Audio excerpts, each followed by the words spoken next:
Hey, Meg, what's with the cupcakes? I'm celebrating. Oh, last night I had my period. Or miscarriage. Not sure which. Either way, happy unbirthday. Where's my phone? I gotta text Patty and let her know she can have half of these for her cat's funeral. Coltrane's wake is gonna be lit. Pics to follow. What the hell? What happened? Hey, Meg, no turkey dinner is complete without a little undernut squash. What a jerk!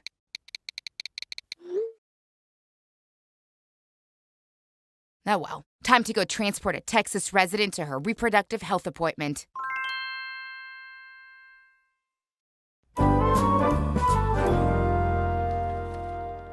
Okay, Brian, let's play another round of my favorite game. Read Lois's mail and laugh at her sad life. Up, Fall Lane Bryant catalog. Looks like we'll be getting some cranberry pants in the mail. Fertility Bank of New England. Oh, this one I've got to see. Dear Lois Pewterschmidt, thank you again for your compensated donation of 10 eggs in 1997. This letter is to inform you that the 9 remaining eggs have been destroyed for lack of interest. What? Let me see that. Oh, this is so perfect. The old slag literally sold her body for money. All right, let's not judge her. She was trying to earn a little extra money in college, and I wonder what human eggs taste like. Wait a second. The 9 remaining eggs? Lois donated 10 eggs. If there were 9 remaining, that means one of them was used? Hate how much I want to try human eggs right now. Brian, listen. I have a lost half-sibling. He or she is just out there someplace. I haven't been this shocked since Chris showed me his Jack-in-the-Box. Chris, what did you do to this box? It's not called a Jack elsewhere. Oh, it's Master. Here, Master. Master may change the TV to a channel that pleases her. What's going on? Master's latest social media post has become popular on the internet, so now Master rules the family. What are you talking about? Oh my God! This cupcake video got 20,000 likes! Only likes matter. Likes rule all. And wow, look at all these comments! People are saying I should get Chris a fans-only page. What's fans-only? It's a fetish website where amateurs post racy videos that subscribers pay to see. Wait, people would pay money to watch a husky teen sit on food? Oh, yeah. Very much so.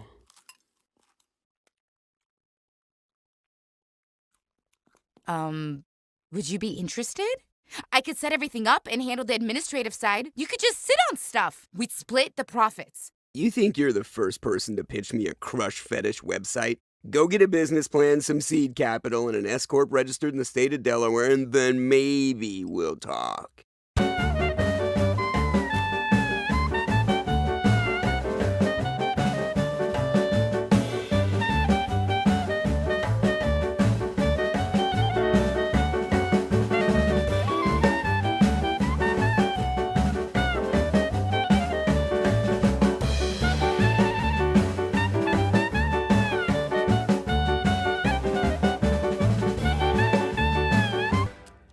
I'm in.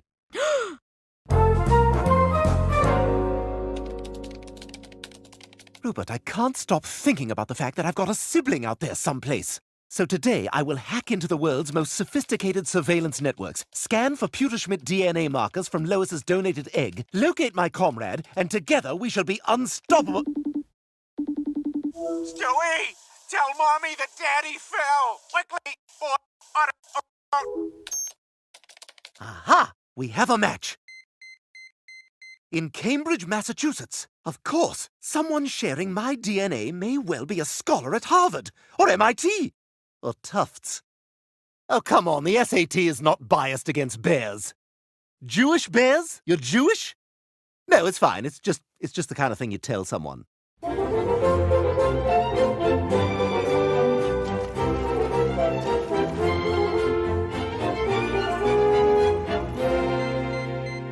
Supposedly, one of these eggheads is my brother or sister, Rupert. But which one? And how will we find each other? Perhaps we share mannerisms. Hey, damn you all? Yeah? Curse you, vile woman. Am I right? Victory shall be mine, you know? Anything? That was big in the 90s. I don't understand. My genius Harvard sibling should be right here. Eat my whiz, you Harvard fruit bags. Oh my God, that must be him. And hey, don't do that. Harvard is a respected institution that only produces our nation's finest.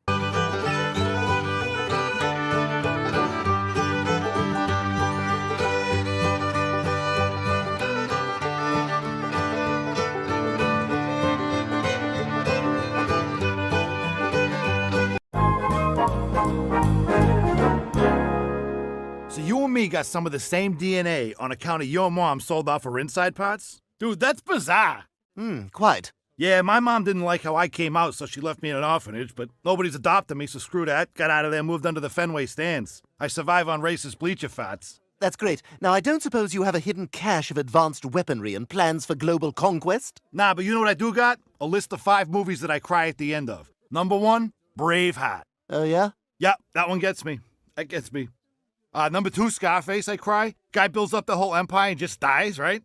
Number 3, Dodgeball. Everybody looks past those guys. Nobody believed in them. Couldn't catch for nothing.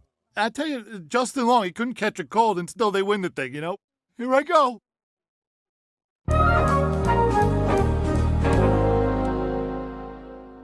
Camera's rolling. You can go when you're ready. Welcome, fans-only subscribers. My dad fell in the shower, so we kinda need the money. Thank you. Wow, that was great. How was that for you? It was amazing. We just created art in front of our fans. I wonder if this is how French pointillist painter Georges Seurat felt. Oh! Yeah! Oh! Yeah! No way! Orange! Orange, you guys! Oh!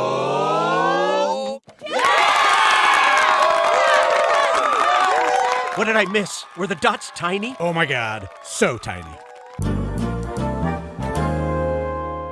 All right, here's my house, see? Anyway, it's been nice to meet you, but I'm very busy today. No way, how come your house ain't attached to 2 other houses on either side? There could be just one house? I guess. And where's your American flag, what with blue stripes for cops? I don't know, man, but listen, you can stay for just a few minutes. No way, you got crazy straws? Wait, no, those are the fat man's. He likes to pretend his juice is on a roller coaster. I don't care, I'm using one. All right, Capri Suns, who's ready to ride Thunder Mountain? Stewie, what the hell are you doing? You know the crazy straws are only for Daddy. Up yours, old man. That's it. I'd give you the belt, but I wore a 1990s braided belt today, and I like how it makes me look like Blossom's dad. Yeah? How about I give you the belt? Yeah! You heard it! Take that! I'll drink out of any straw I want, you piece of crap! You hear me? I need that belt! I'm taking my LinkedIn photo later! Turns out this thug may actually be useful to me. Well, isn't that a surprise? Like the Japanese attack on David Harbor. Hi, Kenji Mifune, Tokyo Daily. Why do you always look like you just woke up in a dumpster? All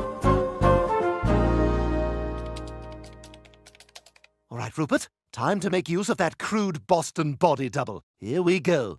Lois, I'd like to request a later bedtime, please. I'm a big boy now, and I think I can make it to 6:45. Go away, Stewie. Mommy's looking at real estate listings and dreaming of any life other than this. I see. All right, then.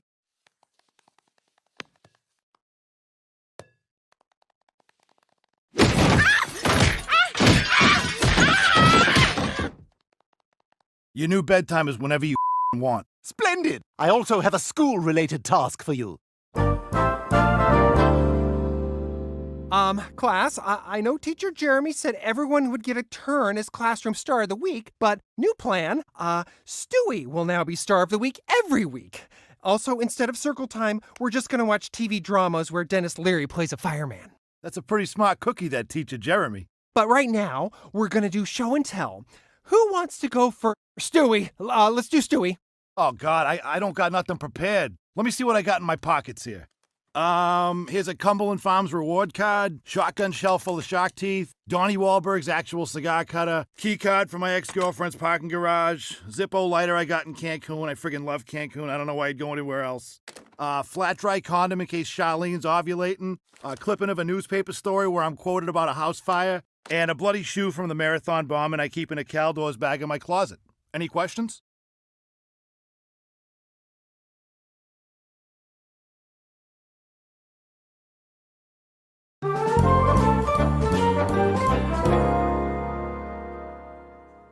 That's Smush Boy 15. He's gross. He'll sit on anything. He's a sit slut. He's also really good at hearing the whispers of nearby diners.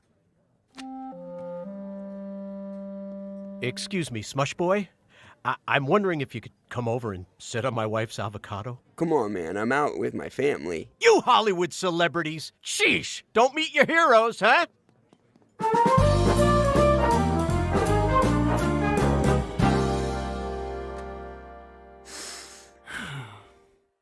Okay, everyone, this is another Smush Boy live stream. Let's try to play nice this time, okay? Hey, squash that brownie with your knee. I don't do knee stuff. I told you guys that from the beginning. Sheesh. What the hell, Chris? You've had a crummy attitude from the moment you walked in here this morning. Well, duh. The moment I walk in, you start running new pie designs at me. What do we do with pie designs, Meg? Huh? What do we do? Email them to Tristan. Email them to Tristan. Look, I don't like being a broken record here, but why do we have those Monday meetings if nobody's gonna follow the process? Anyone? Brianna? Heath? Hello? You know what, guys? If you can't start sorting these things out, I don't see how we can even do Summer Fridays anymore. Oh, now you're paying attention. Chris, you can't talk to people like that. Oh, fine then. Maybe I'll talk like this. Everyone, I quit! Come along, multiple exotic pets symbolizing my spiritual corruption.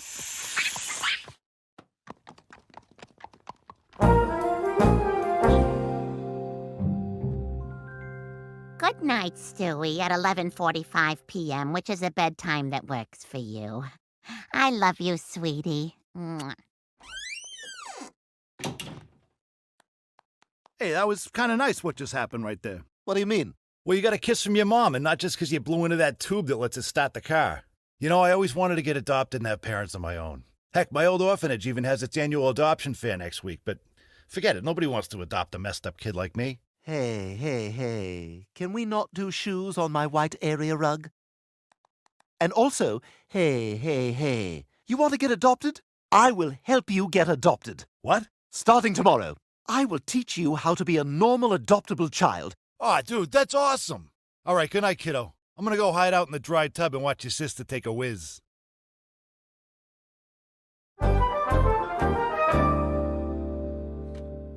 Dad, thanks again for filling in after Chris got all big-headed and quit. I'm excited to start shooting these videos with you. Yeah, about the videos, I couldn't help but notice you've got me squatting on generic Jell-O, not the name brand. Does it make a difference? Oh, does it make a difference? You're adorable.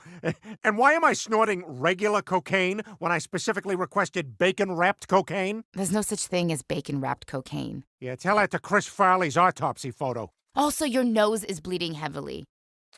Yeah, that's allergies. I'm allergic to bacon and cocaine. Tell you, this is the most unprofessional film set since they cast Timothée Chalamet in Dune. My father came, not for spice, not for riches. Cut! Wind guy! I told you guys, he shouldn't be in windy movies. Freaking told you guys. All right, we've got just 1 week to turn you into a normal, regular kid who can be adopted. Parents love reading ABC books with their little ones, so let's practice that, shall we? A, ass wipe. Okay, close. How about this one? B, bastard. We are 0 for 2. Yeah, I'm gonna skip C. Feel like I know what you're gonna say for that. D, F, and I know you're gonna go for that F, not the usual F. Yeah, I'm not sure this is gonna work. You're like 2 hours late, Dad. I'm sorry, Meg, but as an artist, I simply cannot create until you have finished dry cleaning all of my Halloween costumes. I tried, but they couldn't get the stain out of your Emperor Palpatine robe. Take it someplace else. Take it every place else! Ugh.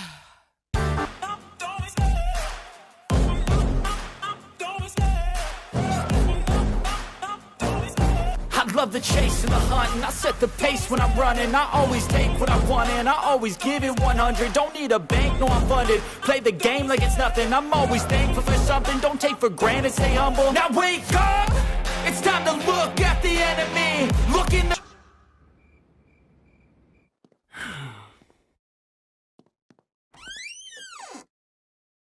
Chris, what are you doing?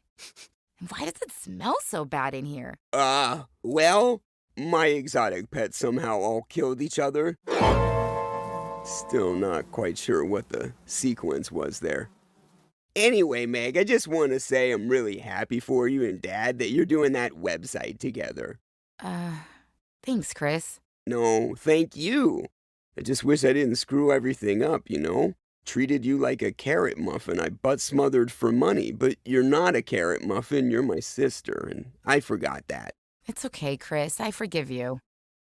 Hey, call out any Boston market sides. It's Friday, and we're gorging.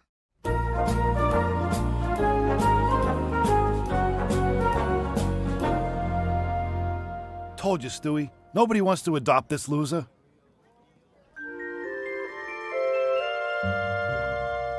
Okay, look sharp. These people may be your last chance. Just do everything the way we rehearsed it.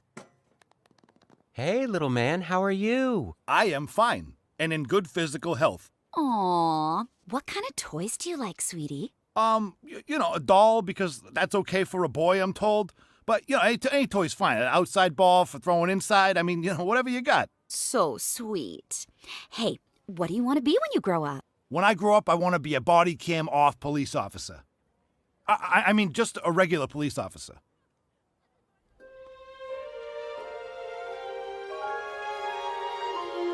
How would you like us to adopt you so that you can come live with us and be a Jets fan, not a Pats fan, because we are a Jets family? Jets are a straight dog franchise, bro! The last Jet that actually mattered in NYC is the one that hit the South Tower! Whoa, whoa! Okay, so that wasn't a match.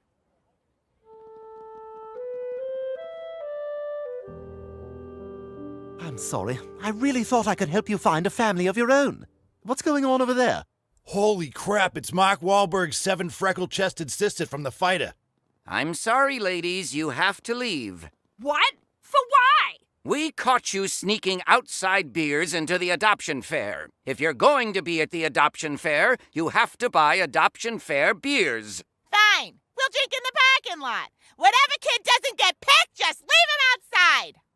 Hey, April, check out that one. Whoa, now that's a good-looking government subsidy right there. Hi there. Hey, bud. I see you got the same Aaron Hernandez tattoo I got. You want to come live with us? We live near an overpass, and we got lots and lots of D batteries to throw. Go on. Get out of here. Have a great life with your 7 moms! Well, one of them will be my mom. 6 of them will be my girlfriend. The dude's a legend.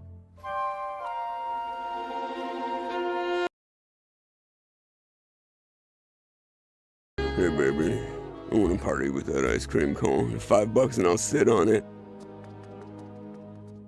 Hey! 20 bucks if you mash a chipwich with your knee. Let's see the chipwich. No! He doesn't do knee stuff. What is wrong with you sickos? What happened to you, man? This is all I'm good for, Meg. It's all people see me as. That's not true, Chris. You have so much to offer. And I've got something for you. Buttercream? You bet your ass, Buttercream. Wait. This one we do together.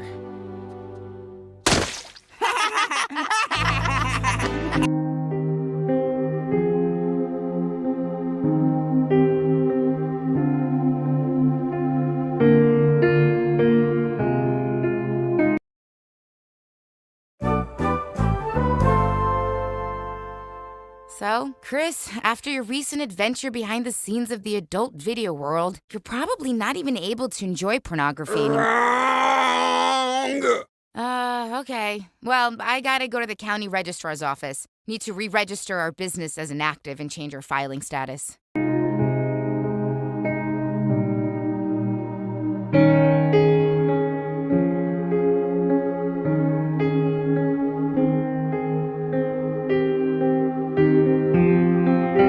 Hey, Gavin. Yeah, it's Dad. Well, the court says I get 2 guaranteed calls a week, so I'm calling. Can you please tell your mother to get off the extension? No, in-person visits have to be supervised, but the calls do not have to be supervised, so she can get off the phone now. Daddy knows what Mommy's breathing sounds like, bud. Get off the phone, Janet!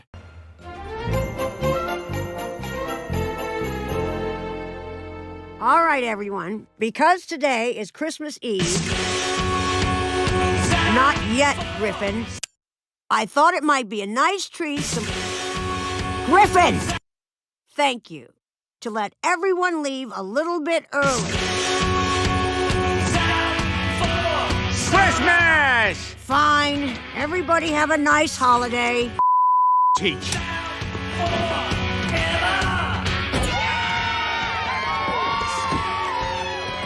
See you at the Moon Tower. You know it. Hey, Wooderson, see you at the Moon Tower? Nah, I'm just gonna drive around in my Lincoln. Weird people out. Bells on bobtail ring, making spirits bright. Oh, what fun to laugh and sing a sleighing song tonight. Jingle bells, jingle all the way.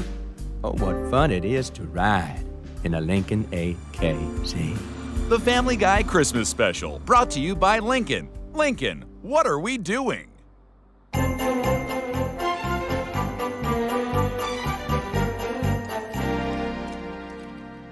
I love this time of year.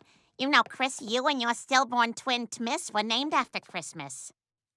I see the kids put their gifts under the tree. Brian, I don't think you've put yours there yet.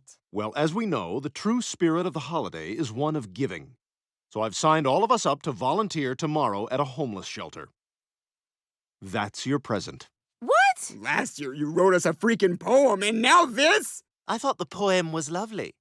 Now, hold on. I think that's actually a wonderful idea, Brian. It'll be good for the kids. Nothing reminds you more of what you have than watching a grown man poo right through the split in his pants. Now, let's finish decorating before your father gets home. Okay, I'll put the Kanye canes in the stockings. You know, it's just like, music and fashion, all that. I can't be stopped. Whatever I do, I just want to be the best because the best is never enough. Mark Zuckerberg promised he'd give me $50 million, fam, but then he welched and I'm penniless. Kanye is the greatest. Kanye drops the latest. There can be no debaters, and Kanye got the status. The Family Guy Christmas Special, brought to you by Anthropomorphic Candy Canes. Family Guy, what are we doing? Dad's car is coming!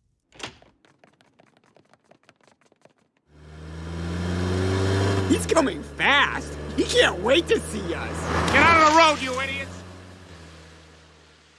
And he's headed right to the bar. The clam's on the other side of town. He went out of his way to do this.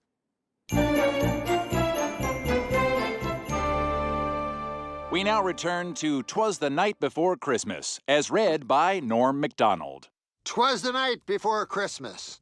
Wait, 'twas? What's 'twas? Is that short for it was? What kind of rush are you in, man? You can't just say it was. Oh, you saved a lot of time there, fella. Oh, don't come at me with that it was stuff. I got things to do. Got to get down to the donut shop. 2 days ago, I was at the donut shop, and I said, hey, donut guy, you got anything warm back there? He says, try the fritters. They were. They were? What does that even mean? They were. You must mean twere. The fritters twere warm. What's that? We're out of time. Oh. I'm fired. Hey, O.J. Simpson is a wife-beating murderer, right? Oh, right. Was. 'Twas! Well, I gotta get home. Every year we gather round and play Oh Holy Night from our favorite holiday album, A Very Slow Christmas with Peebo Bryson. Ooh.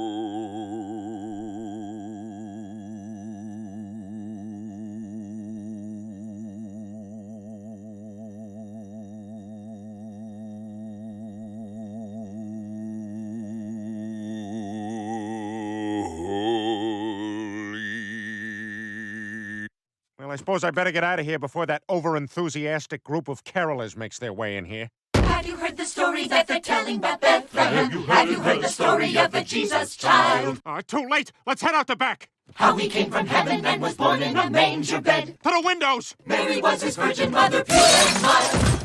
Oh, my God, they got Quagmire. Sing hallelujah, sing hallelujah. Worship the Jesus child and praise his mother mild.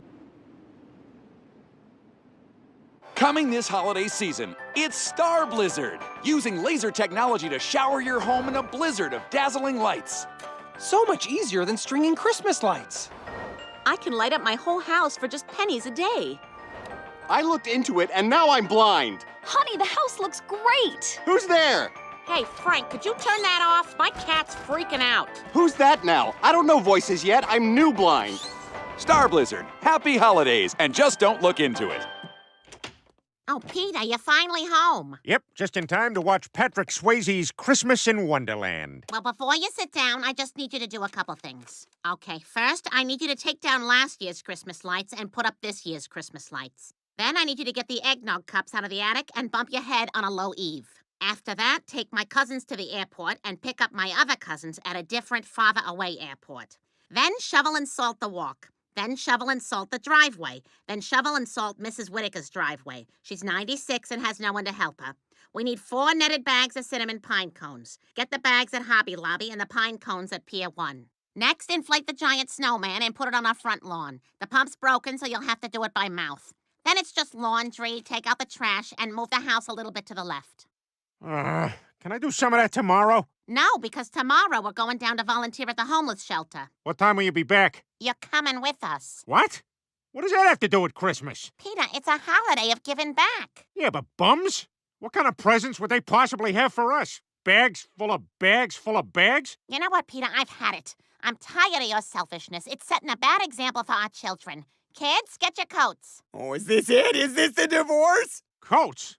Where are you guys going? Every year, my parents invite us to their house to enjoy Christmas in Newport. And every year, we don't go because you don't want to. Well, this year, I am going, and the kids are coming with me.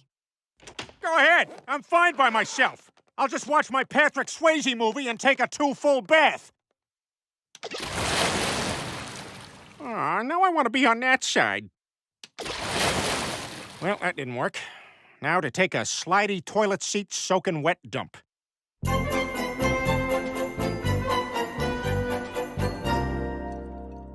Merry Christmas, kids. Merry Christmas in Wonderland. Aha! I love you, Patrick Swayze.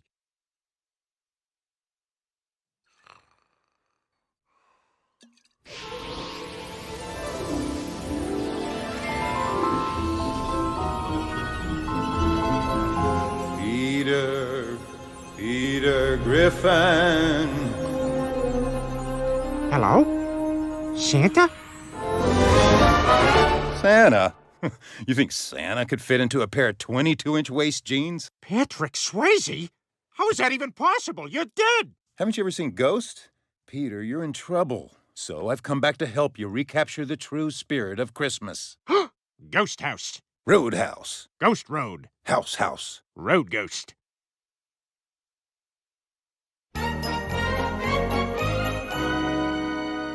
The ghost of Patrick Swayze. I can't believe it. I just want to run through your hair like a dog bouncing in tall grass. Go ahead. Yay!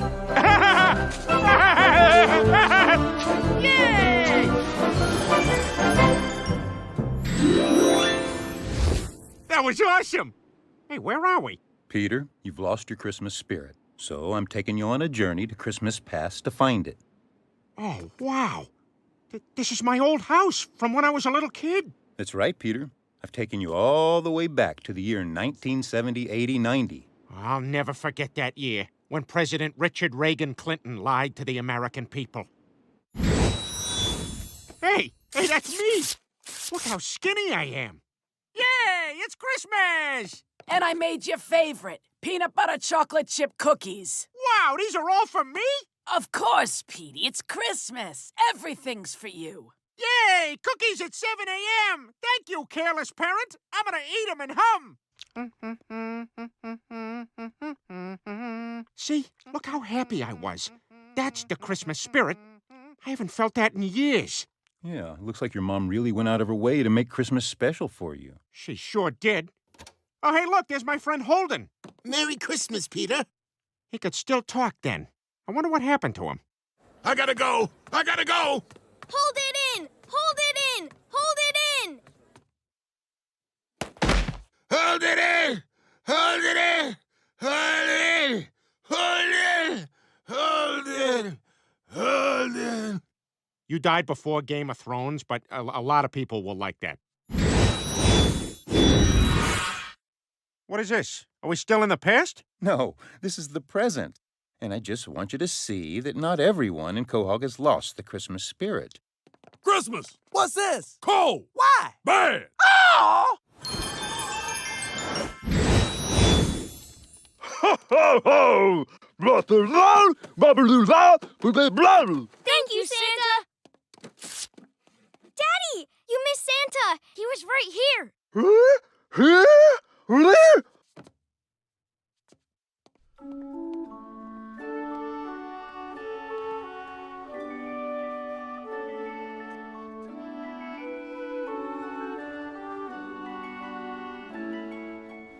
Blah, blue, blah, blue, blah, blah.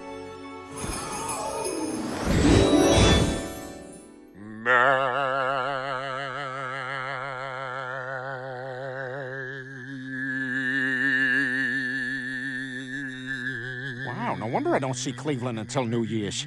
At least they're together. Well, I know one family that isn't together for Christmas.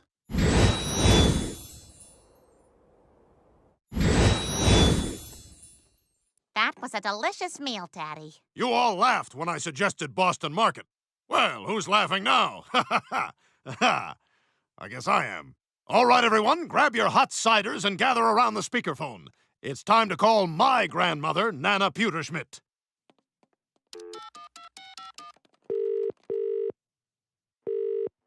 Wer ist das? Nana, hier ist Kater. Fröhliche Weihnachten. Fröhliche Weihnachten. Ich bin hier mit Lois und ihrer Kinder, die ihre Liebe zu senden.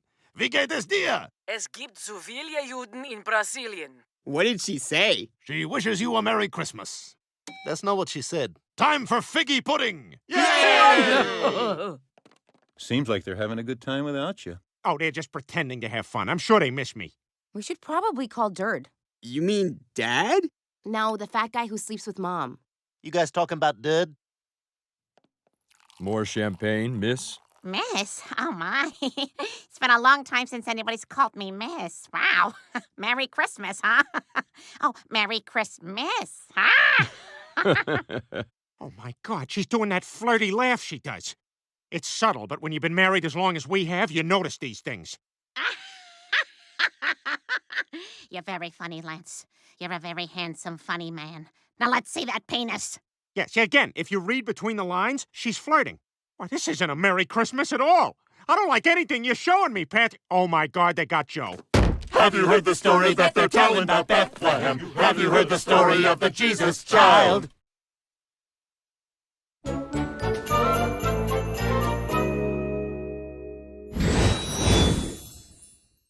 You're not scaring me with any of this, Patrick Swayze. And no matter what you show me, there's no way my family won't be right back here spending Christmas with me tomorrow.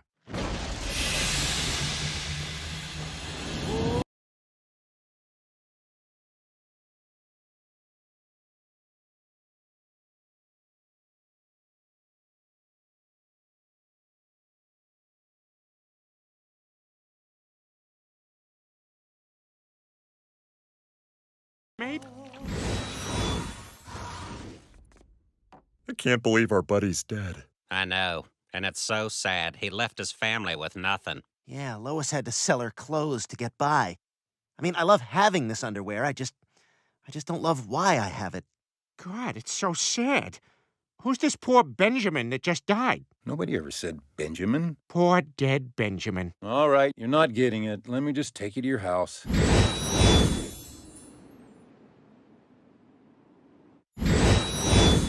Boy, I love the holiday season with my husband who's right upstairs, just out of frame. Oh, am I coming down? Oh, please tell me I lost the weight and kept it off this time. Merry Christmas! Who's that guy? That's Lois's new husband, Lance. Wow. I finally had the guts to leave her. Good for you, Peter. What about the kids? How are they doing? See for yourself. All right, everybody, I'm off to Colombia. Chris got into Colombia? South America, where I will attempt to smuggle drugs back into the country in my rectum. Yeah, I knew there was some kind of rug pull coming. And I'm off to Yale. The lockmaker? The lockmaker, where I have a minimum wage job. All right, okay, yeah, I'm getting ahead of these. I'm going to Brown. 4 boxes of Jimmy Dean pure pork sausage for my breakfast. Well, I'm proud all my kids got into Ivy League puns, but what happened to Brian? Hey, what's Brian doing out here in the graveyard? He usually sleeps at the foot of my bed. He still does.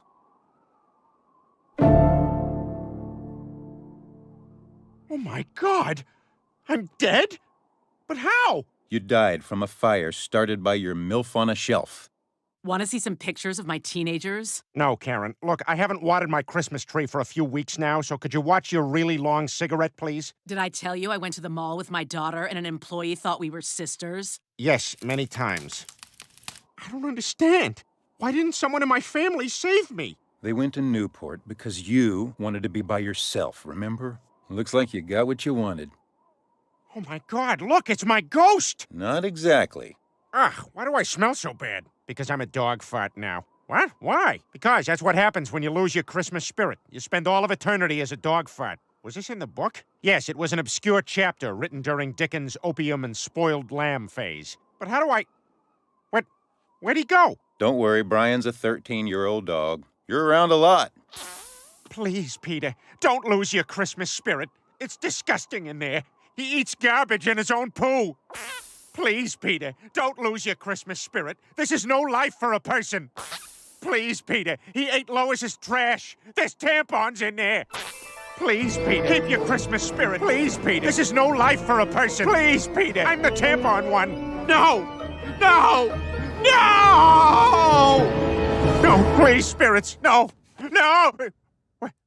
Where am I? What day is it? All the porn girls I follow on Instagram have Santa hats on. It must be Christmas. Merry Christmas, POV Angie. Merry Christmas, XXX Tara Kink _XXX. Merry Christmas to all the thirst traps.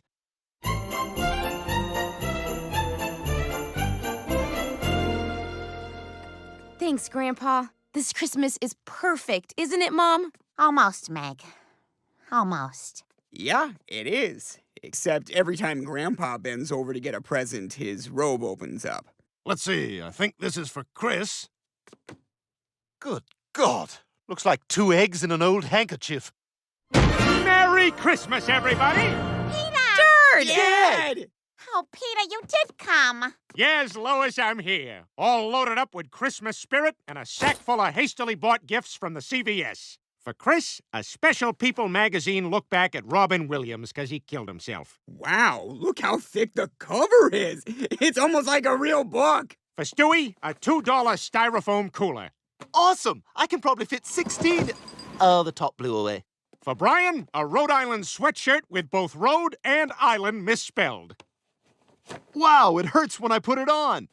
And for my beloved wife, a lawn chair that was 80% off because it's winter. Oh, Peter, I can't wait to drink outside in this. And finally, for Meg, a clock radio with an iPod jack for the iPods they don't make anymore.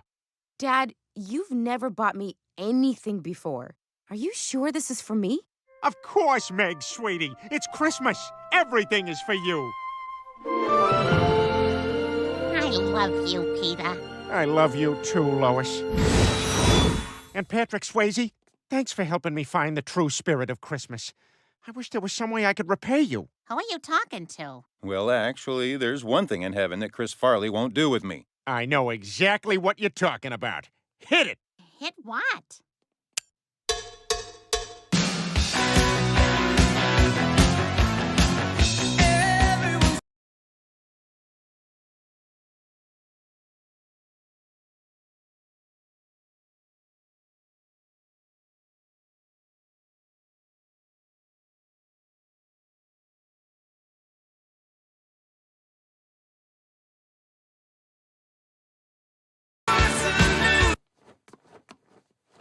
For the weekend.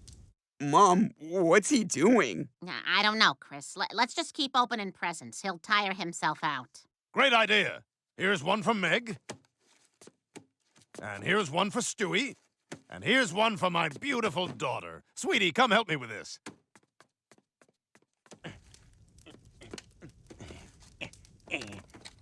Everybody's working for the weekend.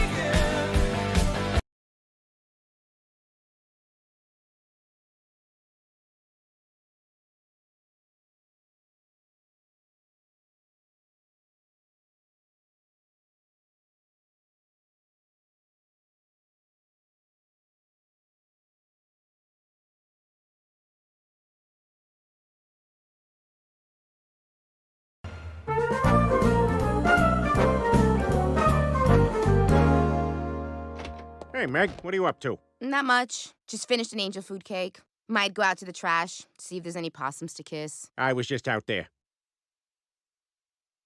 Oh, come on, it's your senior year. Somebody must be having a party or something. Well, there's one, but I wasn't invited.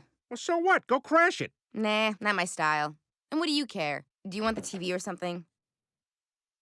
What? No, I want to see you have fun. Come on, you should go. You know, let loose a little. You know what? You're right. Maybe I will give it a shot. Yeah, how awkward can it be? Can't be worse than waving at someone who doesn't wave back at you. No, not you. Oh, sorry. In fact, everyone but you. Hi, everyone but him. Hi. Lou, I like you a lot, but I think that's the last tape of you having sex with your girlfriend I want to see. Suit yourself. All right, I gotta get over to my mom's wake. Oh, right, yeah, crap. Ugh, sorry again. Oof, cancer. Car accident. No, I know. I'm just saying it feels like everyone's getting cancer. You know, Bowie.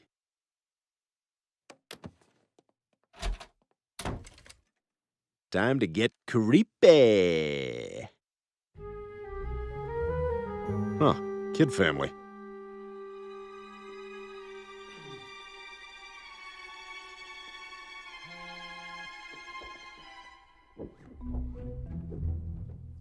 What a scumbag. Aww.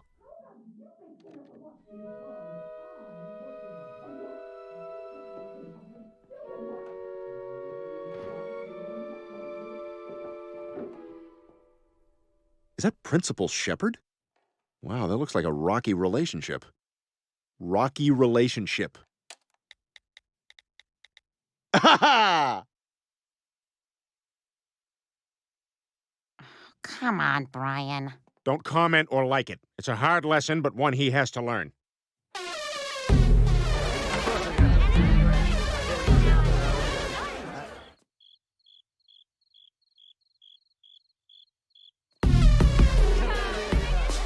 All right, ladies, time to mingle.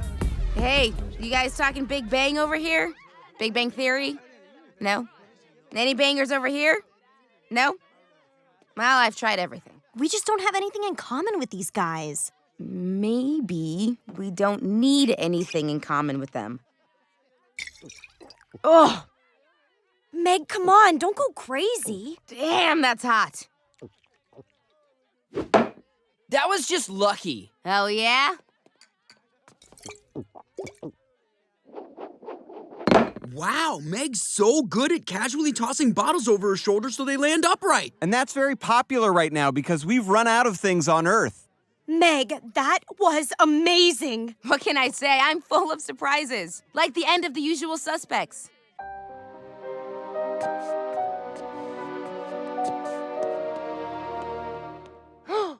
He was gay the whole time.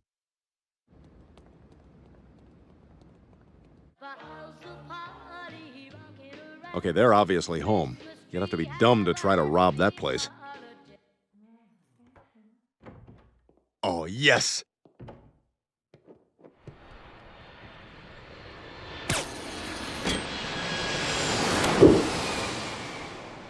I hate the guy, but he's good.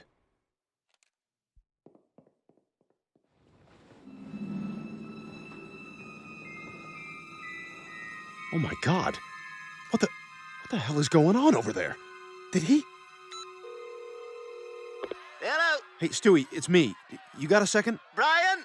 Hang on. Hey, keep it down, you screwballs. Here, let me just go somewhere a little quieter. Oh, yeah, right. I'm the screwball. You and your friends say screwball a lot. That's what happens when you run with a screwy crowd. What's up with you? Stewie, I think Principal Shepard killed his wife. What? What are you talking about? I think I saw him getting rid of her body and carrying a bag with something heavy in it, and there was red liquid dripping from it. Okay, I've got to see this for myself. Don't do anything. I'm coming over. Hey, listen, you don't think you could snag a couple of rolls of toilet paper, could you? Stewie? I'm here. I just wanted you to have to sit with those words for a minute. Kids, dinner's ready. Dinner's ready. Shut up. Little the old schnapps try to get me right. Hey, Chrissy! Well, that's delightfully informal, Meg. How the heck are ya? So what are you kids doing in school? I got in trouble for saying something insensitive to trans kids. What'd you say? Well, a few of them started this a cappella group, and they're all kind of chubby. So I said, you guys should call yourselves the Trans Fats. Meg, you'll sit next to me this evening. But, Dad! I'm sorry, Chris. You've fallen out of favor. Perhaps forever.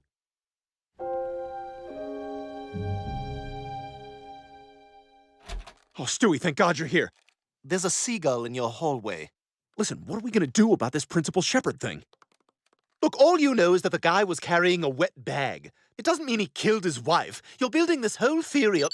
What is that noise? It's a news alert. Fiona Shepard, wife of James Woods High School principal John Shepard, has been reported missing. Oh my God, maybe he did do it. You know, there are some bad people in this world. Hey, you don't gotta tell me that. I learned that in Fight Club. All right, Stewie, what's the first rule of Fight Club? G-string underwear. No, it's don't talk about Fight Club. Oh, well, I really blew it.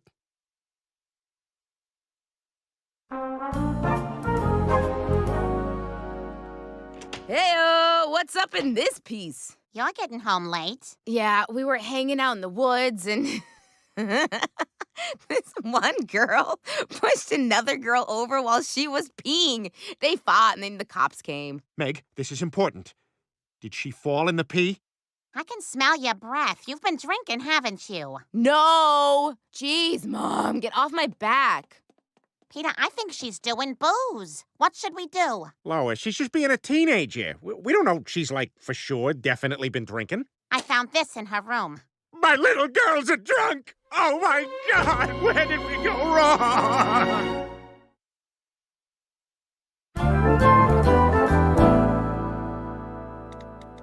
Meg, we need to talk. What, Mom? Look, I know what you're gonna say, and I know how you're gonna say it. Oh, really? Yep. I don't want you drinking or your life's gonna go down the crapper. That's not bad. I mean, I sound nothing like that, but it's a fun character. But this is serious. Alcoholism runs in our family. Hey, I'm just glad something runs in this family. I don't mean...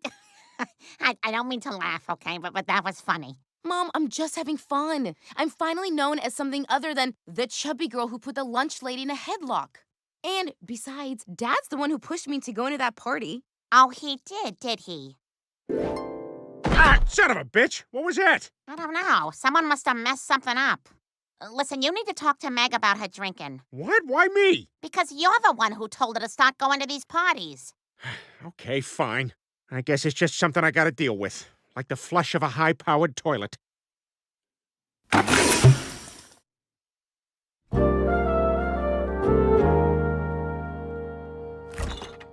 So, you plan on going back at that banana, huh? So the bastard killed his wife and then reported her missing. I gotta call the cops. Quahog Police. Joe, it's Brian. Listen, I have to tell you something. I'm pretty sure Principal Shepard killed his wife. That's a serious accusation. Do you have any proof? I have something better than proof. Rank suspicion born out of boredom and loneliness. Sorry, that's just not enough for us to go on. You must be pretty tired from thinking about all this. Do you ever get bags under your eyes? What? I've been using this eye cream. It's done wonders for me. It's made by a company called Rodan and Fields. Have you heard of them, Brian? Yeah, I think, Oh, they make terrific stuff. In fact, I was such a fan, I became a sales consultant for the company. Listen, Joe, I gotta run. I'm hosting a little get-together tomorrow night. If you want to stop by, there's going to be pizza and soft drinks. Then a man's going to talk about the whole line. Can I go ahead and confirm your attendance? Well, that was no help. What if I go over there and try to find some evidence that he did it? All right, fine, but you have to be careful. Don't worry, he won't have any idea. I'll be more discreet than a guy standing by himself in the ocean. Hey, are you peeing? No. Are you pooping? I'm just trying to enjoy the day. Why don't you go bother that guy? Summer's blown by, huh?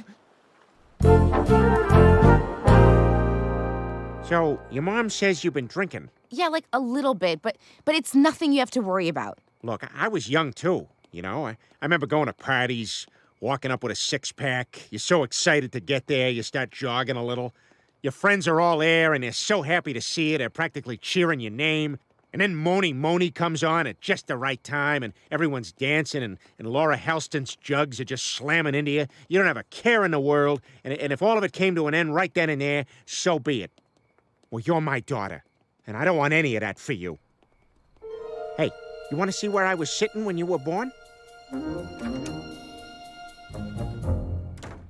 Yeah, I still think about Laura a lot. You were already drinking tonight, weren't you? A little. Well, I can't talk to a drunk person if I'm sober. Hey, Jerome, can I get a beer, please? But now I'm starting to sober up, so I'm gonna need one to keep an even playing field. All right, but it stays between us. And what if they card you? Don't worry, I got it covered. Wow, that's really good. Right? Jerome, make it 2!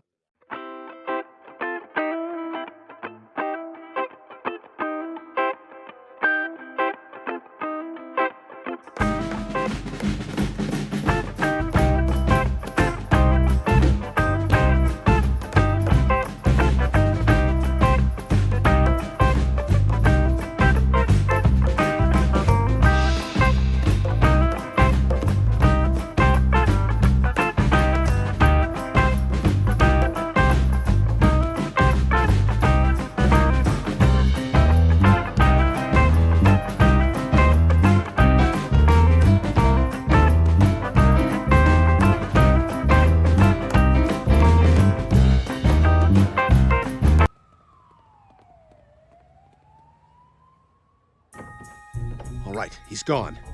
Now, if I give the word, you've got to get out of there, okay? Got it. Oh my God! What is it? He sleeps in a bunk bed. Are you kidding me? Who is this guy? Wait a second. Is that...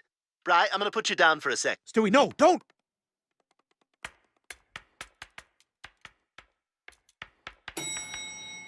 Stewie, get out of there! Stewie! Stewie! Gotta get his attention. Man, just short. Oh, God.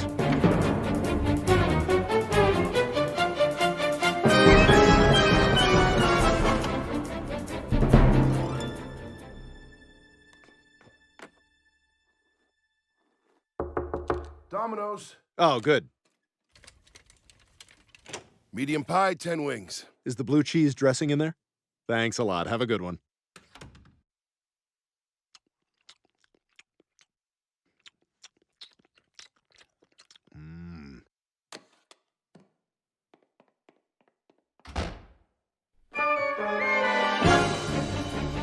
He got out! Haha, yes, Stewie!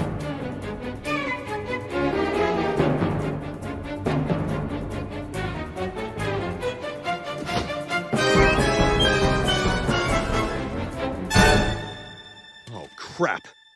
Oh my, that was close. Stewie, he saw you. He saw you leaving his apartment. Oh. Well, so what? He doesn't know what we're doing.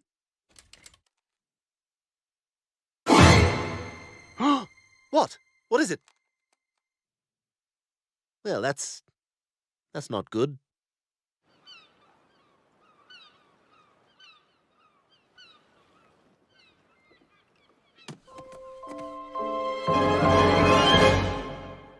Dad? Dad, wake up! What happened? I don't know. We must have stolen this boat last night. I have no idea where the hell we are. Oh no, my cell phone's dead. I got a little bit of juice left, so we can either A, call someone, maybe they answer, maybe they can help, or B, we can definitely switch faces. Look at you! Look at me! That's what this is! Oh, we're gonna die.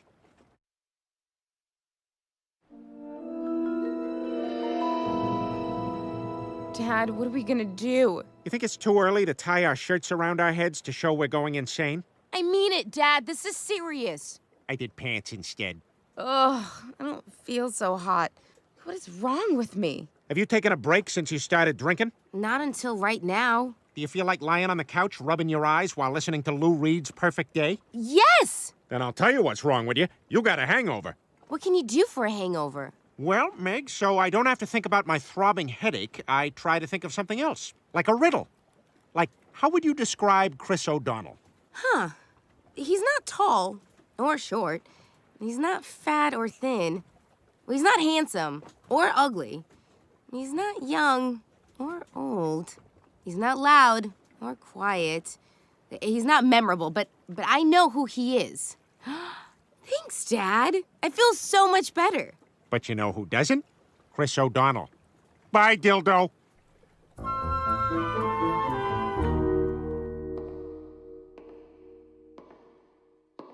Oh, no. Hard shoes on linoleum. That's a principle. Brian, a lot of people live in this building, and you can't tell it's a principle just from a walk. Excuse me. May I have your attention, please? Okay, that's probably a principle. Hey, how are you today? What can I do for you? What do you want from me? Listen, it's not what you think. Then what is it? Well, I'm actually doing a documentary about some of the finest principals in the country, and... Ow! Continue. Finest principals in the country, and... Ryan! Stewie, help me! How did I get here? Well, to answer that, you'd have to go back a little while. We're not doing that!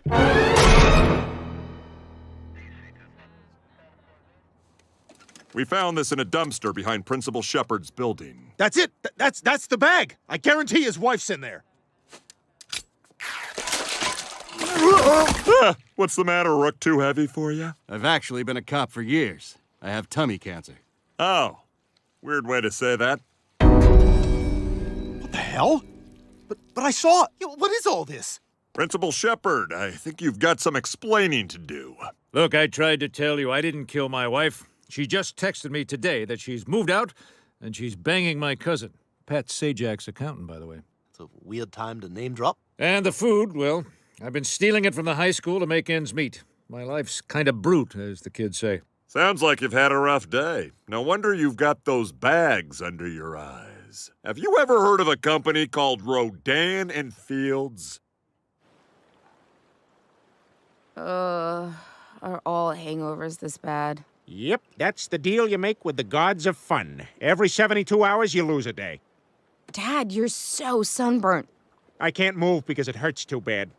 Oh, this is awful. We don't even know if anyone's looking for us. Look, don't worry. We're gonna be okay. This is why you shouldn't drink. Booze is nothing but trouble, and you don't need it. You got a good brain in your head. Thanks, Dad. And if this is what drinking makes you feel like, you don't have to worry about it. I am done with booze. Oh, I'm glad to hear that. And I'm sorry I pushed it on you. I just wanted to watch TV. I don't want to see you waste opportunities because you were out partying. That's what I did.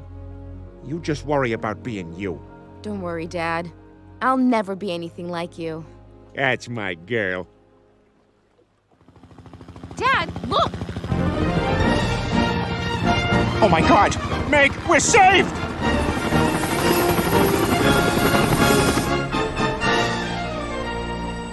Thank God you found us! We're so glad you picked us up! Chris O'Donnell? That's right! And I hope you like turbulence, dildos! The actual Chris O'Donnell is not a Coast Guard helicopter pilot. We assume he's probably too short.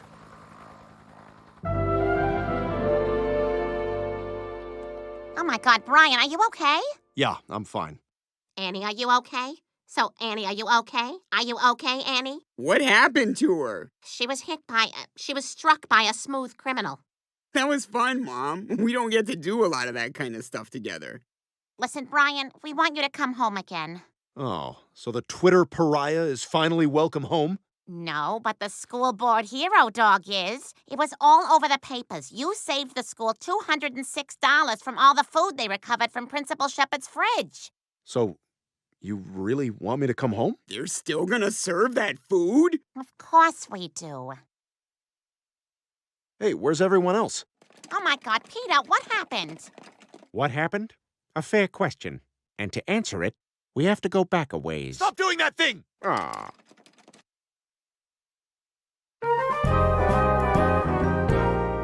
Brian, I gotta say, it's great to have you home again, buddy. Well, it's great to be here. Living on my own was fun, but I couldn't stop thinking about all the stuff I was missing being away from you guys. Did you ever finish that banana, Brian? And Meg, I hope you learned your lesson about drinking. Yeah, I think I'd rather live my life as a loser than feel bad once in a while. Well, I hope you know that you're our loser. Thanks, Mom.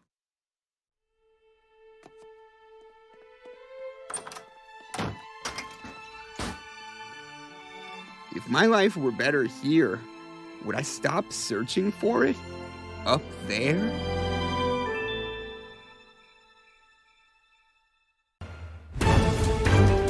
Previously on Family Guy. Certain of his own wit and intellect, Brian opened up a Twitter account. If you ask me, Twitter is the perfect place for that guy, because he's a twit. But an off-color tweet suddenly made Brian a pariah to all of Quahog, forcing the family to make the difficult choice of sending him to a crappy apartment on the other side of town. Brian, the family has spoken. You know, you're the only man in America who looks good in sandals and cargo shorts. Good luck, everyone. I'll miss you. Oh, something's coming! Brian! Brian! I said you're a week late on your rent. Well, I can get you the money. Hang on, let me just make a call. Hello, you've reached the Griffins! See that? I told you we should have rehearsed this. Lois, can we do it over? No, that's 8 times. Just leave a message. I'm sorry. Hey, guys. It's me again. Brian. We haven't talked since I moved out, so I figured, 10 o'clock, you're probably on the couch watching Pawn Stars. So, pick up. Pick up. Maybe you went out.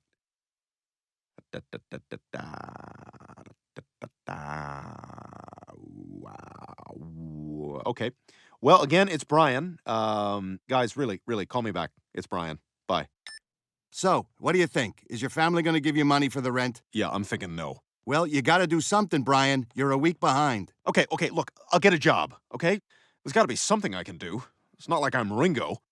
Well, lads, what do you think of the new album cover? Great, but it won't look good when it's shrunk down for a CD. CD? What's a CD? A digital compact disc. Ringo, are you from the future? Yeah, and I outlived 2 of you. Which 2? Yeah, come on, Ringo. Tell us. Okay, but you all have to agree to do my song about the octopus. Hey, before you tell us, I'm going to go and smoke 1,000 cigarettes. And I'm going to move to New York City and walk in and out of my building.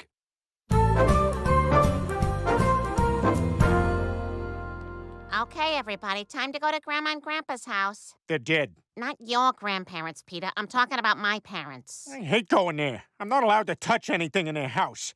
And besides, today's Dolph Lundgren's birthday, and me and the guys always celebrate it by watching Rocky IV. Fine, we're probably better off without you. You always find a way to embarrass us at my parents'. Please pass the all fruit. Pass the Polaner all fruit. Pass the Polana all fruit. Would you please pass the jelly?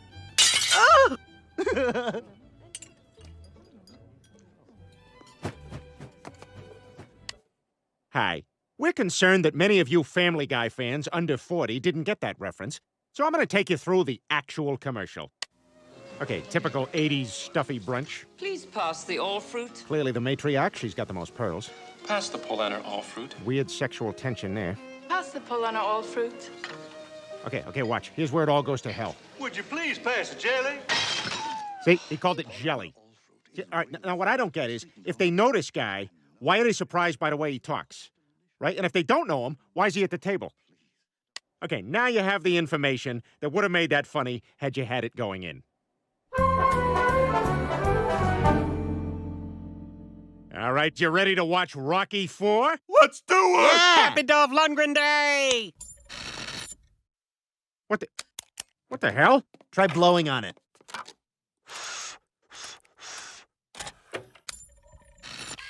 Crap, it doesn't work! Well, we gotta watch the movie. It's our tradition. We could just stream it on your Apple TV. Is that what that is? I thought it was a coaster. I've been putting cold, wet things on it for a month. Turn it on. I'm sure we can find Rocky IV on there. I don't know how to turn it on. It doesn't have any buttons. Well, maybe it's voice activated. Rocky IV! Rocky IV! Let's just go to the damn store. Hold on. Let me try screaming at the PlayStation. Hey, you guys, why the long faces? Yeah, we were trying to watch Rocky IV and our DVD didn't work. And that's just Scottie Pippen. When I was a baby, they pulled me out of my mom's real slow. We got a bin of old movies. Rocky IV might be in there. Let's see. Talladega Nights, Everywhere. Ladybugs, Classic Rodney. A Million Ways to Die in the West, no thank you. Here it is! Rocky IV! Ah, nuts. This one's written in terrorism. That's, Cyrillic. It's a Russian bootleg. All right, we'll take it. It's better than nothing. Hey.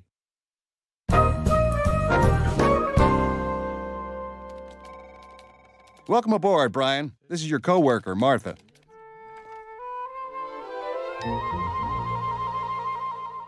Pleased to meet you, Brian. Pleasure's all mine.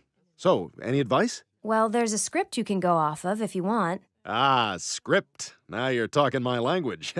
Writer. So watch out, you might end up in one of my scripts. Martha, gorgeous, headstrong, legs as long as spaghetti noodles, enters. Why don't you just take your first call? Suicide hotline. Hey, I'm a pathetic dog whose family kicked him out, and I want to kill myself. Stewie? Hey, Brian, how's the new job going?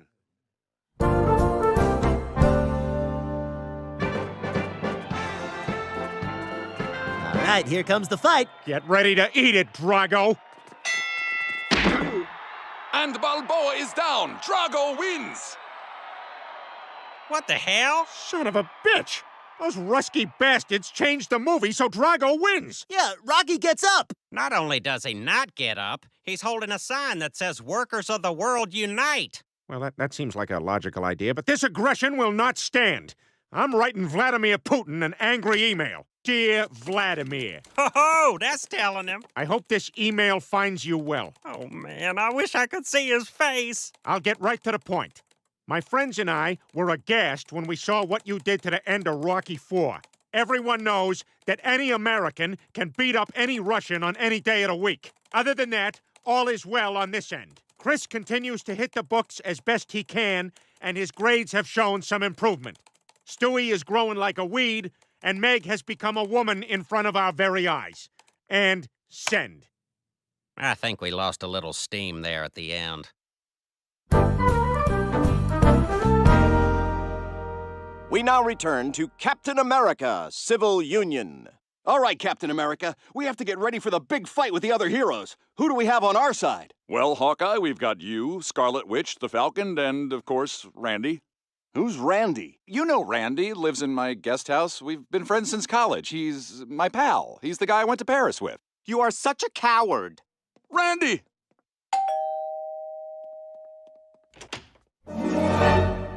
Vladimir Putin? Da. Where is bathroom? I George Brett myself on plane. Gross. You can Google that during the commercial.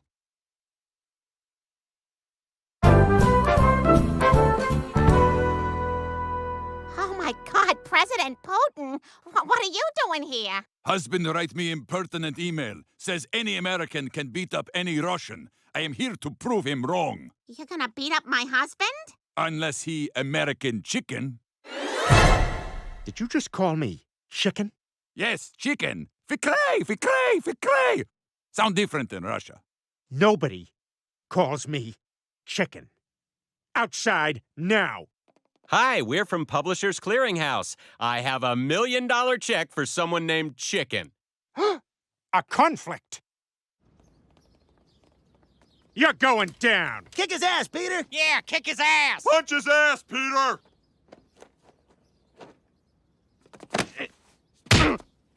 Ah, pretty quick, huh? Well, how about this? Oh, oh. Here comes the haymaker.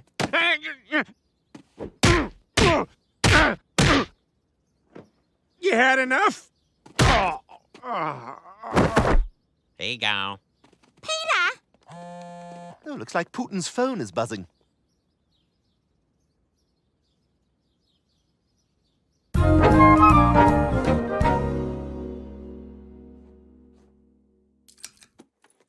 Brian? Oh, hey, Marth. What are you doing here? I'm always here. Suicide is not a 9-to-5 problem. Yeah, so I was thinking maybe we could Netflix and grill. I think it's Netflix and chill. Oh, good, because I don't have a grill. Hey, do you have Netflix? The credit card numbers I've been guessing keep getting rejected. Good night, Brian. Well, nothing says I can't date her up here. Let's see what kind of Facebook account we got for this Martha. Yep, private account. But sister, similar age, few parties they went to together. Oh, Grandpa's funeral. Baby looked good in black. That's her mom? Damn, I can work with this.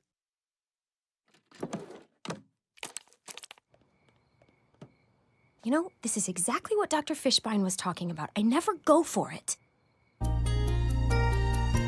Martha, you're playing hide and seek with love. Martha, this is what Dr. Fishbein was talking about. Martha, with a little bit of love and a whole lot of sass. You know what, Brian? I will. Oh my God! Gross! You scumbag! Dr. Fishbein predicted it'd be 3 years of treatment, and Martha's only 6 months in. Oh, come on, Marth! Martha, it's gonna work out.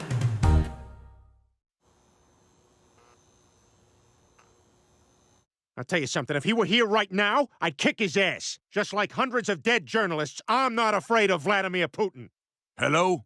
Is it me you're looking for? Yes!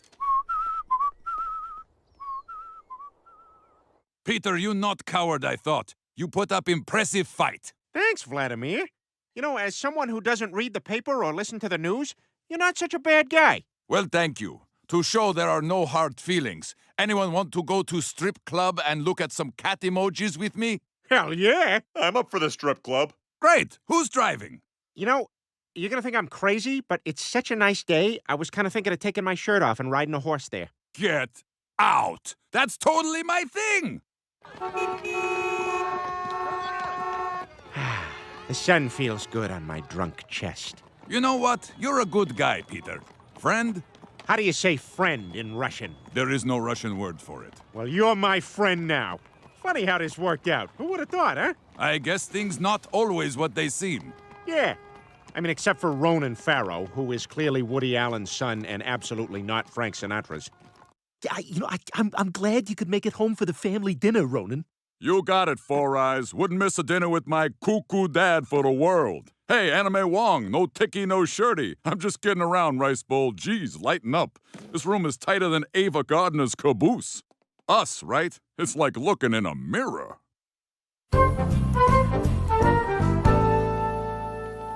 Well, Peter, thank you for showing me Quahog. Ah, it was fun. I'm gonna miss you, Vladimir. So, come with me back to Russia. I need friend. Oh, I'm flattered, but my home is here. And besides, I can't go to Russia. I'm scared of Brigitte Nielsen. She is here with you in your country. She's here now? Is she? Oh, all right, okay, let's go. Let's go. Wheels up, let's go. Oh my God, she can smell the tiny bottles of booze. We gotta go now!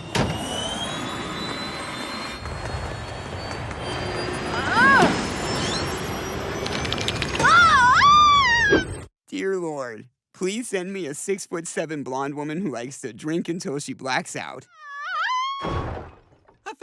our prayers crossed.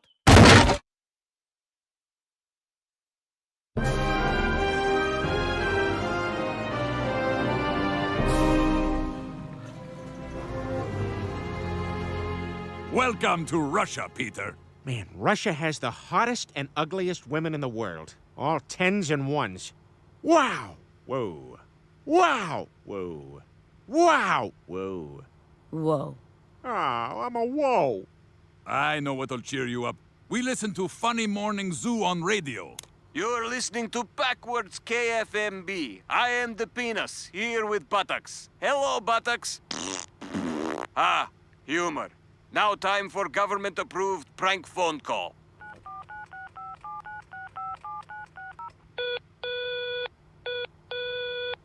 What? Is your refrigerator running? Yes. You are very fortunate. I've tried everything, Lou. I told her I was sorry. I even sent flowers. She's gonna report me and I'm gonna get fired. What can I do? Do what I do when people don't pay their rent. Plant drugs and call the cops. I don't know. I may be broke, but that seems like a crappy thing to do to somebody. Well, then you're evicted. Okay, fine. But where am I gonna get drugs? Walk me to my car. My trunk is full of coke.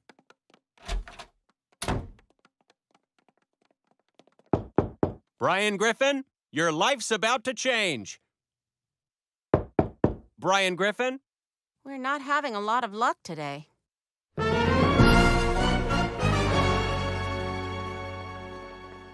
So what do you do for fun around here? You got DirecTV? We have Time Warner. You got HBO? We have Stars. You got ESPN? We have Fox Sports 1. Does that come in HD? 420p. You got... Everything you say, I say something little bit worse. You got Simpsons? We have Family Guy. I did it to myself. Well, just shoot her first. It's not called suicide-murder. It's called murder-suicide. Brian, can I talk to you for a second? Yeah, sure. I wanted to tell you, I thought a lot about what happened, and I guess, in your own weird way, you were complimenting me. What? I just wanted to let you know I'm not going to tell anyone about what happened, and maybe we could get that drink tomorrow.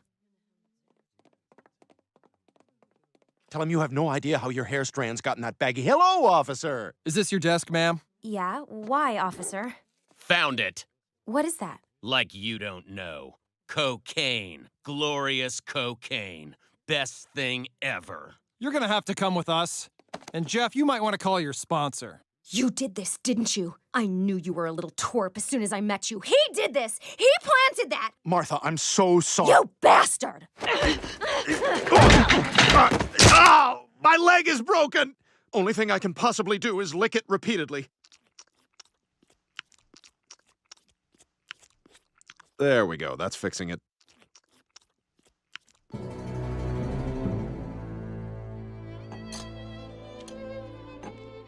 Please pass the aspic. I'll have the aspic. I too will have the aspic. Could you please pass the beef jelly? Oh. Huh? See? Now aren't you glad we did all that work earlier? Peter, come. Over here is where we rig every American election. Also, American football. What? No! Is true. Meet my best friend Roger Goodell. NFL Commissioner Roger Goodell? You're a Russian spy? I don't know, Peter. Why don't you tell me? Today we decide which New England Patriot to suspend, eh? Da. Tom Brady or Tom Brady?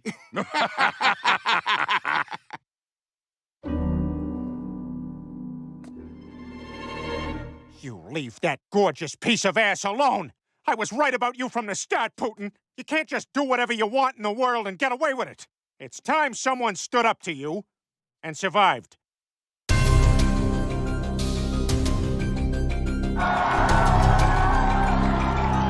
Ladies and gentlemen, tonight we are here to see the fight to determine East-West superiority. Fighting for Russia, President Vladimir Putin. Fighting for America, Kevin James. Everybody here thinks I'm Kevin James.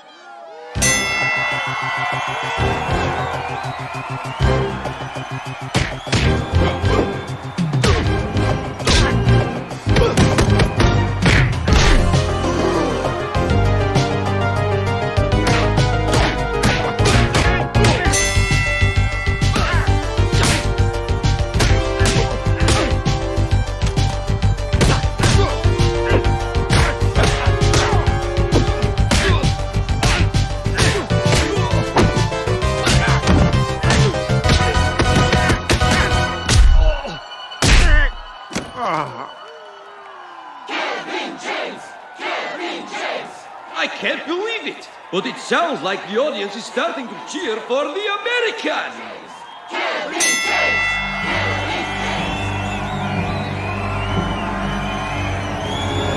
Enough! Lois, what are you doing here? I'm not really here, Peter. You've been hit several times in the head and sustained severe brain trauma. She's right. This has gone too far. There are other ways to settle our differences. Say you. Yes, say me.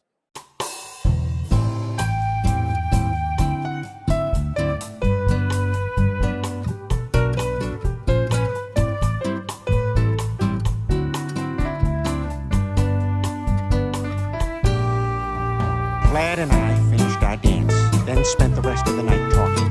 The next day, he poisoned me on the limo ride to the airport with radioactive tea.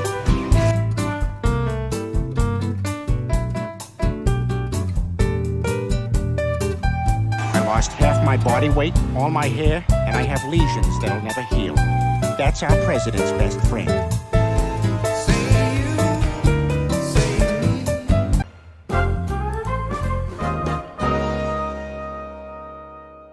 Peter, you're not even dressed. For what? Chris's class is performing a rock and roll choir. They've been practicing for months. For months or 4 months? For months. 3 months. Not long enough. Pass.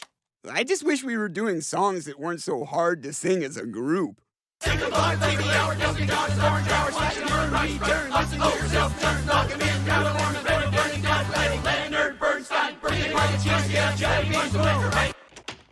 How was it? Terrible.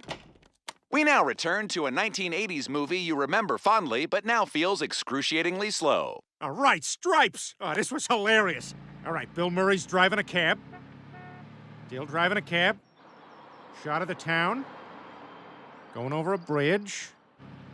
Traffic's neither heavy nor light. Get in the Army!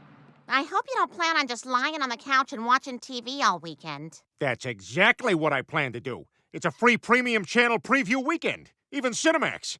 One of the shows is actually 2 boobs fighting. Sadly, there's still no penetration. Well, just expect me to do a lot of sour-faced, arms-folded head shaking. Well, in return, you'll get a lot of beaten-down husband eye rolls. One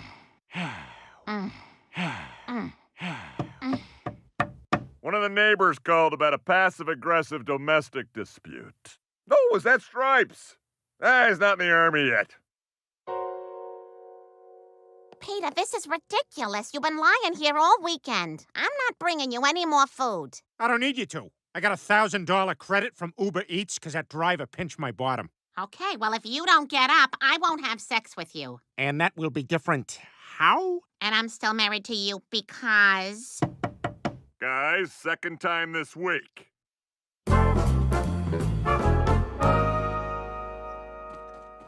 Peter, you gotta come outside. We found a used condom on the sidewalk. That's a bigger deal than regular garbage. Ribbed. A woman was pleased with it. You gotta see this, Peter. A used condom, just right out here. And there's panties nearby. Joe, you're a cop. What do you think happened here? I'll tell you what happened. Somebody did it. Yeah!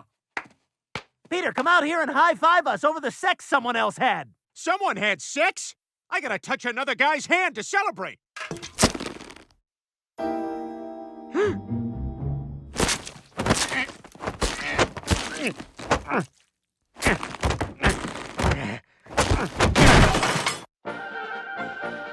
Oh, now he gets to the Army. I've seen this before. It's from Ethan Allen, if I'm not mistaken. Am I gonna be okay? You'll be fine. Here's a video to help you understand. Hi, I'm Oliver Platt, and I'm currently fused to this chair. But how does it happen? When a fat guy's sweaty skin presses against couch fabric for an extended period of time, the fabric fibers fuse together with the skin. The longer you stay sedentary, the stronger the bond. My advice? Relax. It's not the end of the world. Being fused to furniture hasn't stopped me from being an adult with a child's name and having thicker hair than a werewolf. The procedure is called Rip You Off Real Fast. Very painful. Ready? Actually, I've decided to keep the couch on me. Really?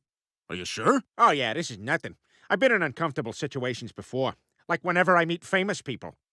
Hey, what's up? I'm Snoop Dogg. Know what I'm saying? I do! But you don't, Peter. You don't.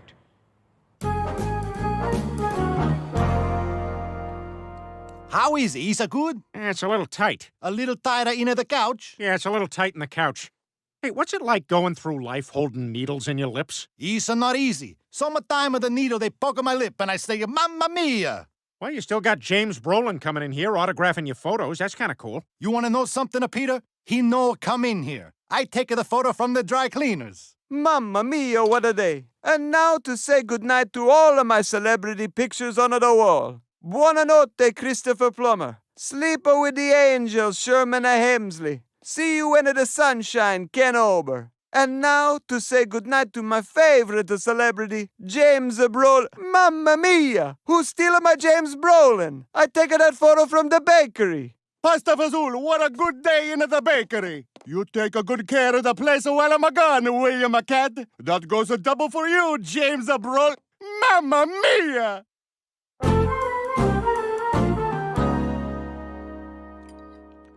Hey, Mom, was I always able to see the living room from the kitchen?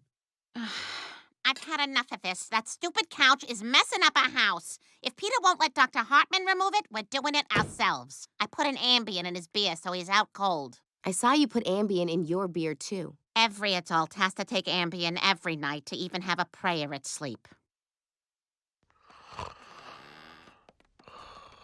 All right, kids, we're gonna use these scissors to separate your father from the couch.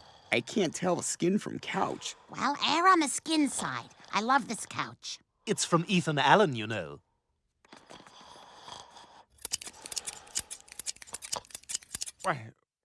What's going on? Peter, enough is enough. That couch is coming off. We're sick of your shenanigans.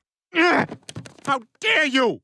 I worked my ass off to bring home the bacon for this family, and all you can say is, we don't want bacon, we want actual money. Well, I don't have money. I spent it all on bacon. Peter, put yourself in our shoes. I can't. My feet swelled up too much from all the bacon. Now, if you'll excuse me, I'm going to sleep on the couch on the couch.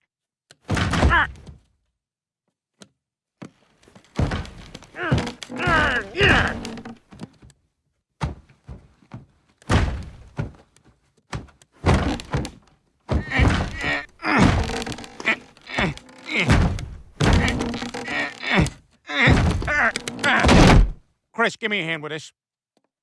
All right, ready? All right, 1, 2, 3. Okay, all right. Easy, okay. easy. All right. Whoa, stop. What? No, twist it. I am. Just look down, all right? Just look at me. Look what I'm doing. All right, you see the way I'm twisting it? Okay. Okay, no. All right, you know what? All right, just put it down. Put it down. Just drop it. All right. Drop it. All right. All right, let's just hang on and figure this out. All right, okay, I got it, I know what we're gonna, okay, all right, here's what we're gonna do. We're gonna take the cushions off, unscrew the legs, take the mattress out, and this whole thing's gonna be a lot simpler. It's easier than we're making it. This isn't working. You know what? Just give me a push. I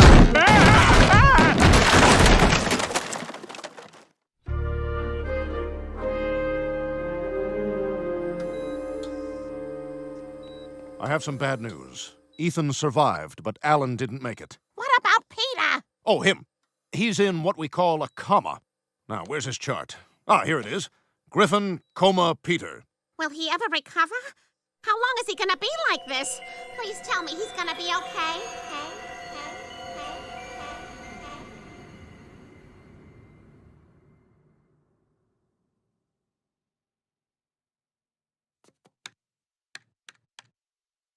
Oh, God.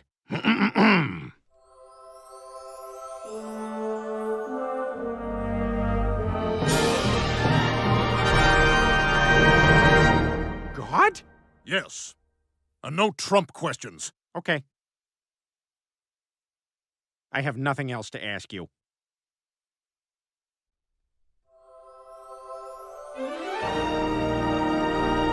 I can't believe I'm stuck in an elevator with God. Although I guess you are everywhere and in all places. No, you're thinking of Kevin Hart. I know, right? In every movie. Him and The Rock. Oh, I love The Rock. No, I love The Rock too. He's just in a lot of stuff. You know, his real name is Dwayne Johnson. Yeah, I know. We have Us Weekly on Earth too. Wait, why are you here? Shouldn't you be up in heaven? There was an issue. A few angels came forward. I don't remember things exactly as they do, but I respect their experience. How did I get here? Well, you had a couch attached to your back, and you fell down the stairs and hit your head pretty hard. Am I in a Leftovers?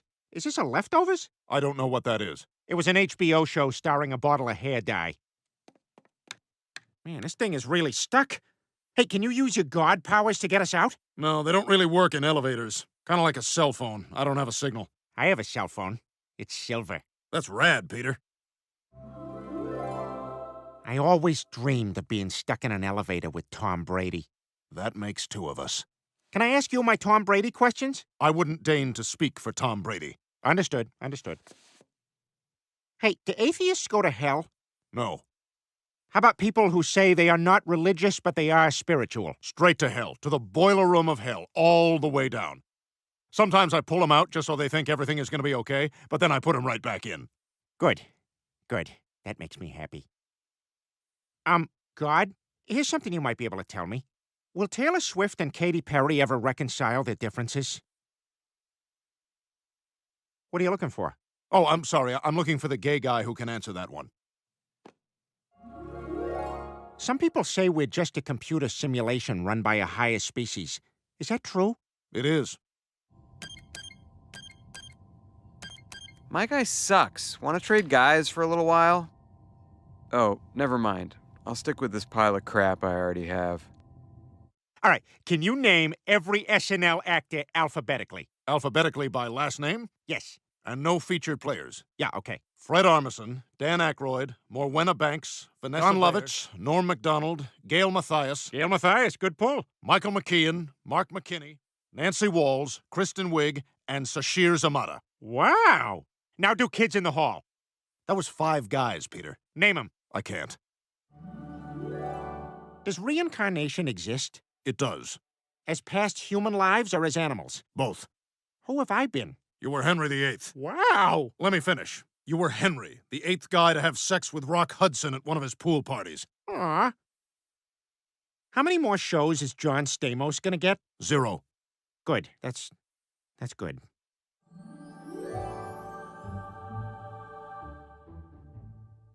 Are you real? Do you think I'm real, Peter? I like to believe there's something bigger than me out there keeping a watch out.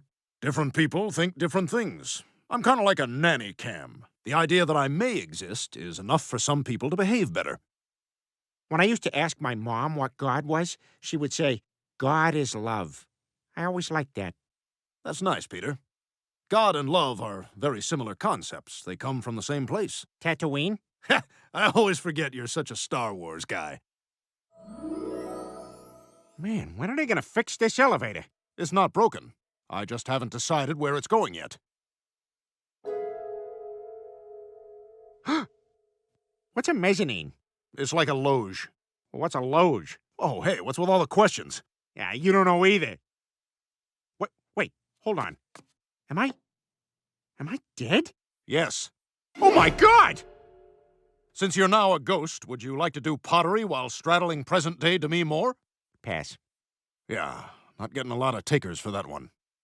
I feel like the bones in her back would hurt my tummy.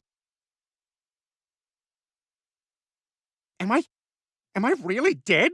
Well, if you weren't dead, would you feel nothing when I do this? Ah, son of a bitch! You know what? That's right. It takes a day. My bad. Sorry. Tomorrow I do that, you feel nothing. But trust me, you're dead. But I can't be. Hold on, give me a sec.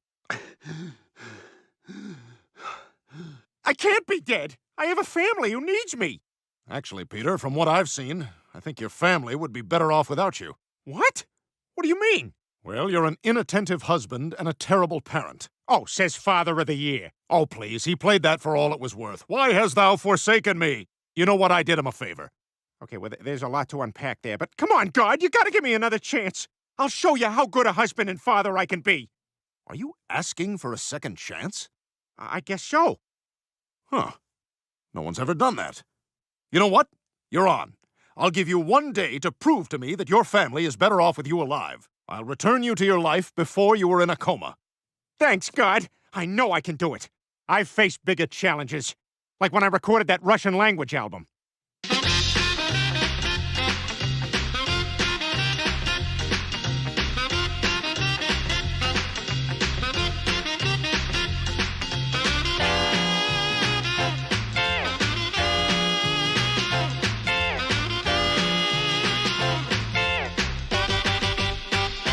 Vodka.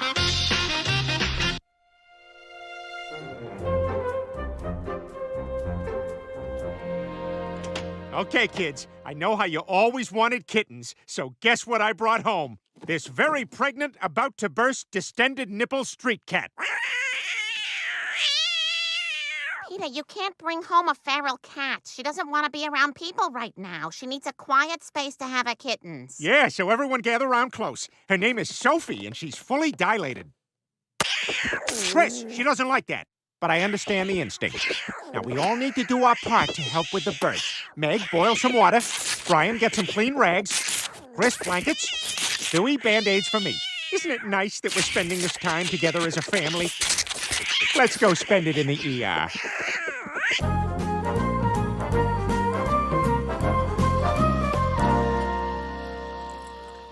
Well, look at us, out for a fun family dinner. If anyone's watching, they'd say, look at that family. Look how happy they are. Well, the kids do love Fuddruckers. Yeah, getting to design any burger you want. Your only limit is your imagination. What kind you make there for yourself, Chris? Plain. Plain? What do you mean plain? It's a plain burger. That's how I like them. That's not a burger, that's just a meat sandwich. At least Meg went wild and got a beige burger. No, I got chicken. What? Here? This is Fuddruckers. What part of Fuddruckers don't you understand? All of it. All right, let's start this again. You're all gonna get up, go back up to that toppings bar, and go nuts. But it tastes good like this. It's not supposed to taste good. It's supposed to look crazy. What the hell are you doing? I'm cutting it. It's easier to eat. It's not supposed to be easy to eat. Half of it is supposed to fall onto your plate when you squeeze it, and the rest goes onto your shirt. How's everything going over here? Terrible. Go away. See, look, now I have to be even more ridiculous to make up for what you guys aren't doing. Silverware? Put them on. Salt shaker? Whatever. Ice from soda? Get on that burger. Peter, people are staring. Yeah, they're saying, look at the creative guy. Look at King Fuddrucker over there. Usually you put a burger on a tray. This guy's putting a tray on a burger. Are you through, Peter? Not yet, I'm not. Give me the car keys. Peter. Give me the car keys. That's Fuddruckers. Peter, you've opened the trunk. People are pulling things out of our car. Good. That's also Fuddruckers. Get used to it. And prepare to fish my teeth out of my stool. Peter, enough. You guys clearly don't get it. Well, I'm sure when you explain what we're supposed to get, we'll get it. Those poor kids, those poor babies. Hey, Chris, what do you got there? A plain burger. Looks good. You can do this, Peter. You love your family. You can do this, Peter. You love your family. You can do this, Peter. You love your family. Dad, can you crack your window a little bit? I hate you all so much! Uh-oh.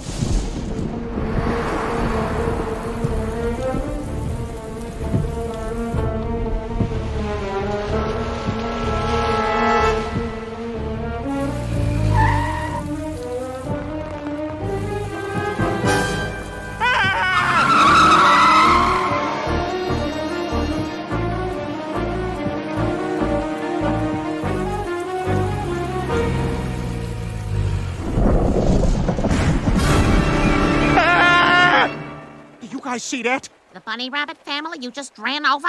Yeah, we all saw that, Peter. Come on, kids, let's go inside. Before you go, there's something I want to say.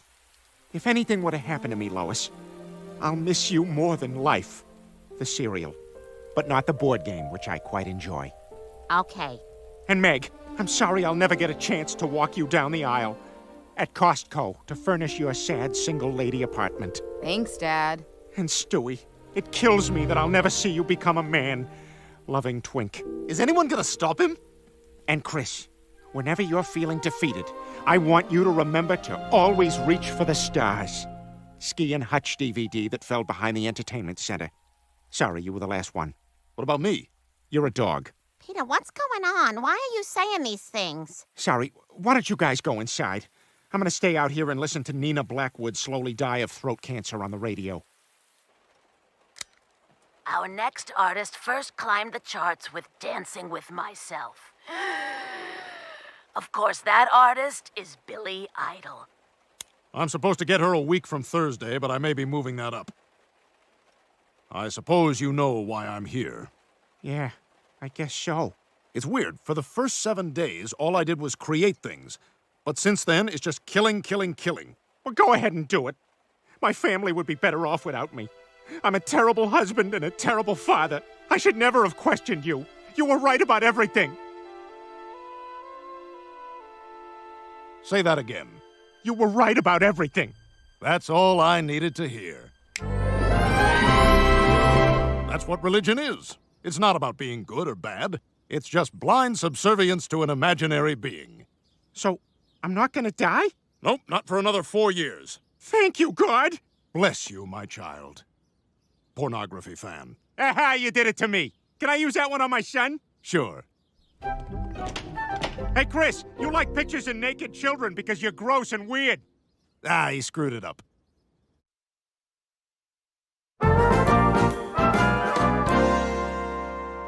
Well, sorry about Fuddruckers. It won't happen again. Because nothing means more to me than my family. Oh, Peter, that's wonderful. What helped you come around? Well, Lois, let's just say the big man upstairs put in a hard day's work today. Well, looks like quitting time. Good night, Kirk Cameron. See you tomorrow, Gene Rayburn. See you when the sun rises, James Mamma mia!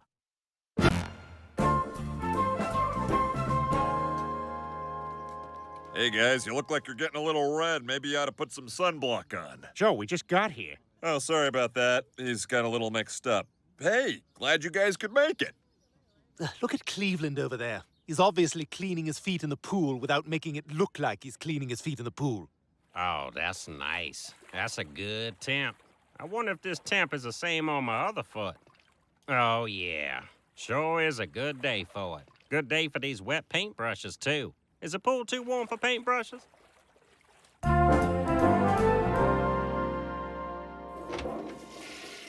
Hey, sorry again, Kevin. I didn't see you in the tub.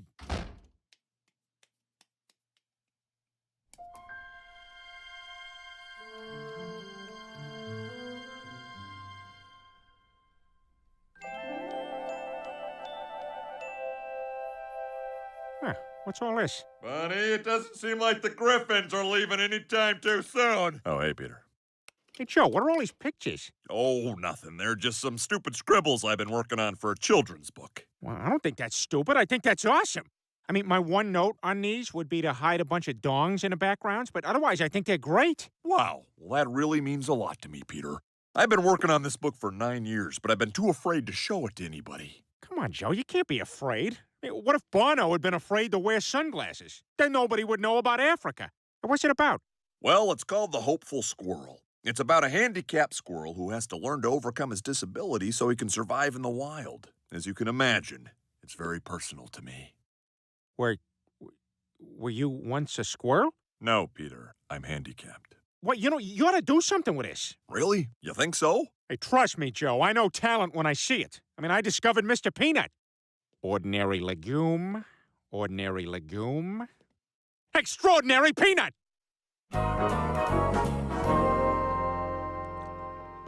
Oh, man, there she is. What? Who? That girl, right there.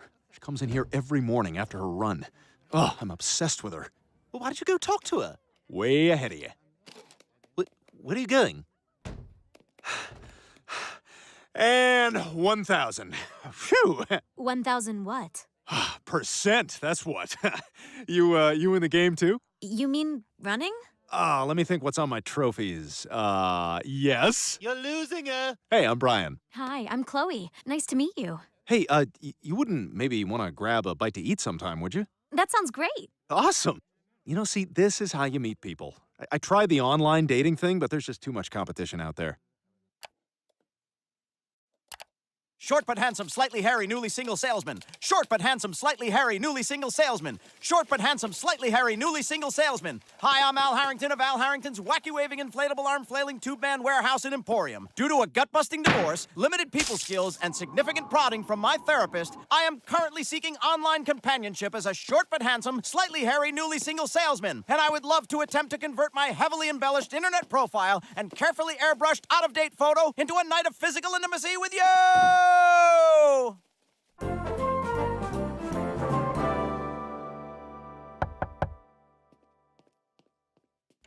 Peter, I just heard the best news. Wow, word gets around fast. Nice, right? No, Peter, I took your advice and sent my book to a publisher. They're gonna publish The Hopeful Squirrel, and it's all thanks to you. Joe, that's amazing. So there's gonna be a real live book out there with your name on it? Well, actually, I'm writing it under a pen name, David Chicago. Well, how come you didn't just write it under Joe Steenberg, you know, your real name? I wanted to avoid catching crap down at the police station. They don't like anything artistic. They were pretty rough on my mime act. I'm in a box. Oop, that's the back of the box. You're not supposed to talk. Well, how else are you gonna know I'm in a box? Oh, hi, Brian. Hey, you didn't forget about our date, did you? Of course not. I was just thinking since it's so nice out, we could go out for a run and then eat. Oh, yeah, no, you know, I would totally do that. I've already run like so many K today. Oh, come on, don't be a wimp. This way you'll earn your dessert. Wow, this is great, isn't it, Brian? Yeah, it's awesome. Hey, is your vision also reduced to just a tiny pinhole? Just push through it, Brian. Once you hit your runner's high, you'll catch your second wind. Runner's high? Yeah, my endorphins always kick in at the top of this hill. Oh, crap.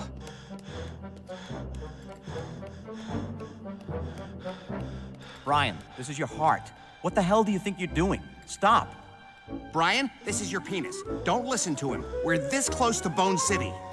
Brian, I'm here too. I'm hanging out with your penis and your heart. Okay, here comes the top. Chloe, I'm not sure I can... I feel it. I'm feeling the runner's high. It was a beautiful day. The sun beat down. I had the radio on. Go get him, Brian. And by the way, the sun is really a black guy. The moon is Korean. Wow, this is amazing. I never want to lose this feeling. Yeah, I'm running down a train. It never would come to me. Working on a mystery. Oh, Brian, that was incredible. Yeah, you humper real good, Brian. I'm gonna go ahead and close the shades. I still see you. Hello, everyone. I'm Blake Walker from Piermont Publishing. Please join me in welcoming David Chicago. Okay, so hi, folks, and thank you all for coming. I know this would have been a great day to surf. That's not a joke. Anyway, this is The Hopeful Squirrel. There once was a handicapped squirrel who could not climb trees to get food. Okay, next page. The squirrel, the same squirrel from the first page, hoped that the other animals would share their food with him. Please, said the hopeful squirrel, if you could all spare just one nut, I too could survive the winter. Sorry about that. Mommy, I don't like the wheelman. But none of the other animals would share with the hopeful squirrel. Hey, eyes front, I'm talking! Don't tell my kid what to do. Well, maybe if you did, I wouldn't have to. Shut up, this is free! You know why it's free? Because it sucks. Quagmire? I think it might be time to leave. Oh, crap, this is Joe's dream. I gotta do something. Joe, what are you doing? The squirrel doesn't even sound hopeful. It's gotta be like, If you could spare just one nut, I too could survive the winter. Oh, I like that voice. He's funny. That's the man who passed out at the liquor store. Joe, quick, give me the book. And so the squirrel decided to climb for his own nuts.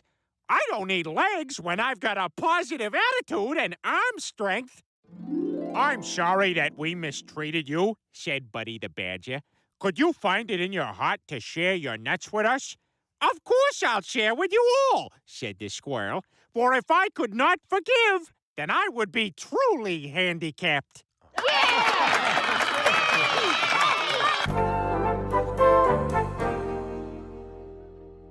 Wow, that was great. Who are you? Just a grown man with a pet hermit crab. Listen, Joe, how would you feel about your friend getting more involved? What do you mean? Well, you would write the books, and your friend Peter would be the public face of the Hopeful Squirrel. He would be David Chicago. Well, I don't know. Joe, this happens all the time. You wouldn't believe who really writes all those Stephen King books. Scary stuff, scary stuff, scary stuff. Ding! Scary stuff, scary stuff, scary stuff. Ding! Scary stuff, scary stuff, scary stuff. Lunch! Look, Peter can get this book into the hands of every kid in America. That's what you wanted, isn't it? All right. Well, whatever you think is best for the book. Great. So it's all agreed. Can't wait to work with you, Peter. What just happened? Oh, the bookstore closed and is now at Target. But don't worry, our industry's fine.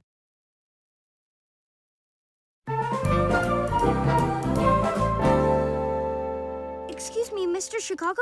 Could you please sign my copy of your book? Sure. Easy there, Joe. Hot Rod asked for Mr. Chicago. Give me all your money? I have a gun? Oh, wait. I think I messed something up. Never give up on your dreams? Listen, Peter, if you're going to act as David Chicago, I need to know that you're going to take this seriously and honor the message of the book. Joe, I got it. Trust me. This ain't the first time I pretended to be someone I'm not. Oh, Gene Shalit. I am the ghost of Roger Ebert.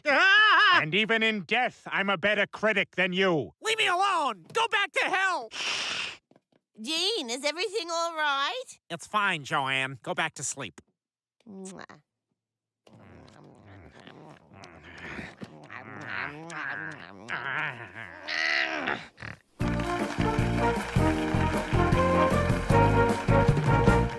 Good afternoon, I'm Tom Tucker. Welcome to another edition of Cross-Legged Chat. Our guest on today's show is local best-selling children's book author David Chicago. Welcome. Thank you. Wow, all your words are right there for you? Ah, quite the imagination on this one. So tell me, how did you decide to write about a handicapped squirrel? You know, I'd see these crippled kids limping down the sidewalk on my way to work, and I would just laugh, and I thought, hey, put that in a book. He's making people laugh at handicapped people. What's he doing out there? I'll tell you what he's doing. He's selling books. They love him. Now, I understand we have some questions from the audience. Yes, I have a question. Is the Hopeful Squirrel a boy or a girl? I'm a boy, but in the book I'm drawn smooth down there, so it's not a bad question. Okay, that's all our time. We invite you to stay tuned through the credits so you can see where I buy my clothes.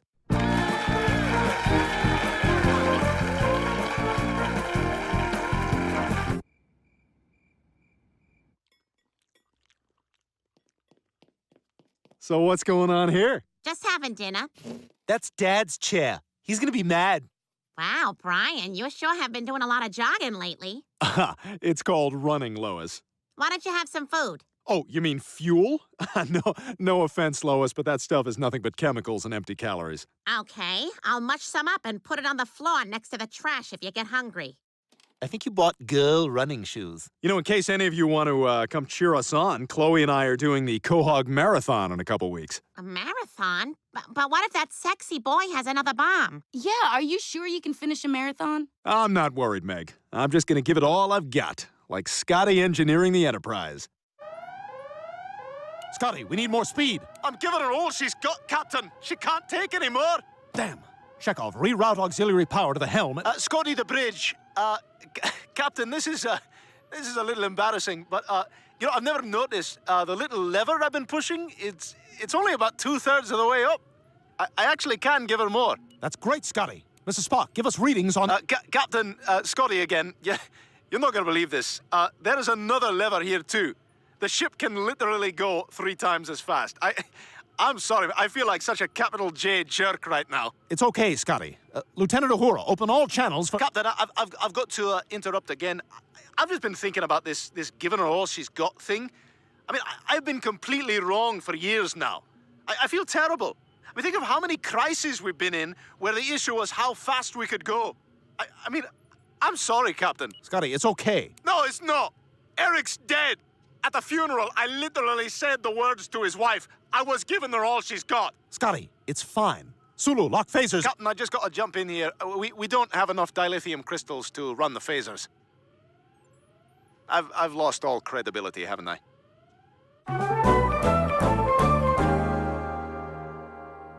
Peter, I think we need to talk. You totally screwed up my book. You're getting kids to laugh at handicapped people when I'm trying to inspire them.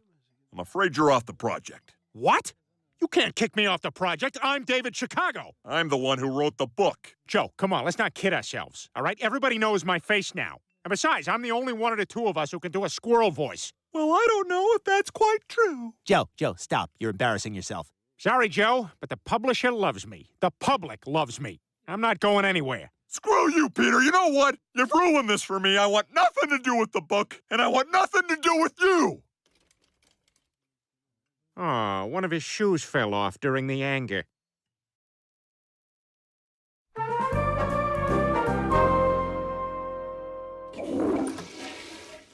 Peter, Bonnie told me that Joe's very upset. Did you really take his book away from him? Did you just poop and then get into bed without underwear on? That book really meant a lot to Joe. I think you should talk to him. Hey, that book would have been nothing without me. And besides, he's the one who quit.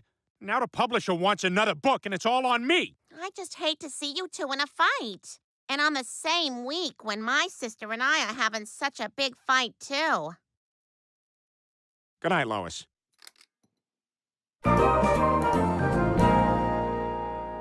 All right, guys, ideas. We got a hopeful squirrel book to write. All right, now who's got something? I got something. What if the squirrel has lasers that he shoots out of his eyes? Quagmire's on the board. And how about he got a frog friend that's got some sort of catchphrase? Like if he's seen something kooky, he could be like, damn, that's cray-cray in a good way right there. Wow. God just speaks right through you, doesn't he, Cleveland? I believe he does. Okay, what else? If there's a bison... Is that a statement or a question? It is what it is. Ain't nothing gotta be nothing, huh? Hey, Stewie, can you come in the bathroom for a second? What is it, Brian? Oh, my God! Hey, could you close the gate? Couple of calves got loose. Pow! Brian, you're all sinewy. Your whole body looks like Paul McCartney's neck. Thanks. That's not a compliment. You look terrible. What does your girlfriend think of this? I dumped her. She couldn't keep up with me. Hey, grab me some more Band-Aids, will you? I got like 8 more nipples to cover up before my run. You know, whatever you're doing, it isn't healthy, Brian. Oh, I'm not healthy? Stewie, my heart rate is down to 4 beats a minute. Besides, I gotta keep training. The marathon's in 2 days. Brian, I'm worried you're losing yourself in all this. Do you remember that phase when you thought you were a pointer dog? Was someone wearing my new high heels? You dick.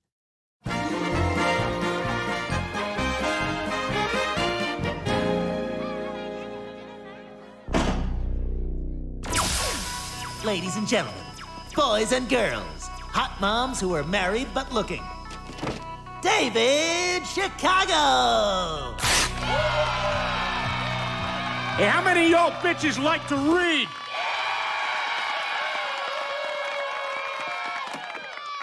Chapter 1. It was winter in the forest, so the squirrel was happy he'd built that hot tub. But little did he know, a strain of super gonorrhea was gonna hit him so fierce, he'd wish he was still paralyzed from the waist down. On top of that, some son of a bitch killed his brother. The monkey's kick-ass buzzsaw hand tore his head open. His brains! His brains! They're everywhere! The little girl yelled. Damn, that's cray-cray in a good way right there. Exclaimed Billy the Bullfrog. The woodchuck mom and her baby finished their cocoa and then tucked in for another cozy night. But then... Nothing but cops on the take and hookers on the make, said Randy the raccoon. What's a hooker? Asked the bunny, who was gay. That and a bag of crank is my Saturday night, spat Randy. The end. You're awful. That was the worst. We had trouble hearing you in the back. I'm sorry, Peter. You're fired. I'm sorry Joe's dream didn't work out for you, Peter. What was I thinking? Joe's the one with all the talent. Me trying to write a book is like CeeLo trying to find a pair of pants. Yeah, I need to find something a cartoon Apple would wear.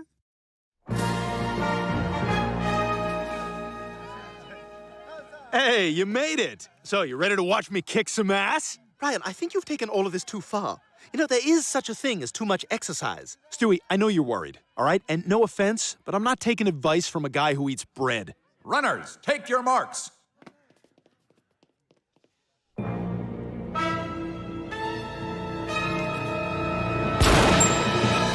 Ow! Son of a bitch! Ow! My leg! Help me, somebody!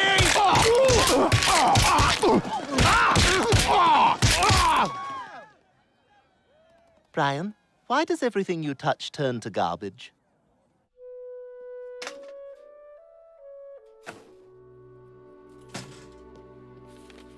Peter.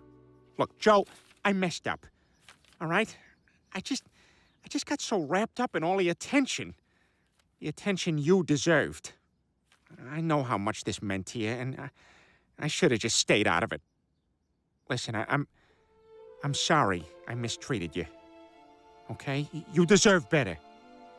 Peter, wait. If I could not forgive, then I would be truly handicapped. What? It's from the book, Peter. What book? I forgive you, Peter. You do? Yeah.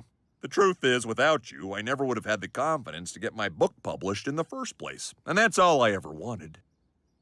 Friends. Frasier.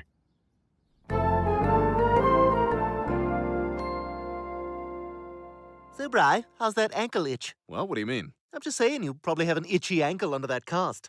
Starts as a tickle, and then you can't quite reach it? Not gonna work, Stewie. Yes, you're right. Best not to think about it. Even though it might be a little bug digging away down there, just nagging and itching. Crap, I did it to myself! What is that? Well, Peter, I'm glad you made up with Joe. Yeah, me too. Yeah, it just goes to show you, Lois, books is bad news. Well, except for the books they sell at Urban Outfitters. The Single Girl's Guide to Happy Hour. Dogs who look like presidents. This one's just pictures of people reacting to farts. I like where the USA is headed.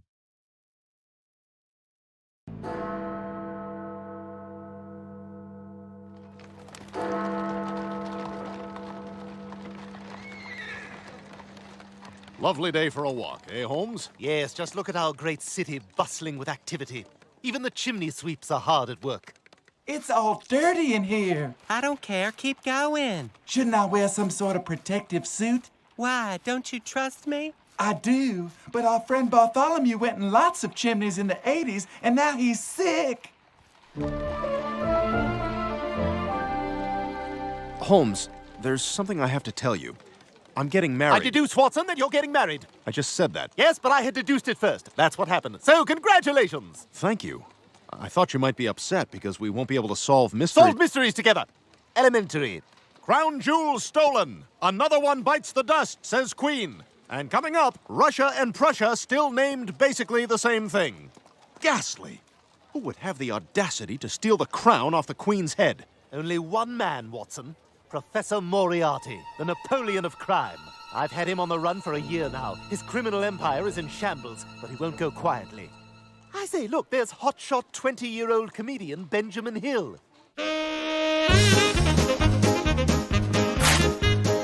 Oh, that'll be funnier when he's older and slower.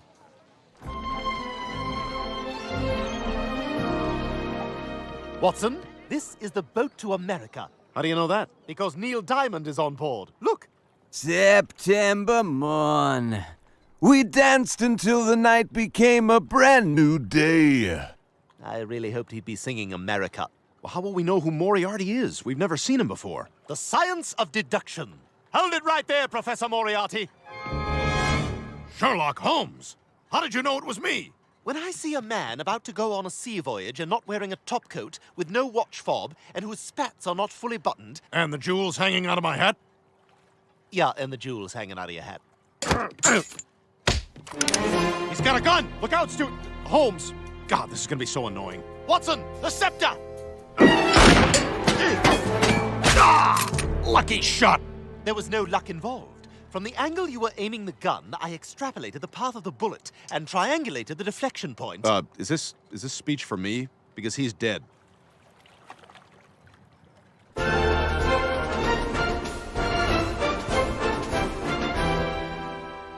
For the court's amusement, we now present Sir William of Cosby. Well, you see, the children of today are wearing their pantaloons so low, Gazoozle, you can see the first 3 layers of their undergarments, Zazzlefoozle. I get away with this for another 122 years, you see. Hello, Your Majesty. I have recovered the crown jewels. Mum, may I say it's been a pleasure serving you, but I've decided to retire. We are losing interest in this conversation. It would be a wonderful cap on my career to have a knighthood. Come now, Holmes. You're not... Sometimes the bigger ladies take a little longer, you see.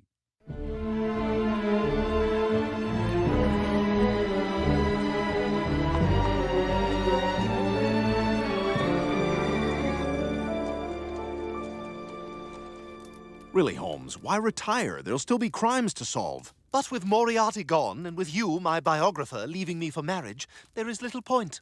Just gonna toss it in the old waste bin. Yep. Goodbye, detective cap. Yep. And you, old chap, are about to solve the biggest mystery facing men of our time. The wedding night. I know, I'm just giddy with anticipation. Lifting her nightgown, nightshirt, evening cape, boudoir coverall, torso doily, and the various corsets and trusses below, exposing her shame to God, followed by brief missionary coitus with no eye contact. And then, 5 months later, a stillborn child the size of a digestive biscuit. Constance! John! Hey. Sup? So, my betrothed, how go the wedding plans? Oh, John, my father is sparing no expense. Boiled beef for every guest, fish head stew, old cheese, and men's attire will be provided by Gentleman's Warehouse. You're gonna fancy the way you look. This I vouchsafe. What is it, Holmes? It's an urgent missive from Inspector Lestrade of Scotland Yard. Oh, darn, there's been a murder and he's begging for my help. Oh, darn, this is embarrassing. Now I've got to see if I can dig that hat out of the trash. Come, Watson, the game is afoot. Afoot? Beginning. Well, then just say that. Enjoying all the old-timey jokes? Don't worry, next week, back to a normal episode.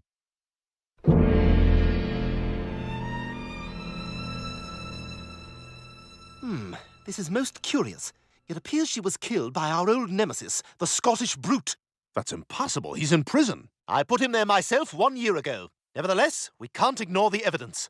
All his victims were prostitutes whose names began with the letter V. This one's name is Veronica, as evidenced by this satin softball jacket that bears her name. These threads are from a Scotsman's plaid kilt. The telltale locks of red hair. But most significantly, the Scottish brute replaced his victim's intestines with bagpipes. Want to give it a whirl?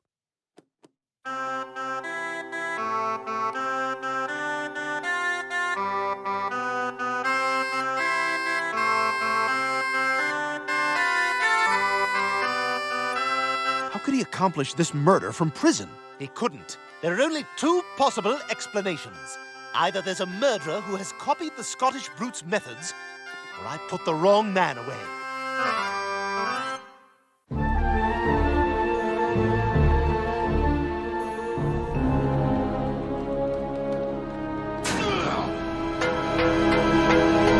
What are you in for? I rathboned somebody's Cumberbatch.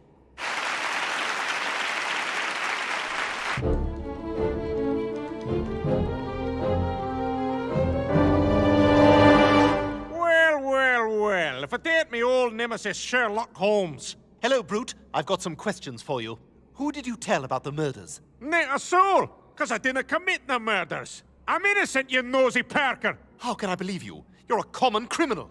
All the prostitutes were killed by a left-handed assailant. So? So, I was born with 2 right hands! Dear God! That means he couldn't have been the killer. That's right. You ever seen a man with 2 right hands? Oh, this thing was open. That shouldn't be open, right? No, I wouldn't think so.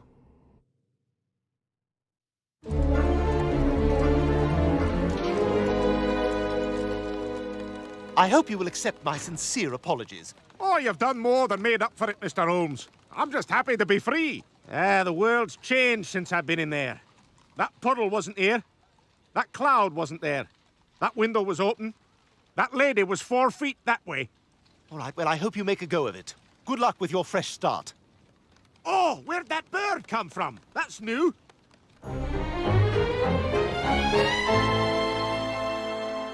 Watson, I found some important new clues. These red locks of hair I found at the crime scene, they don't belong to the Scottish brute. They belong to a woman. How can you tell? It's hard to explain, Watson. Women are mysterious. But don't ask me. Ask contemporary personality Oscar Wilde. I prefer a man with a future and a woman with a past. Oh, splendid! Well said. Splendid. All right, let's get out of here before we're all arrested for the crime of bum fancy. And now, I will disguise myself as a prostitute named Valerie. What the devil is that? It's my own invention. A steam-driven mechanical exoskeleton. Observe.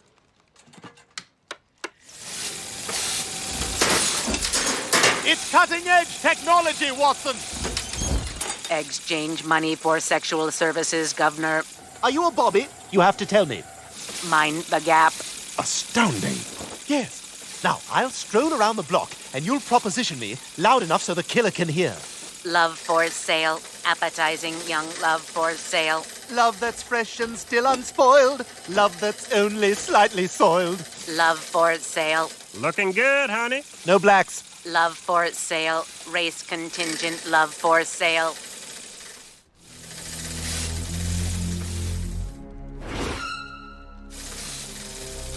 Did I hear your name was Valerie? Yeah, Governor, have we met? Your voice sounds very familiar.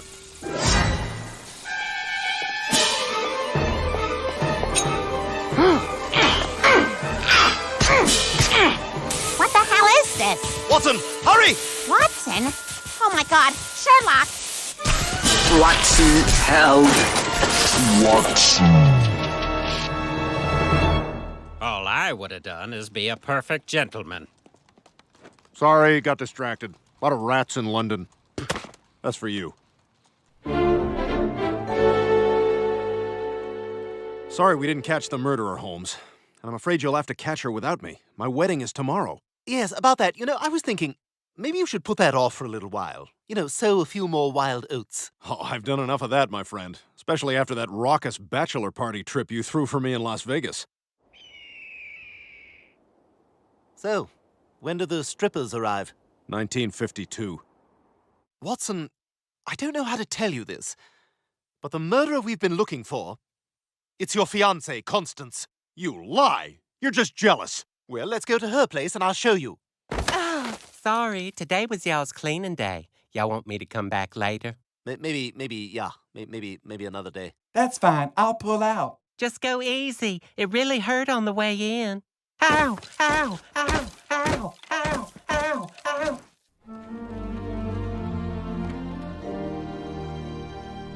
Constance, are you here?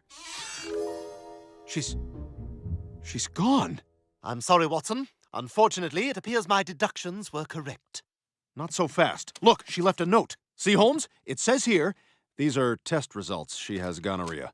I can't believe it. My beloved Constance is the murderer. It's even worse than you think. If she's a murderer from this time period, that means there will be a terrible, pretentious musical about her one day. Behold the tale of Constance, the murderer in the bonnet. The murderer in the bonnet. Oh, I was wrong. I love it. Will Watson and Holmes track down Constance? We'll be right back after these turn-of-the-century messages. Another dull night at the gentleman's club. What we need is some room temperature gin. Hello, gents. Fancy some room temperature gin? Shut up, you slag. No women allowed. Room temperature gin.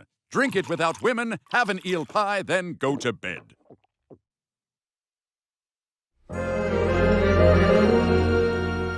Constance had the tickets for our honeymoon to Paris. No doubt she'll be using those for her escape. Very well, then we're off to France. That's right. We're off to Gay Paris. What's this now? Gay Paris. Some people call it Gay Paris. Oh, then I suppose I should change. Let's get separate rooms just so we can spread our stuff out.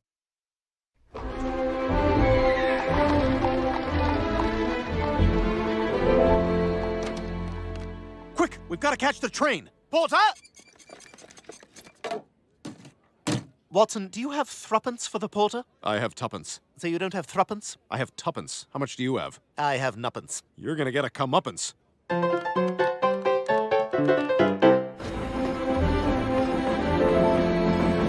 Excuse me, sir. What's the next stop for this train? Ugh, I hate when they let the infirm ride on the train. Next stop! Station. Sir, you owe an apology to me and all the good people of... It's nice of the locals to act as their own train crossings. Ding, ding, ding, ding, ding, ding, ding, ding, ding, ding, ding.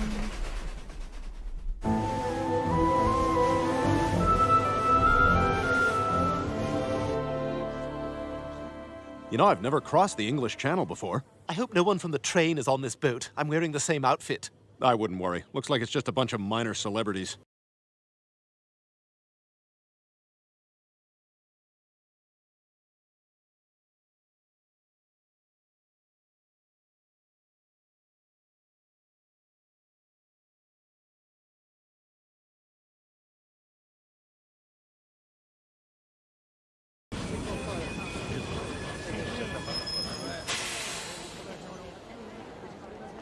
Finally, Paris. What an ordeal. Yes, but how do we find Constance in one of the biggest cities? There she is. Quick, after her. We have to chase her through a series of shots where she has an inconsistent lead on us.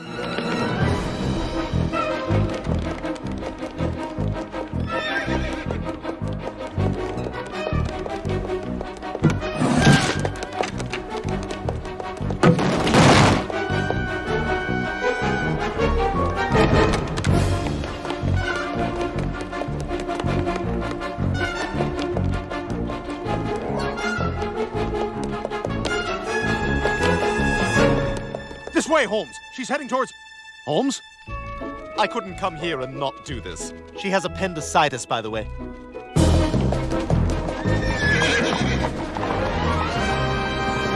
She must have gone up this strange building. What is it? It's the brand new Eiffel Tower. Well, let's hurry. She's getting... Hold on. I think we may have just photobombed that family's picture.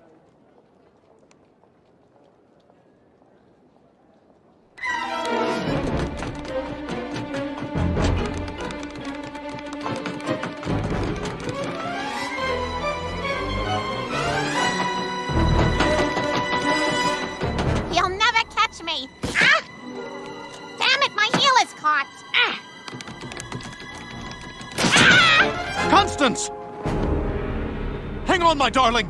John, I did it for him. And you didn't mean to hurt me? No, you're not getting what I'm saying. I didn't care about you at all. Who did you do this for? Why were you killing prostitutes with the initial V? The great Sherlock Holmes. He said you'd never figure it out, and that he'd be victorious. Constance!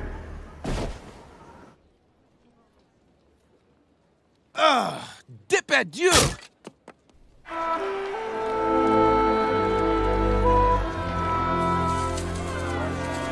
I can't believe she's gone, Holmes.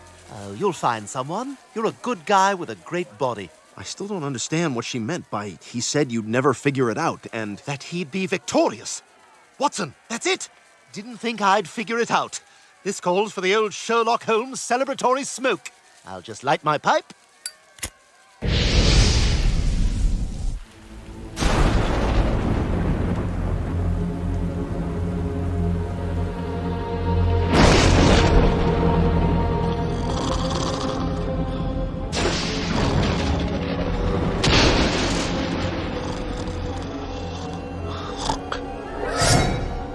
is the meaning of this? I'll be replacing your innards with these bagpipes, Queen Victoria. Not before we put you in jail. What's with this we crap? It's just you. Oh no, it's we. We made it just in time, and I was able to fool you as I am a master of disguise. Seems like you're just good at dressing up like a woman. Yeah, you caught me, Mr. Holmes. I suppose it's back to jail for me. You can dispense with the act, Professor Moriarty. Holmes, what are you talking about? Moriarty's dead. You killed him. No, that was one of his lackeys. Isn't that right, Professor? Very clever, Holmes. What gave me away? Constance. She said that you'd be victorious. That was the vital clue that these murders were for my benefit. I was dismantling your criminal empire, and you wanted revenge.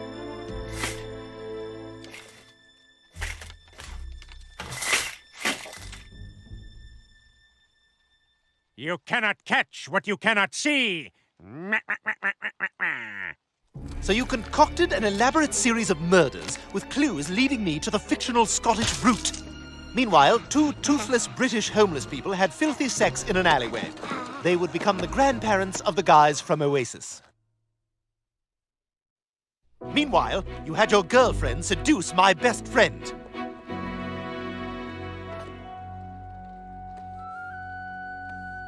She arranges for me to kill your imposter and commits an identical murder, so I would come to the inescapable conclusion that I'd put the wrong man away. Constance would lead us away from England while you killed the last prostitute with the name V, and I'd get the blame for freeing the man who killed our beloved queen. Brilliant. Why do you think Queen Victoria's a prostitute? She formed an alliance with the Dutch royals for shared control of Guyana. So, political? One last mystery to solve. Why do they call you Professor? I teach at Hogwarts. Really? No, but we should have done that instead of this.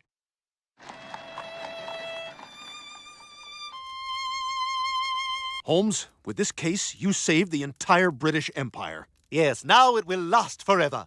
From South Africa to the Suez Canal, from Cyprus to Australia, all of Canada and Grenada, even Antigua and Jamaica. India, Jordan, Kenya, Kuwait, Malawi, Bermuda, the Falklands, yes, all part of our empire. I'll always miss the Maldives, Myanmar, New Zealand, Nigeria, Pakistan, St. Kitts and Nevis, Sri Lanka, the Sudan, Uganda, and the United Arab Emirates. God, England sucks now.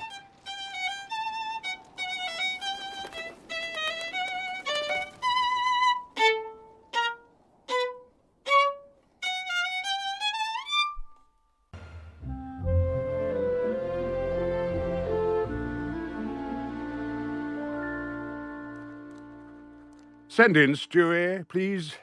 Oh, I can go in now? Oh, fantastic. He's ready. Marvelous. Thank you, Barbara. I hope you get those Adele tickets. You deserve them. She won't get them. No way. She needed to get them like a month ago. So, is that me over there? If you like. Here we go.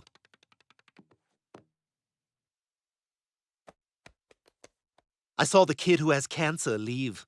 That must have been fun. I don't know why his parents are still bringing him to school. It's uncomfortable for everyone.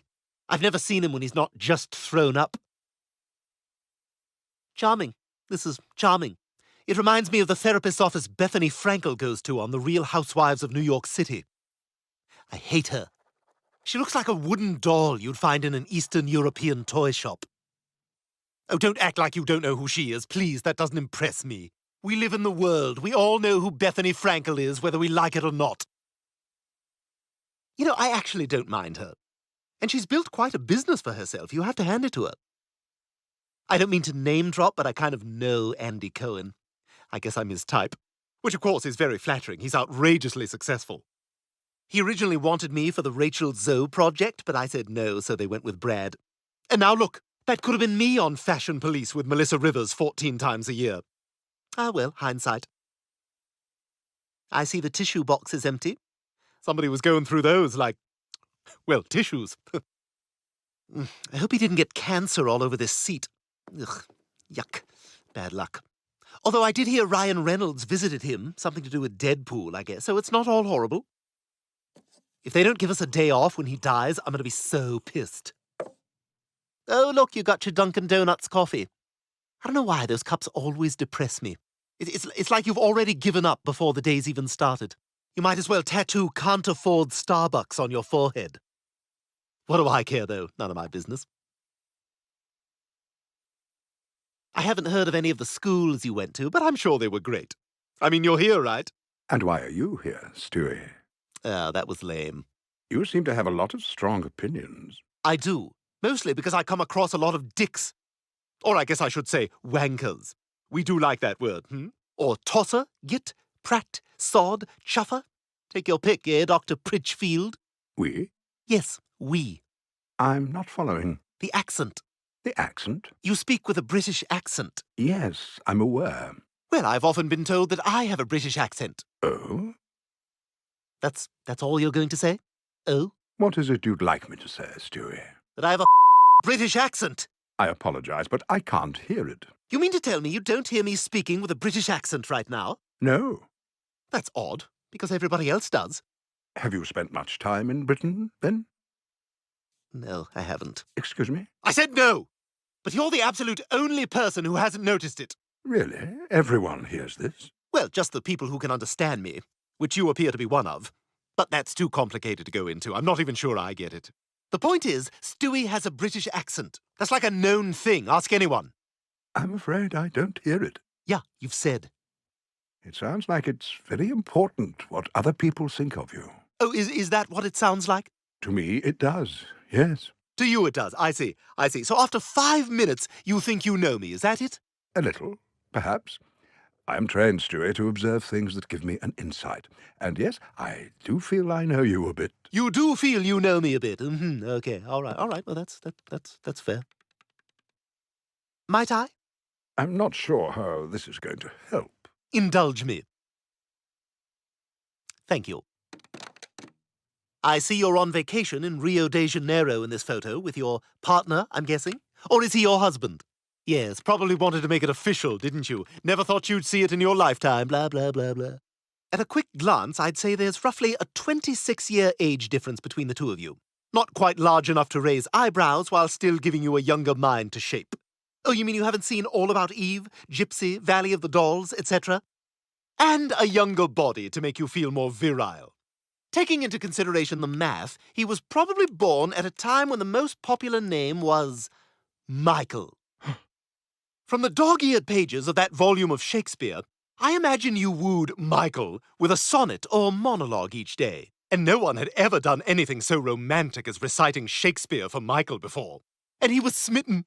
While not as physically attracted to you as you are to him, that's okay. You each bring something important to the relationship. Isn't that what you believe, Dr. Pritchfield? I see a prescription for heart medication on that table. My guess is you keep that at the office. You don't want to worry Michael, you say to yourself, even though the truth is it embarrasses you. Your age, your mortality, best to keep appearing as vital as possible, and no need to have reminders at home of what's just around the corner, is there? And your office is your haven, since Michael doesn't work and is often at home, perhaps as a result of a low-level depression that you don't really want to get into with him. Oh, he always planned to have a career, but he could never settle on exactly what it was he wanted to do. And at first, you liked having him at home to take care of the house and plan trips, so that's just what happened. And that's a job, too, he reminds you over the years. Michael likes to travel, and he prefers the finer things, and you'd like to give them to him, wouldn't you? But it's a bit difficult on a child psychologist's salary at a Rhode Island preschool, I'd imagine. Fortunately, you don't have children, so you do have some disposable income. Oh, you have talked about it with other couples, just for show. Probably at dinner with younger friends of Michael's who are starting a family. You know, to be part of the conversation, to feel included. But you said you preferred your trips and your rescue dog named after a character, most likely from Dickens. Ah, how accomplished and affluent you both look in this photo. Just the image Michael is so desperate to project. Let's look a little closer, shall we? Now, I see you're both wearing Ralph Lauren purple-labeled dress shirts that retail starting at $495. But from the disfigured buttonholes on one and the small discoloration on the other, I can see you bought them at the outlet in Providence. Probably third markdown, in which case $49, give or take. Since you also have light jackets on, I can see that you went there during summer vacation, which is in fact winter in Rio, outside of the high tourist season. And I see that you're on the rooftop pool deck at the Fasano Hotel in Ipanema, the most exclusive hotel in all of Brazil. Michael would have been dying to stay there. He had a friend that went with his older boyfriend, who makes a lot of money in most likely banking, much to your chagrin. But even in August, it's almost $1,000 a night. You tell him people are starving in the streets in Brazil. How do you justify paying those prices? When the truth is, you simply can't afford it. It's for another class of gay people. The window that Michael is always desperately peering through and sadly on the other side of. But you do your best. You don't go on Airbnb because you don't trust it, even though Michael has stories of friends who have found the most fabulous places. You like a hotel. Besides, it's more romantic, you tell him. But when you take him to the place you're actually staying, the one you found on TripAdvisor that was rated number 27 of all the hotels in Rio and was having a special rate of $295 a night, which is still not cheap, you remind him. Most people never get to visit half the places he's seen, you tell him. You can't help but feel like a bit of a failure as you see the look of disappointment on his face as he enters the room. So you decide to go to the Fasano Hotel for dinner and drinks. No, just drinks. Once you've seen the restaurant prices online, and once there you can see how Michael begins looking at all the older men who can afford to take their husbands, to such luxurious hotels. And you worry a little that you're diminishing in his eyes with each passing year. But you tell yourself you're being ridiculous as you see Michael glancing about the rooftop deck looking at all the young men. Men that would be 20 years younger than even Michael. Men that you're invisible to, but he isn't yet. Not completely. And you're jealous and you loathe yourself for it. But Michael wants a photo and he says, let's take a selfie. But you say, let's ask someone to take one of us and make some tired joke about selfies that only you laugh at, wishing that you could take it out of the air as soon as you've said it, as it's just one more indicator that you're older than everybody here. So, Michael calls over a young man wearing a tiny swimsuit to take the photo and makes a crude joke that embarrasses you, but the young man laughs. And he and Michael share a moment that you're not part of, and you feel humiliated and unseen. Which explains Michael's joyful grin and your slightly disconnected half-smile. And you've posted the photo on Facebook, and Michael's posted it to his 86 followers on Instagram. You don't know how that one works. To at least give the impression, in your Ralph Lauren shirts, holding your $20 cocktails, that you're both way more successful than you are, but it makes you feel a little dirty. The lengths you have to go to in order to keep Michael happy. And every time you glance at this picture, you wonder, how long before he leaves me? See? I guess we both know each other a bit. You seem like a very lonely little boy. Oh my God, I am! I'm so lonely! Oh, you can see inside my soul! Oh, God!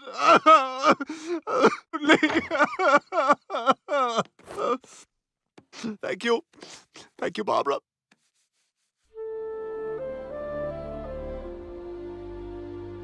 Are you all right now, Stewie? Yes, I think. You're very kind. She's a gem, that one, you know. I hope you appreciate her. Try taking some deep breaths.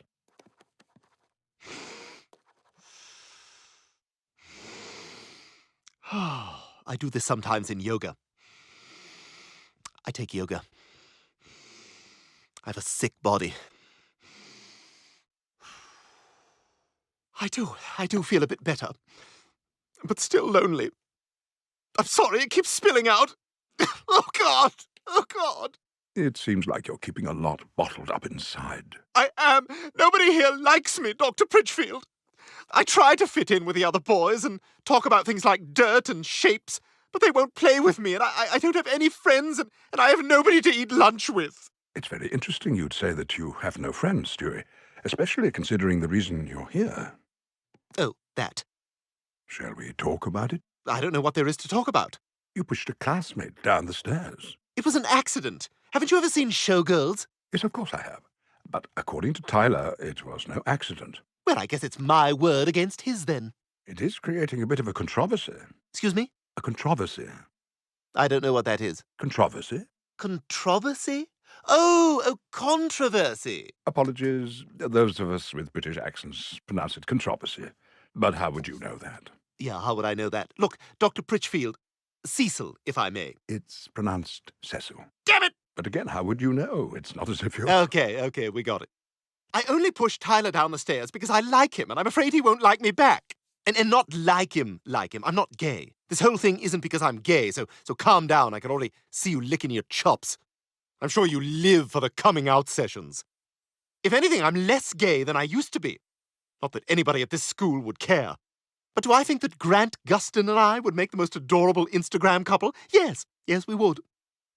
Grant Gustin plays the Flash on the CW, if you were wondering, because, most people over 70 probably don't know who he is. Think young Anthony Perkins. Ah. Oh. There we go. Anyway, fluid is something I hear being tossed around a lot now, but I'm confident in my heterosexuality. That's a word, right? Yes, of course. Okay, it just sounded strange for a second. It must be difficult for you, Stewie, being so intelligent. It is. Oh, just that acknowledgement. Sometimes I don't know where I fit in. I just want to be like everybody else, but nobody's interested in the things that I'm interested in. They think I'm weird. And I'm so anxious all the time, but I always put on a brave face and try to hide it, and I give myself these excruciating migraines. I actually have way more hair than this, but I pull it out. I'm sorry, now I'm getting all worked up again. I'm worse than Bethany Frankel on her period. I don't know why I keep bringing her up. I think about her a lot. Well, what are the things you're interested in, Stewie? Me? Well, I like to talk about world domination. Some people don't think I talk about it enough anymore, but mind your own beeswax is what I say to them. I also like to talk about musicals. It's hard to find someone who can converse on one of those topics, let alone both. And I really, really, really want to see Hamilton, but by the time it gets here, I'll be 30. I think I'm still the only one in town who's even heard of it, and it's been out for over 2 years, which just makes me even more depressed. How do you live in a place like that? Quahog. What a pile of garbage. And I've even memorized some of the songs, but I have no one to sing it for, and I'm really good. Do you want to hear it? Oh, you mean now? I really need you to hear me sing Hamilton. I'm so good. Why can't I be on Broadway? I want to be on Broadway. I want the world to fall in love with me 8 times a week. I'd love to hear you sing. Okay, now I'm nervous. If it's not good this time, just remember it was good at home. Don't look at me while I start. It's hard. It's a lot of words very fast. Like Gilbert and Sullivan, but for Hispanics. How does a bastard, orphan, son of a whore and a Scotsman, dropped in the middle of a forgotten spot in the Caribbean by Providence, impoverished in squalor, grow up to be a hero and a scholar? The $10 founding father without a father got a lot farther by working a lot harder, by being a lot smarter, by being a self-starter. By 14, they placed him in charge of a trading charter, and every day while slaves were being slaughtered and carted away across the waves, he struggled and kept his guard up. Inside, he was longing for something to be a part of. The brother was ready to beg, steal, borrow, or barter. Then a hurricane came and devastation reigned. Our man saw his future dripping down the drain, put a pencil to his temple, connected it to his brain, and he wrote his first refrain, a testament to his pain.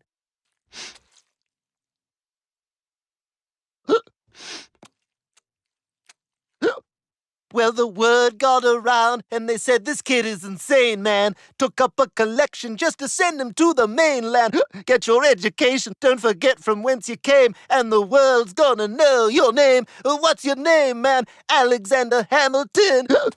My name is Alexander Hamilton, and there's a million things I haven't done. But just you wait. Just you wait. That's all I've learned so far. Well done. You're a very special little boy, Stewie. I saw you check your watch. That was a bit emotional for you, wasn't it? But it felt good. I got so much out, you know? Would you like a cup of tea? I would love a cup of tea.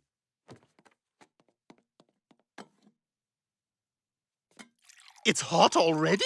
Yes, it's an electric kettle. We don't have that at our house. My mother boils water in an old Jiffy Pop tin.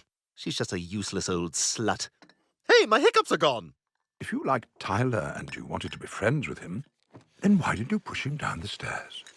Oh, I don't know.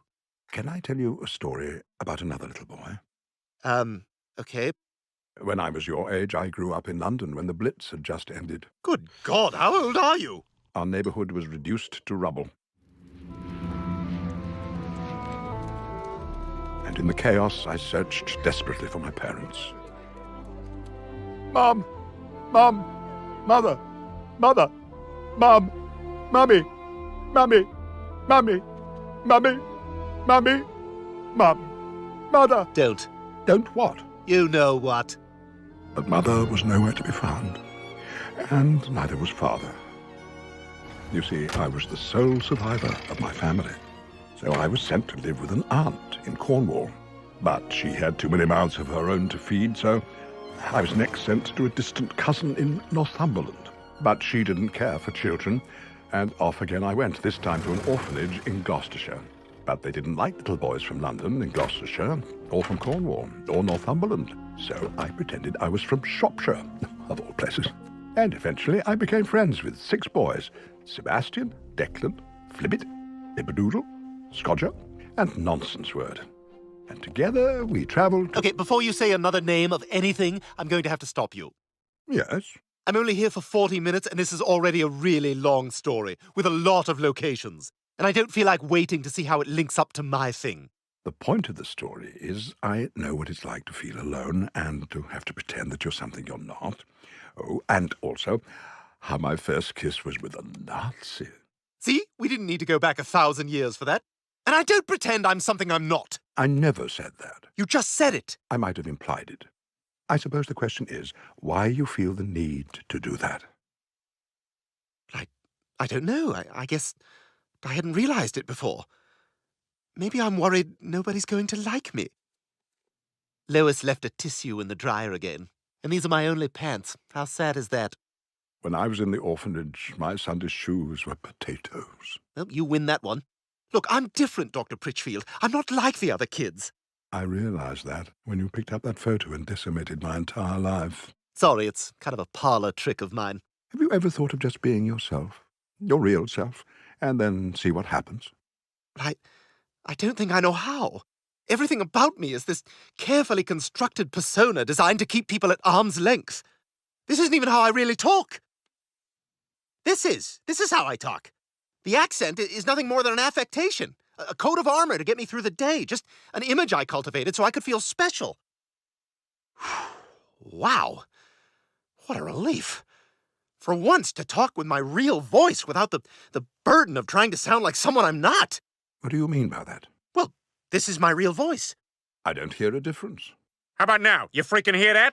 What about now? Sound different? Giggity? What about now? Coming up now, this voice. Ahoy, it's me. And I'm a gay alien. I'm sorry, that just all sounds like the same person.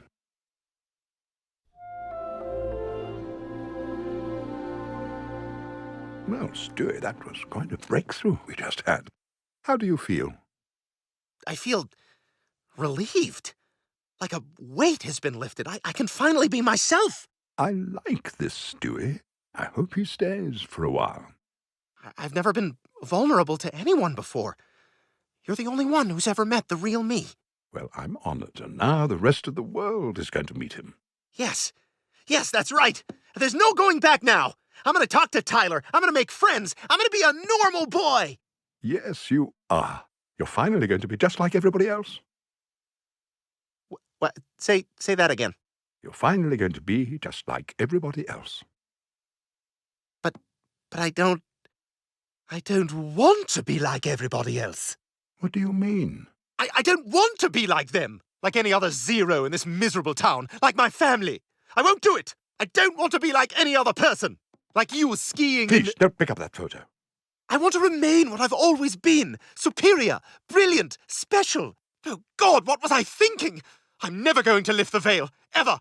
Nobody will ever know the real me. My accent's back, by the way. It was a very dramatic moment. If you say so.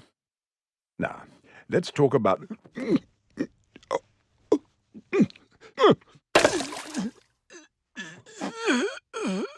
Stewie, can you hand me my heart medication, please? Of course. Except there's one person that does know the real me, and that's you. I don't understand. Why aren't you getting my medication? Yeah, listen, you're not gonna like this. Please, there's not much time. I'd like to, really I would. And you were super helpful, and this kind of seems like a crummy way to repay you, but I'm not going to get it. Is this because I made you wait? It's because I can't have anyone know the real me. And so you must die. I guess that's what happens in therapy, though. No, it's not. Ah, you're right. That didn't make much sense. Not to sound ghoulish, but any indication how much longer you're going to linger? I'm not sure. I think it's different for everyone. Yeah, because you're still pretty chatty is why I'm wondering. Don't do this, Stewie. It will stay with you forever. Yeah, not worried. For me, this is kind of no bigs. Barbara! Barbara! Oh, didn't you hear her go to lunch? It was like an orchestra of squeaky chair springs and groaning floorboards playing her out. So, this is how you leave me. Sorry. Eyes, look your last. Arms, take your last embrace. And lips, oh, you, the doors of breath, seal with a righteous kiss, a dateless bargain to engrossing death.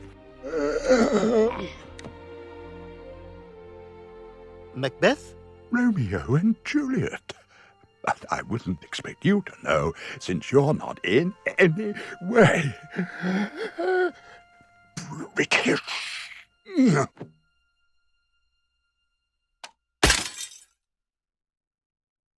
I feel less bad. You've reached the office of Dr. Cecil Pritchfield. Please, leave a massage. That one can't be right. It's Michael. I want a divorce. This is not your day.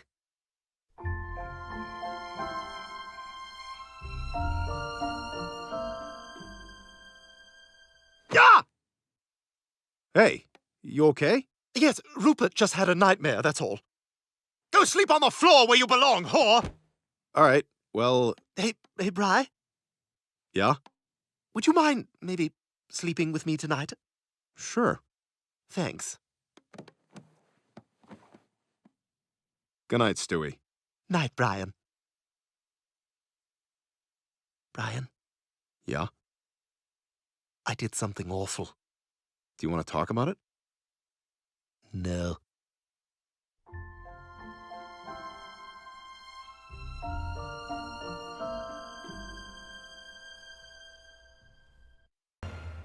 Hi, I'm Peter Griffin, and I'm here at the Museum of Television and Radio to commemorate Family Guy becoming the longest-running show in television history.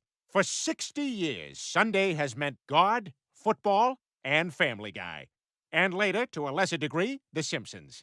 Premiering in 1952 as a recurring sketch in the popular Dow Chemical Follies, Family Guy has survived 19 cancellations, 2 assassination attempts, and a pretty good ribbon by those South Park guys.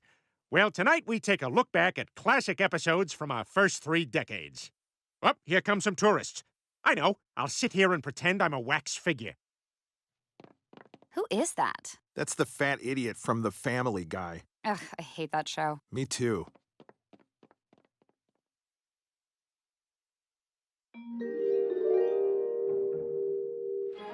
Raleigh Kid Cigarettes is happy to bring you Family Guy, the story of an American family named the Griffins. This is Peter, breadwinner and head of household. Lois is the name of his wife. These are their children. This is Chris, the firstborn son. This is little Stewie. Oh boy, he's a handful. Meg. And introducing Doodles Weaver as Brian the dog. We don't trust just any cigarette for our children. Raleigh Kids is the only cigarette made for tiny hands. It's why it's the playground favorite, right, kids? And now, Raleigh Kids, also the makers of Kinder Coffee, invite you to watch Family Guy. Dad, I overheard the fellas talking. Can I ask you a question about girls? Of course, son. You're a young man now. It's natural to be curious. Thanks, Pop. What's knuckle dunk? Oh, atomic test. Put on your glasses. Never mind what your friend said. If you want to have fun with your girl, try dancing. It's fun and good for your health. Swell. That's helpful. So what's going on if a guy says a girl has a red scare in her Harry Truman? Fence!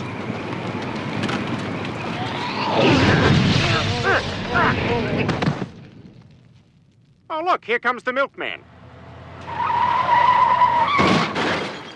So convenient. Good evening, everyone. I'm Tom Tucker, and this is the Radio 5 News. Our top story this evening, songsmith Elvis Presley will be appearing on the Ed Sullivan Show this Sunday night on that never-gonna-last fad called television.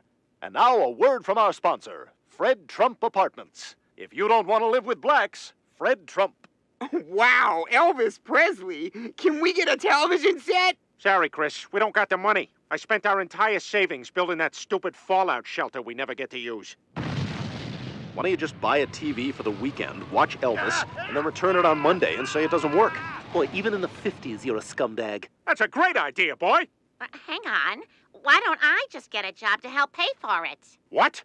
No wife of mine is working. There's underpants in this house that need starching. I don't want to go to work in soft underpants like some Nancy boy. I want to go to work like this. Stiff as a plate. That's underpants.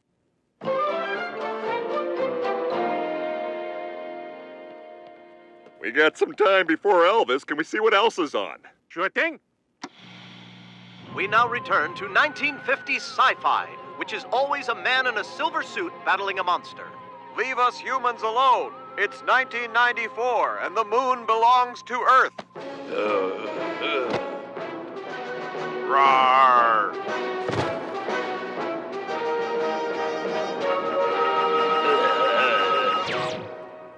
It's safe now. How's the soil, Professor Knockers? It's good. Good. Good. Good evening, I'm Tom Tucker, previously of Radio 5 News. Tonight, I bring you a special report. Women in the workplace, hilarious or disturbing?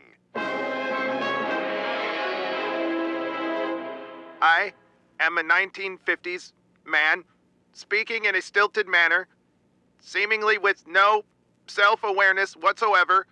I am shouting for some reason and will now suddenly be replaced by crude graphics.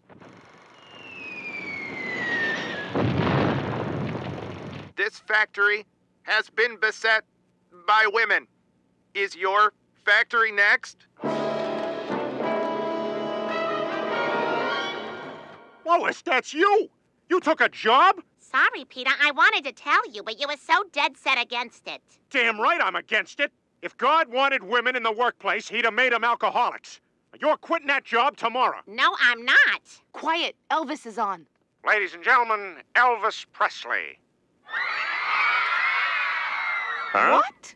Elvis Presley is white? Cleveland, did you know about this? Come on, Donna, let's pick up some gizzards and fried skins and head on down to the juke joint. Tonight it's gonna be jumping. And it was jumping. It really was. But I was banished to the sidewalk because I called one of the band guys a bad name.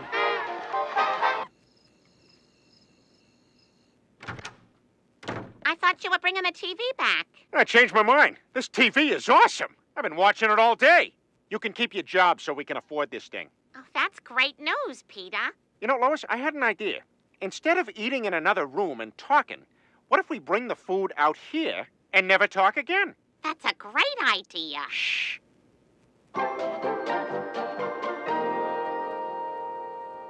Are you looking for the perfect breakfast meal? Try Post Raisin Bran, made with raisins, which are grapes that have been dried in the sun for a long period of time. And bran, the hard outer layers of cereal grain. Along with germ, it is an integral part of whole grains. When you eat Raisin Bran, it fills your stomach and keeps you from feeling the sensation of hunger.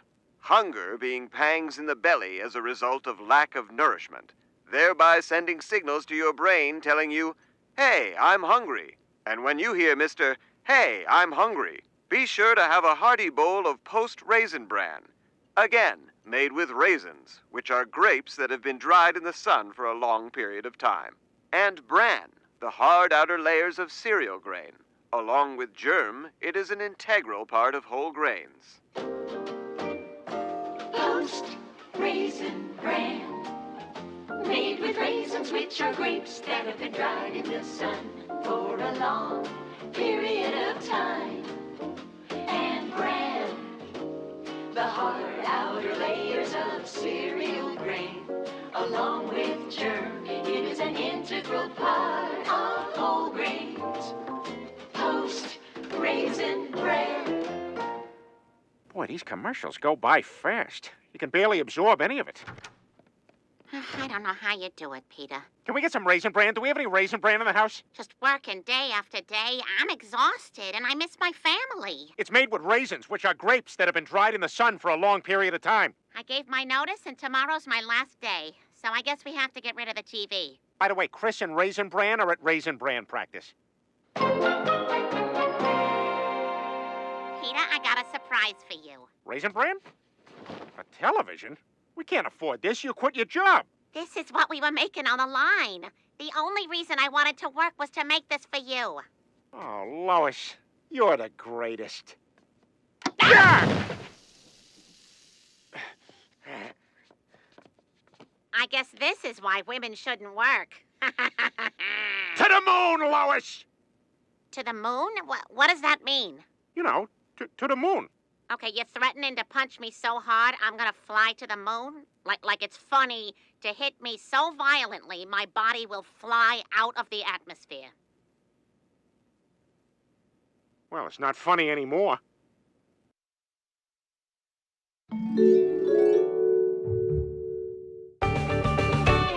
Hi, I'm Peter. This is Lois. My sons Stewie and Chris. Our dog Brian, and the rest is this. We live in Quahog near the beach. A wizard gave my baby the power of speech. No one can hear him, but when he's away, people in town can hear what he says. This is Family Guy. The dog talks, too.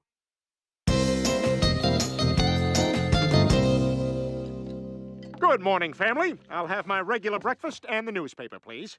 Okay, here's your highball, a grapefruit, and a one weird serrated spoon. And Raisin Bran? Yes. But sorry, there's no newspaper. Chris quit his paper route. What? Aw, jobs are for bozos. Besides, I won't be around to work. Me and my pals are going to Woodstock to smoke dope. No, you are not. Chris Griffin, you are grounded. Oh, I hate you. Now I'll never get to see Sha-Na-Na. Hello, I just moved in down the block. My name's Herbert, not Roy Mitchell. So if you see news reports about a Roy Mitchell from 3 towns over who was accused of all sorts of nonsense and left in a hurry, it's got nothing to do with me, because again, I'm Herbert. Mom, Dad, Chris is gone. He went to Woodstock. Now, Meg, nobody likes a snitch. I'm not a snitch. I just tell it like it is. Damn it, Meg. Excuse me, Peter. Maybe I should handle this. Mr. Brady? You know, Meg, when you tattle on someone, you're not just telling on them, you're telling on yourself. And by tattling on someone, you're really just telling them, I'm a tattletale. Now, is that the tale you want to tell? I never thought of it that way. Thanks, Mr. Brady. That's right, Mike Brady. So if you see any news reports about an actor named Robert Reed from 3 towns over who was accused of all sorts of nonsense and left in a hurry, it's got nothing to do with me. Because again, I'm Mike Brady. Chris went to Woodstock? I gotta get there and bring him back before something bad happens.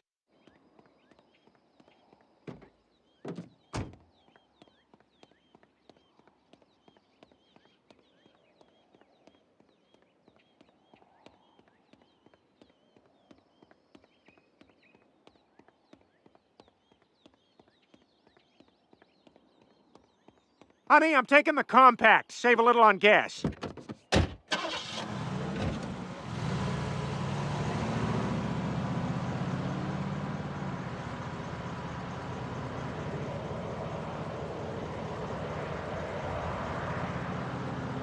Cars are bigger back now.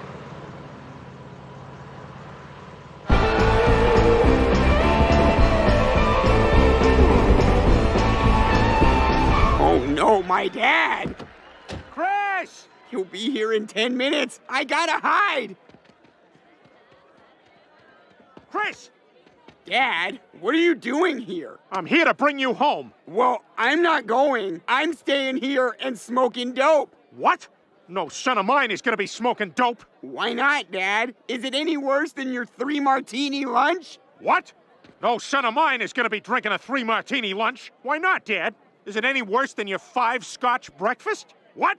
No son of mine is gonna be drinking a 5-scotch breakfast. Why not, Dad? Is it any worse than your 3 X's drawn on the jug corn whiskey moonshine? What? No son of mine drink anything but rice wine. That's right. We trace our early family roots to Asia. Listen, Chris, your mother and I love you. We just want you to stay a kid a little bit longer. You understand? Yeah? I'm glad. Because the thing is, Chris, drugs turn you into someone you're not. But you know what? We love you just how you are.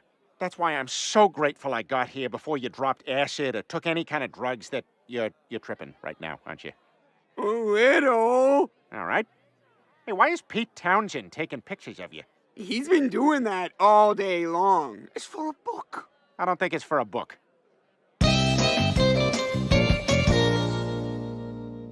Okay, I'm off to do my paper route. Wow, Peter, your plan worked to show Chris how horrible drugs are. Quiet, Lois. I'm trying to watch TV. That's one small step. Ladies and gentlemen, the Beatles. The flash now official. President Kennedy has been killed. God, there's nothing on. Just sit right back and you'll hear a There we go. of a fateful trip.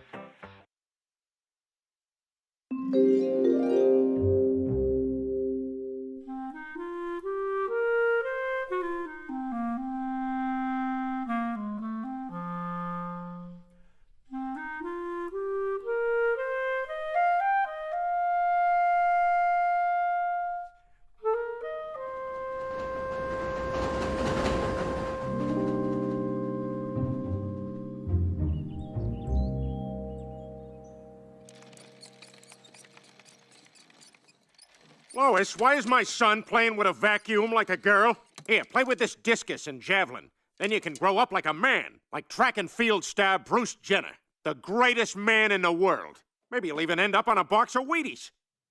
Didn't these used to have nuts in them? Chris, I see in the paper that Vietnam is still going on, and as a blue-collar TV dad, I demand you enlist. Peter, you can't send Chris to Vietnam. They're bombing women and children. You have no idea how bad it is over there. I don't? Oh, I know war, my friend. I stormed the beaches at Normandy. Yeah! Of course, it was 1958, so the resistance wasn't quite as stiff. No running! I said no running! I'm not running! Chris, you are going to Vietnam and doing your duty, like Quagmire did. As a matter of fact, his tour just ended and his transport should be getting in soon. So let's head down to the airfield and give our soldiers the respect they deserve.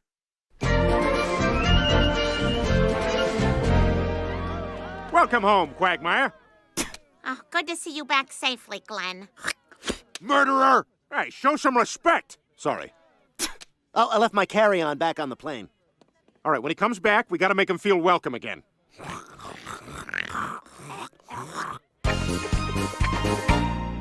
Boy, the clam sure looks different. Yeah, just be careful with your collars on the way in. They're kind of sharp.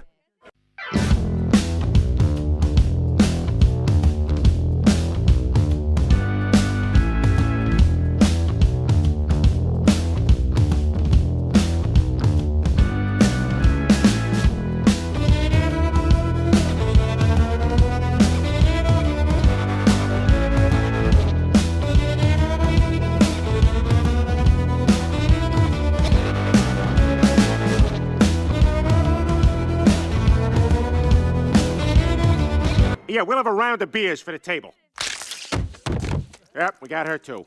It's good to have you back from the war in one piece, Quagmire. Yeah, some of us weren't so lucky. What are you talking about? You never went to Vietnam. Hell, I didn't. I went to the draft board and told them I was gay, and then got hit by a bus on the walk home. So, Quagmire, Chris is shipping out tomorrow morning, and he's pretty nervous. I know you enjoy staring like 3,000 feet out into dead space, but you got any good stories I could tell him about how cool Nam is? You know, there's lots of things you expect in war. Carnage, the sleepless nights. But what they don't prepare you for is the incessant use of Fortunate Son.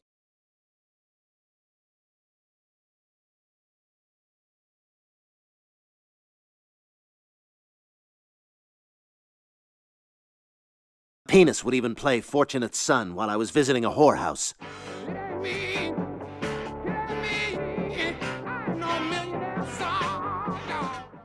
Oh, Lord, that's horrible. There must have been some other song you heard. Yeah, there was. That There's Something Happening Here song. Hey, I just realized your clothes kind of look like the jungle. Shut up, Joe! You weren't there! You don't know! I'll kill you! I'll kill you! You didn't hear the songs I heard! Oh my God, Chris ships out in the morning. I gotta get him out of there. I thought this war would be fun, you know, just go over there and fight the Donkey Kong. We were trying to fight the war our way. The way we'd always fought wars. But we were gradually climbing steel beams and ladders. And the Donkey Kong knew that. It was barrel after barrel.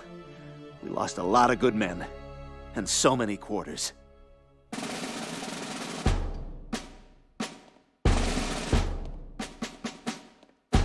Now listen up. When you hear your name, I want you to sound off smartly and move out.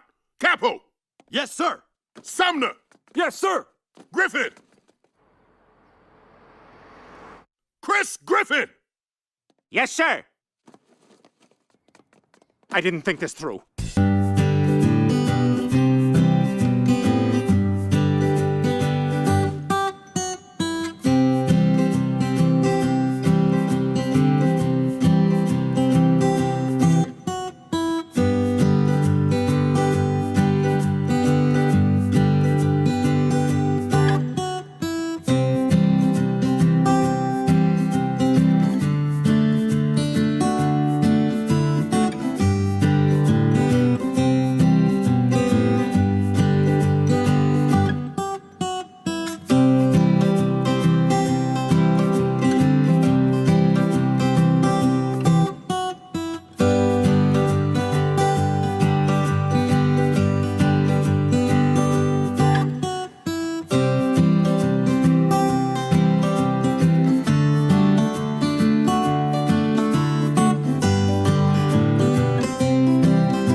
Well, that's all we got tonight. Hope you enjoyed it.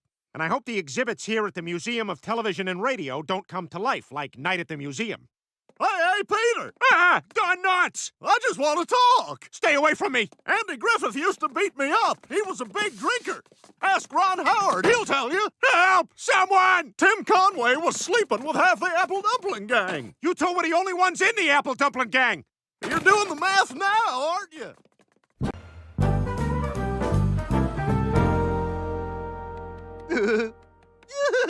What the hell? Oh, hey, Brian. I was sick of waiting my turn outside the supermarket, so I bought every coin-operated horse in town. I assume you're on the Unicorn? You know me well, sir. There must be a dozen horses here. How do you possibly have the money for this type of stuff? Well, I'll tell you, but only on one condition. Fine, never mind then. Investing! I invest in the stock market. The stock market? Ugh, what do you even know about that stuff? It's easy. I just follow trends and invest accordingly. For instance, there are more single people over 50 than ever, so I'm investing in handguns and blackout window shades. They don't want to be part of society, Brian. They've made that very clear. I don't know, Stewie. If you ask me, the stock market's just a rigged game where the top 1% make out like bandits and regular people get hurt. Are you reading off a teleprompter right now? No. The prompter's down. What do we do? Brian, vamp. So, great to be in Quahog, Rhode Island today. That's why he's the best.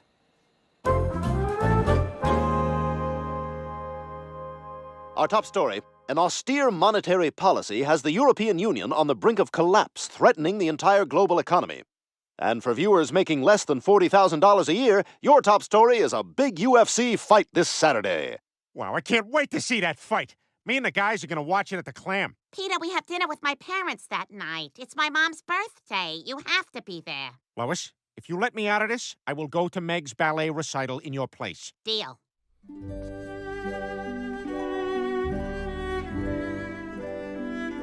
I did not go to the recital.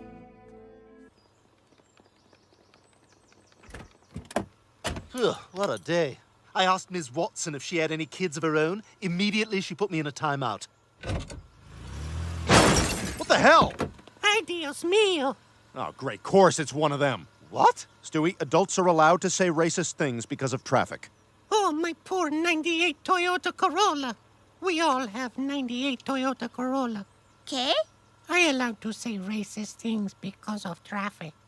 Well, don't get so angry. Just tell your insurance what happened, and then they'll, oh, you're driving away because you don't have insurance. This sucks. Fixing the bumper is gonna cost at least $1,000. Tell you what, give me $100 to put in the stock market, and I'll take care of it. The market? Brian, you won't lose your money, I promise. All right, fine.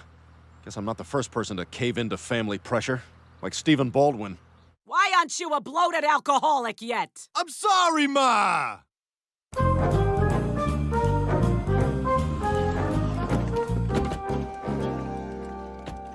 What the hell? Jerome, what are you doing? The fight's tonight. Sorry, fellas. I just got a call. My mom had a stroke. I've got to go back to Long Island to see her. Hey, a Mets fan, huh? No, Joe, now is not the time to use your new conversation techniques. I love her so much. Look at her. So beautiful. And there's no one to take care of her. So unfortunately, I'll be gone for a while. I gotta close this place for a month. A month? I wish it was February, because, you know, that's the shortest month. Nice one, Joe. You're on the board. Look, I don't want to close the place either, but I don't have anyone to run it. Really?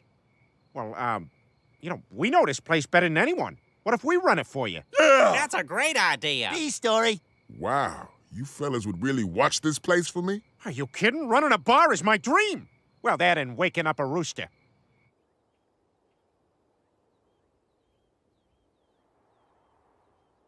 Yeah! Enjoy the rest of your Saturday.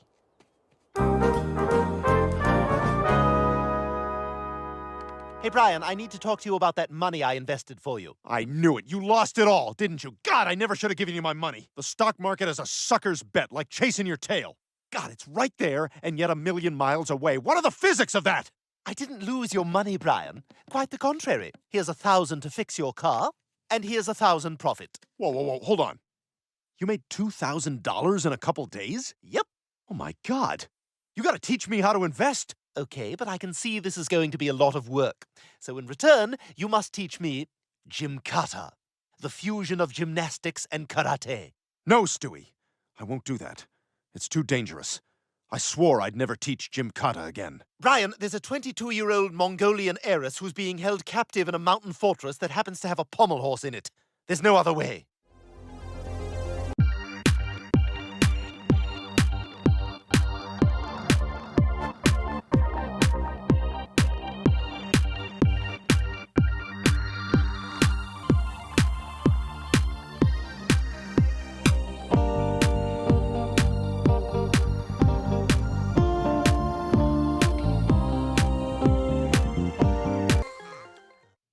Okay, I'm back. Ready to invest? Why are you still wearing that unitard? Can't get it off because my hog's too big. Well, here, let me help you get it off. No. I pooped.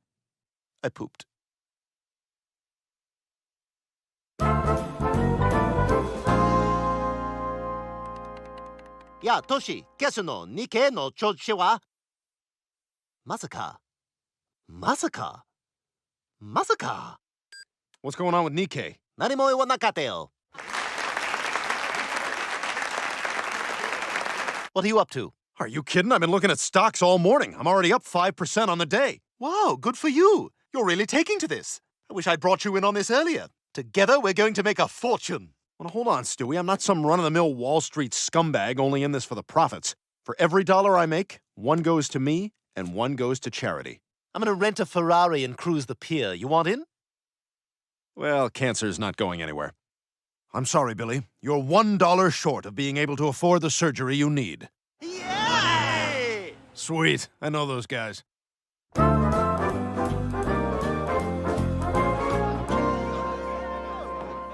Wow, look at us. Running the clam. Joe, why are you dressed like that? Because I'm a mixologist. Oh, cool. What can you make? You name it, I can make it. Could I get an old-fashioned? Classic. Rum and Coke coming right up. And could I get a Moscow Mule? Rum and Coke for my comrade. I'll have a whiskey Rum, sour. Coke coming right up. Could I get a rum and Coke? Pepsi okay?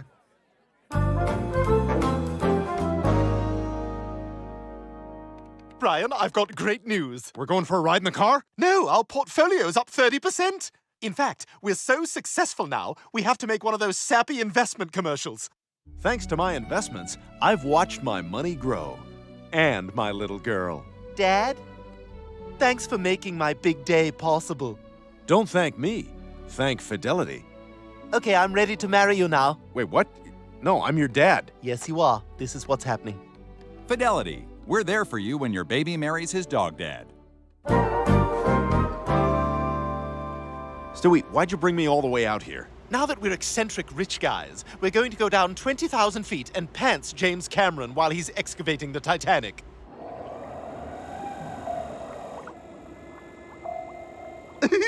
There he is. This is gonna be so great.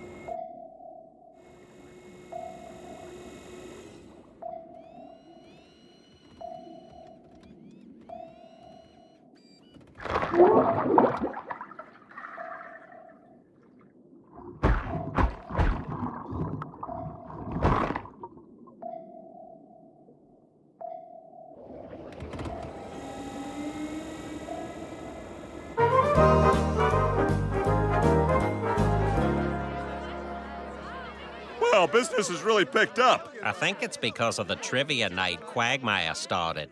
Here we go. Next question. And remember, no phones, people. Playing an honest game. No phones. Okay, in what country... No phones. I'm seeing phones. In what country... No phones. I've been pretty cool about this so far. It's a gentleman's game.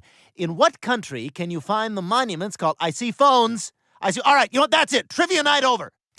3 cotton-picking weeks and no one's gotten a single answer wrong. Everyone's like, hey, settle down. We're not using our phones. I see you using your damn phones.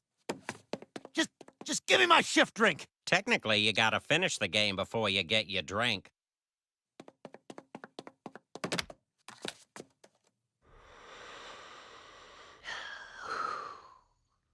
In which country? And you know, I think some people may be here because of me. I spread the word about my sweet playlist. This is just a bunch of covers of Life is a Highway. Yeah. Joe, you did a really great job. Thanks.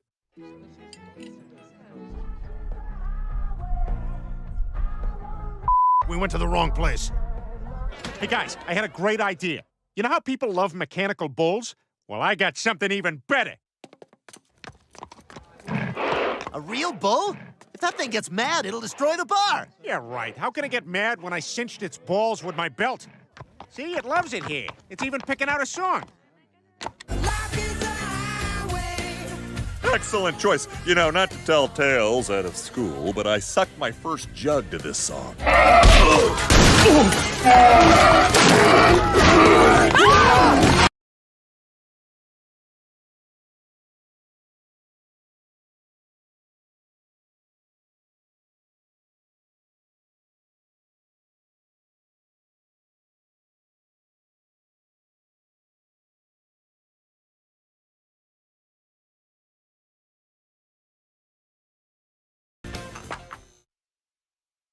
Edgar, do you know anything about this? What?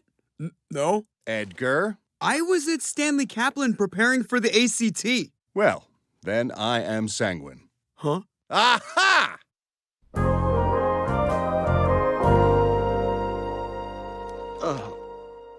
Guys, wake up. Oh, man, the bull kicked our asses and totally trashed the bar. What the hell is that? Oh, that's my ringtone. It's from Game of Thrones when Stannis' daughter is burned alive at the stake. No way, it's from when Arya and that other tiny girl fight to the death. No, that scream is from the Red Wedding. It's the sound of a mama being stabbed right in the baby. Hey, Jerome. Hey, Peter. I have some bad news. My mama, she's dead. Oh, man, that sucks, Lois. Your friend is probably just jealous. Peter! There's nothing left for me here, so I'm coming home tomorrow. That painting's all I got to remember her by. You take good care of it, Peter. It's my prized possession.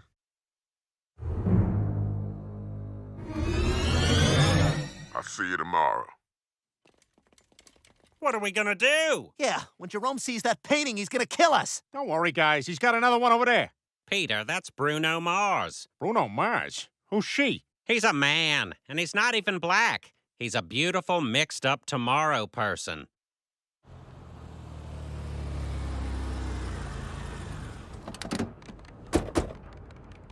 is this place?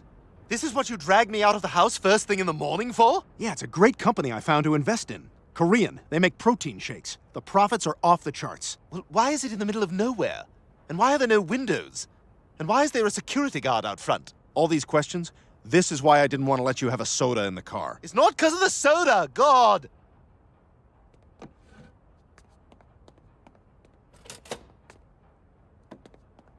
Something's going on here. I'm taking a look. What are you doing? It's just a protein shake, and it's the cheapest on the market. Brian? I think I know why it's so cheap. They're made of dog meat. Oh my God, look at all those poor, sad dogs!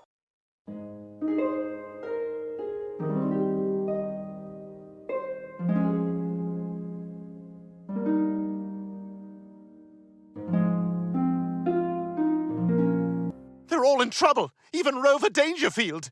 Well, I tell you, I gotta pay more attention, you know? When the Korean guy said shake, I thought he meant my paw. Then he said I was gonna be protein. I said, damn right, I'm very protein. I'm dating a 16-year-old. Oh, boy, I tell you, I came in this place a purebred. Now I'm leaving it a puree. No respect at all. Brian, let's get out of here. What do you mean? I'm taking a meeting. This company's worth a fortune. What? You still want to invest in this? You can't be serious. Sorry, Stewie. Wall Street is a people-eat-dog world. Everyone knows that. Oh, my God. Brian, you've turned into a monster. Hey, that's offensive to the monster community. Yeah, some of us are nice. Yeah, real nice. Weren't you charged with sexually abusing a 16-year-old? Elmo's accuser recanted and admitted the relationship was consensual. Yeah, but wasn't there another case that was only thrown out because the statute of limitations had expired? Elmo, no comment. Cookie! Ah, he wants a cookie. Oh, I love the Muppets.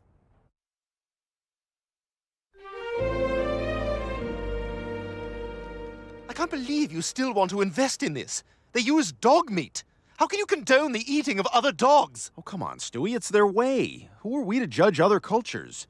Look, I'm investing in this company, and if you're too scared to do it with me, then maybe I'm working with the wrong partner. What are you talking about? I'm the one who taught you how to invest. You can't ditch me. Sorry, Stewie. When I left you, I was but a learner. Now I am the master. Yeah! Yeah, no one in Star Wars says he-ya. You know what, Brian? Forget it. We are done. You ruined this. We were a good team, like Ricky and the Flash. I love you, Ricky. I love you, the Flash. Stewie, I don't think that's right. I didn't see the movie. Yeah, no, I didn't see it either. But yeah, the Flash was the name of her rock band. You saw it. Yeah, I saw it. So did I. This is stupid. Come on, guys, we got no choice. We have to paint that portrait of Jerome's mother ourselves, and this is the only class in town. But aren't these classes just for lame chicks who want an excuse to drink together? I'm having so much fun. Me too. This wine is an artist, and it painted my smile. I don't think Paul really wants to marry me. I'm not sure what we're doing now.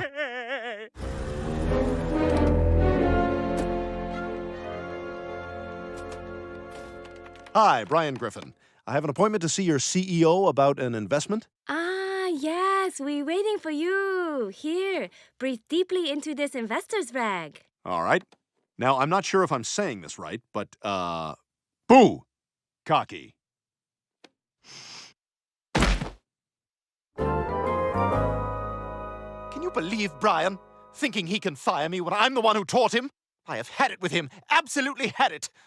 He's just so selfish. He drives me crazy. I don't know why I put up with it. I guess I just have a forgiving personality.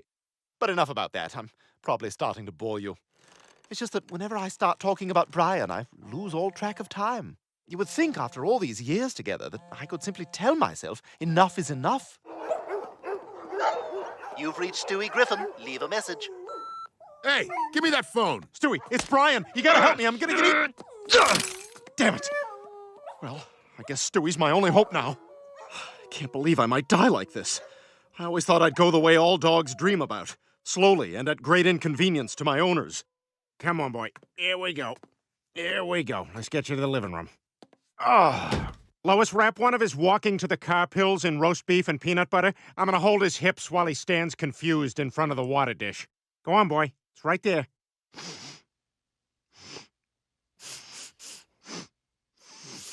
Come on, boy. It's right there. It's water. You like it. There you go. You're doing it yourself. Oh, God, Jerome's gonna be here any minute, and then we're totally screwed. Well, I guess all we can do now is the honorable thing. Make realistic puppets of ourselves to leave in the bar for Jerome to beat the crap out of. What the hell happened to my bar? And my painting?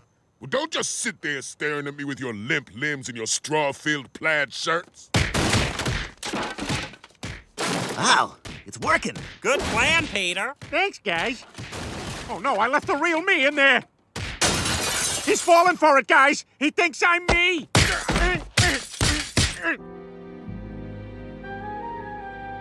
on, Stewie, check your damn messages.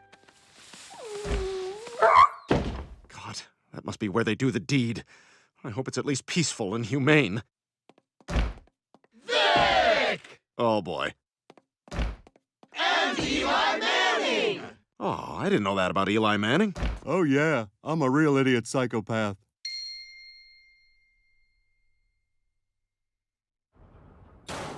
What was that? What the? Good job, Rupert. Now let's hope we can find Brian before it's too late. Hey, don't touch me. I'm rich. He just makes it so difficult to be on his side. Come on, there's got to be a way we can work this out. Rupert, music!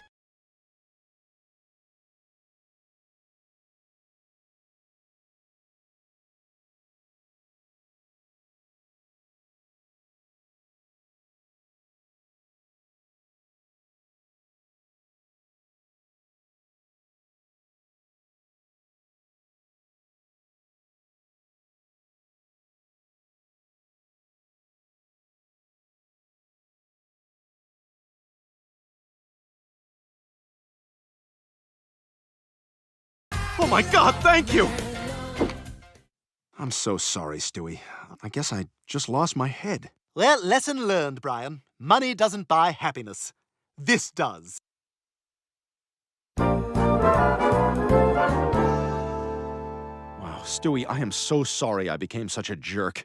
But I guess I learned my lesson about the evils of Wall Street. What are you talking about? This isn't about Wall Street. This is about you. Me? I've been investing in the market forever and doing just fine. You did it for 1 week, and we're literally eating your own kind. This isn't about Wall Street. I cannot stress that enough. Well, money is the root of all evil. No, it's not. It's just you.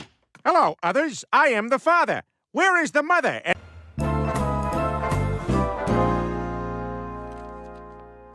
What are you doing to Dad? What? I'm going to the grocery store. Okay, you remember Memento? That. Don't forget the cucumbers, Peter. All right, where's that? Oh, you're right, because of that thing we started doing. By the way, speaking of which, best O ever. I felt dirty for an hour, but it's gone now. Now I just can't wait for night. I wish you hadn't said that at full volume in front of our children. I can't tell if they have a really good marriage or a really bad one. I feel like it's weird but strong, like Danny Trejo. Thank you for noticing.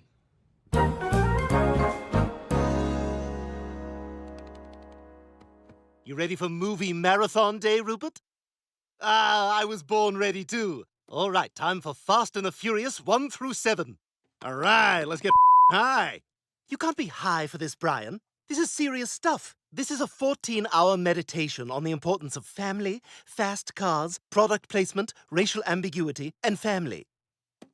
Where's 8? Didn't that one just come out? Someone said they were going to get me 8 on Blu-ray for my birthday, and someone got me a limited edition Michael Kors pebbled leather tote bag instead. You love that bag. I know, you're the best. Okay, put in Fast 6. You're starting with 6? Yeah, we're going in order from best to worst. 6, 5, 7, 3, I know that's controversial, 1, 4, 2. By the way, don't tell Rupert about Paul Walker being D-E-A-D. He doesn't know. All right, so what's the plot? Oh, you don't understand these movies. What was that, Rupert? Oh, yes. Yes. No. I don't know, maybe? Maybe buy? That's Ludacris. That's not Tyrese.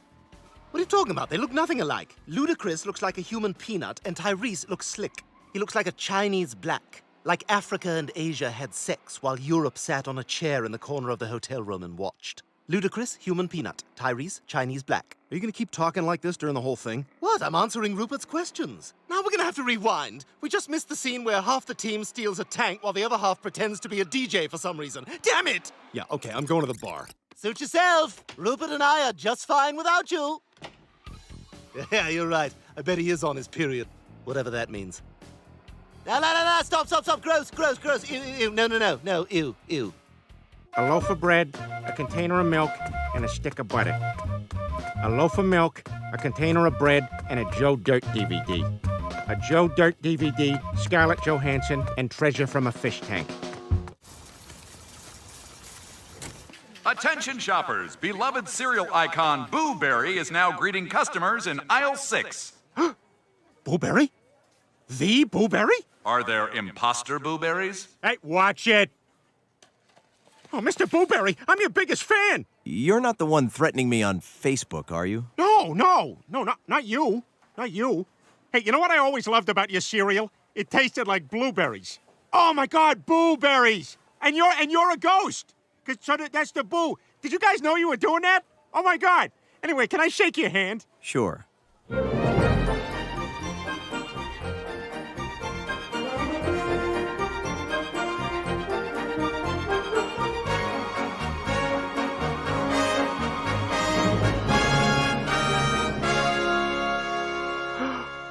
I've been touched by greatness. I am never washing this hand again. This is the best thing to happen to me since I became a wisecracking, fourth-wall-breaking superhero. Call me Red Stool. The treatment didn't give me powers, but it did spread cancer to my anus. Just call me Anus of the morning. Anus, just touch my cheek before you leave me. Anus, this violence juxtaposed to music. Anus, decapitation in slow motion. Anus.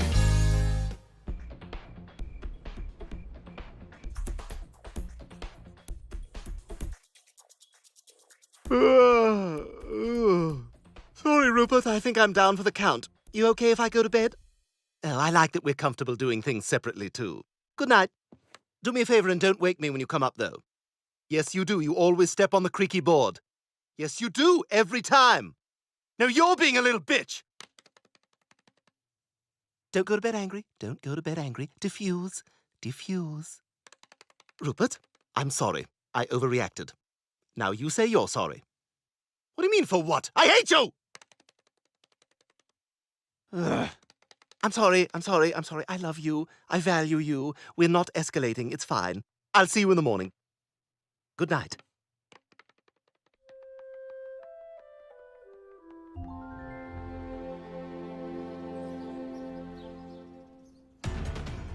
Hi, this is Vin Diesel. Welcome to the DVD menu. Why don't you grab yourself a Corona, hit play, and enjoy the ride. Hi, this is Vin Diesel. Welcome to the DVD menu. Oh boy, you're hungover. How are you going to do nothing today? Oh my God. Rupert?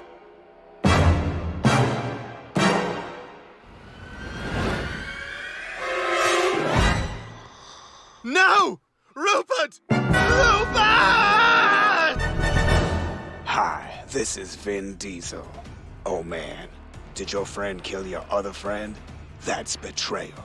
That's not strong. Danny Trejo is strong. Come on, guys. This is getting embarrassing.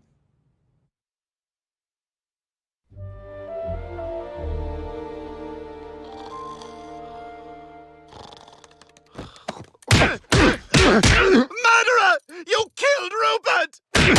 Whoa. Hey, what's going on? You killed my best friend is what's going on! Oh. Uh-oh. Bear-killing bastard! Oh my God, Stewie, I am so sorry. I was drunk. It was an accident. I must have thought he was a chew toy. So, if you were driving drunk and ran him over, would you still go to jail? Yes! You killed him! let me make it up to you, please. How about you kill something I love? How about I do that? Whoa, whoa, whoa, whoa, whoa, whoa, whoa. Okay, that's fine. That's fair. No, I meant like my favorite tennis ball.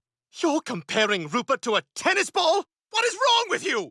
No wonder you two never got along. He always knew there was something off about you, and now we know what it was. You're a psycho! Stewie, I didn't mean Shut up! You don't understand. Shut up. Stop trying. It's over. Look at me. Watch. See what I'm doing? Twitter, unfollow. Instagram, unfollow. Snapchat, unfollow. And there we go. Done. We are not friends anymore. But Stewie... Bye. Dikembe Mutombo, will you do the thing? Brian, you are blocked. Ha ha ha!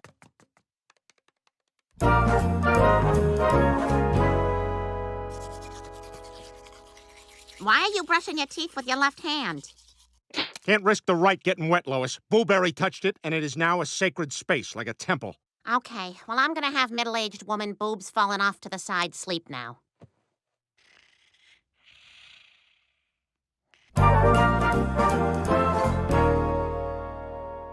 Hey, Chris, have you seen... What are you doing? Operating my thriving quinceañera dress business. Do me a favor, stand on that chair. Okay. So, what's up? I'm looking for Stewie. He and I had a fight, and I'm scared he might have done something drastic. Him? You're the one who killed his friend. Okay, I see he got to you before I did. It's a stuffed animal, Chris. Yeah, well, he cremated that stuffed animal, and he's going to Vermont to scatter the ashes. What? I gotta go after him. Not until I finish fitting this. How you feeling, bueno? Fits good? This isn't mine. Do you or do you not feel bonita? I feel bonita. Wonderful, because you look bonita. Gracias, cariña. Puedes recogerlo el miércoles. Pablo is gonna lose his mind.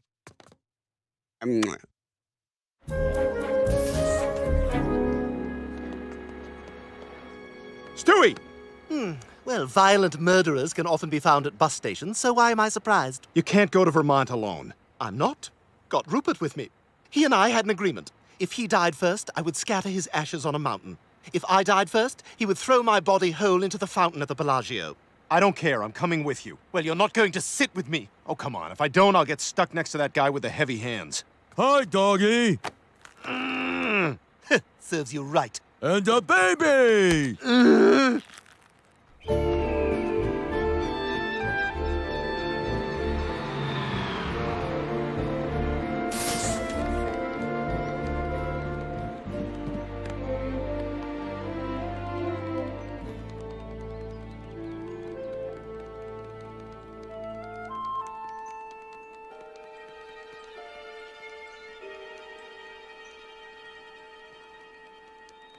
I can hear you following me. Good. I swear to God, do not take one step further or I will hit you. That's it! Leave me alone, murderer! Stewie, stop! Stop! All right. Look, why are you being such a jerk over a stupid bear? Don't you disrespect the dead!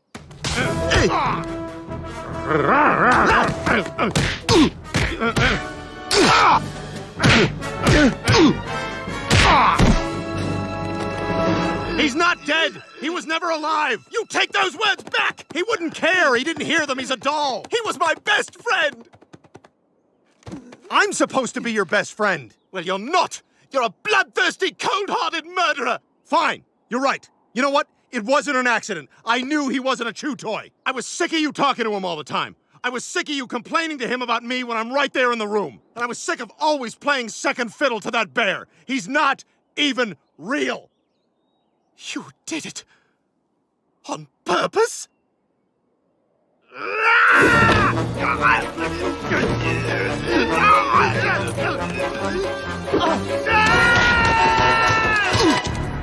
Stewie! Oh my God, Stewie! I didn't know we were blowing it up.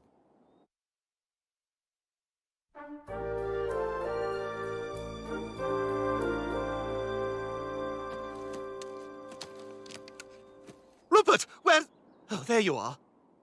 Stewie, you're hurt. It's just my ankle. It's not a big deal. It's already swelling up. Just let me... Back off! I'm doing this on my own. For Rupert. Damn it, Stewie. Just sit there, will you? I'll get us up. I didn't want your help. Well, you need it, so it's happening. This isn't going to make me forgive you, you know. That's fine. I'm going to say uncomplimentary things about your ass the whole way. Go ahead. You know, maybe it's appropriate that you're my ride-up. Rupert always called you my bitch. Want to know some of the other things he called you? Fat Lassie, Scooby Don't, Rin Tin Twink, Poopy Snoopy, Mama Dookie, Clifford the Big Red Sphincter that we see all the time because you don't put your tail down, Snoop Doggy Dick. Hey, guys.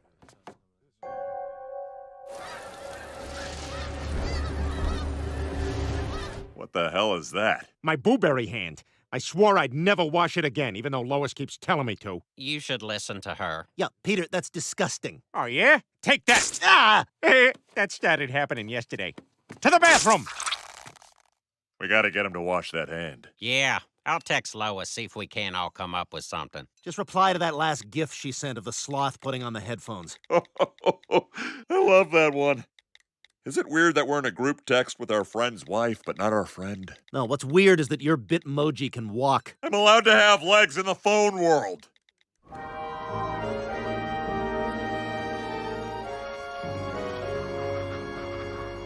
You know, once we're done here, I'm never speaking to you again. Well, how the hell was I supposed to know it was going to upset you so much? How? How? You saw me spend almost every single minute of every single day with Rupert since I was born. And you don't... hang on. Another hiker going by. One of us is going the wrong way. What are they gonna put in the elevator, right? I loved Rupert. He was the most important thing in my life. And you willfully violated the sanctity and trust of our friendship when you destroyed him. Stewie, I just don't get it. You're so mature in so many ways. You're the smartest person in the house. You're incredibly perceptive. You're wiser than people 40 times your age. Why is Rupert the one baby thing you're hanging on to? Why are you so upset over a doll when I'm real and I'm still here? Because Rupert was going to be with me forever. He wasn't ever going to leave. So what? I'm not leaving you either. Oh, really? Brian, let's be honest. You're a middle-aged dog. You don't have that many years left. And one day, all too soon, I'm going to be crying at your funeral in an Armani suit. And people are going to be like, oh, nice suit. And I'm going to be like, why are you talking about my awesome $2,000 suit? My friend's dead. Feels like that story is less about me and more about your suit. Go to hell. Besides, if you don't believe Rupert was real, why are you so jealous of him? Why does it bother you how upset I am? That is a very good point. Damn right it is, you joyless fake wisdom spouting. Hey, when are they going to put in the elevator, right? Yeah, that other guy said that to me. Nice shorts.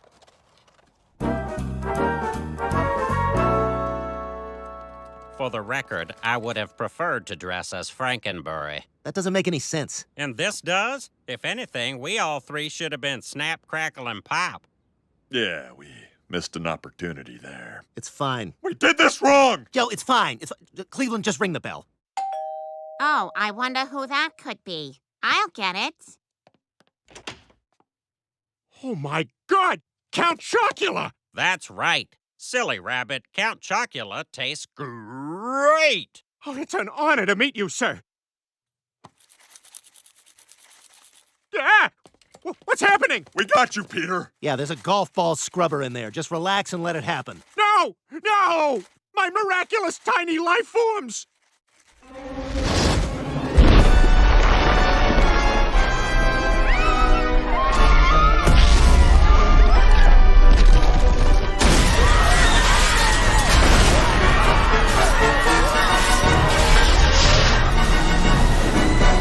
Where are we going, Father? To a place better than this, son. Yay!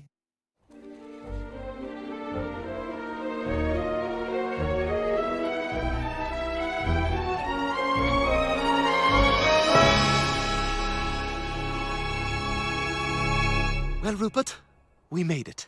It's beautiful up here. So, should we just sprinkle him around randomly, or...? Don't be a savage, Brian. What is your problem? We have to have the ceremony first. Dearest Rupert, we're here. I never wanted this to happen. And it happened far, far too soon. But You do it.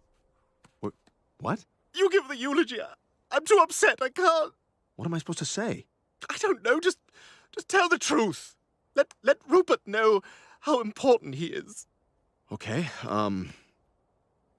Rupert was a great bear. A great, Power bottom. Right, okay. But most importantly of all, he was a great friend. He was always there whenever Stewie needed him. He was understanding.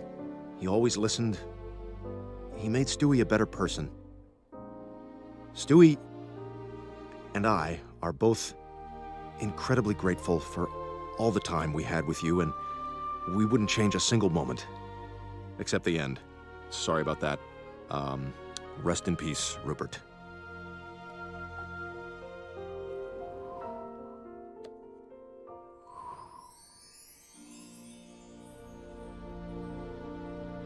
Thank you, Brian. That was beautiful. How do I say goodbye to what we had? The good times that made us laugh outweigh the bad. I thought we'd get to see forever, but forever's gone away. It's so hard to say goodbye to yesterday. Go up there, Brian. Okay, Brian. Now pour it out. What? Pour it out, whatever you have. Pour it out. I have a Gatorade bottle full of pee from the bus. Pour it out for Rupert.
Rupert, you've come back to me.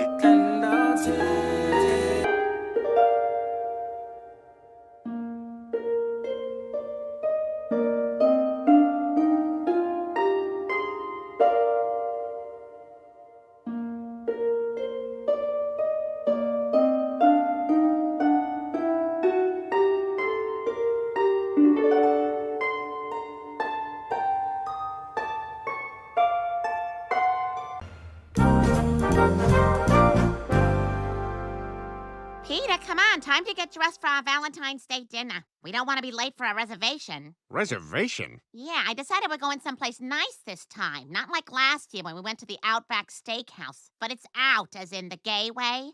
We'll get to the specials, but first, I need to tell you, I'm gay. The hell you are! No waiter of mine is gonna be gay! Peter, please. He's our waiter. He's the only waiter we have. Lois, our waiter is dead to us. We have to focus all our attention on our hostess now. He just needs a little time.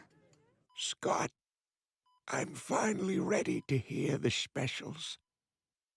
Well, happy Valentine's Day, Lois. Let's have a dying marriage side-face kiss. Mwah. Well, I better set out a can of tuna fish and a cigar for Arthur Valentine. I can't wait to see what he brings me. You want to tell us what the holy hell that was? I'm afraid it's something we made up that we finally need to deal with.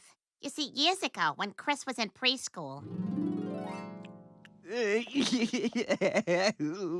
Peter, poor Chris didn't get a single Valentine today from any of his classmates. What? Why not? Apparently, he's not well liked. Some of the kids think he's weird because he takes his shirt off to pee. Yeah, I taught him that. That's also called peeing. Pee? Pee now? No, Chris. Why no Valentines? Hey, stop crying, Chris. You're gonna get tons of Valentines. I am?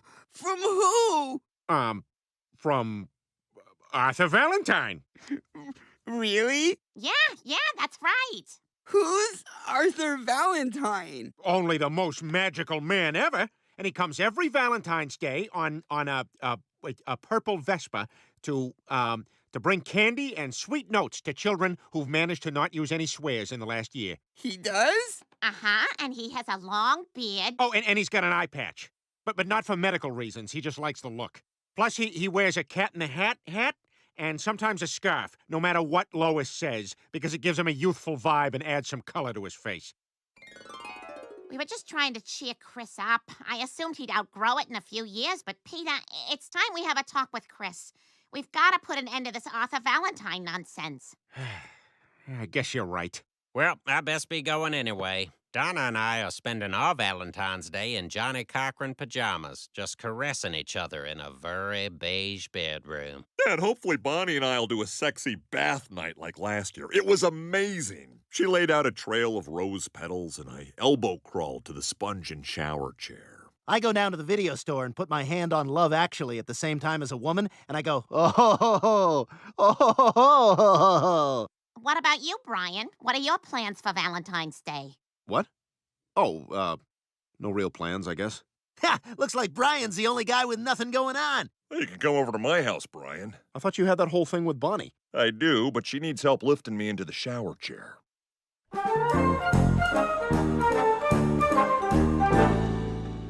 Good evening, I'm Tom Tucker. Our top story, today the Quahog River was dyed red in honor of Valentine's Day.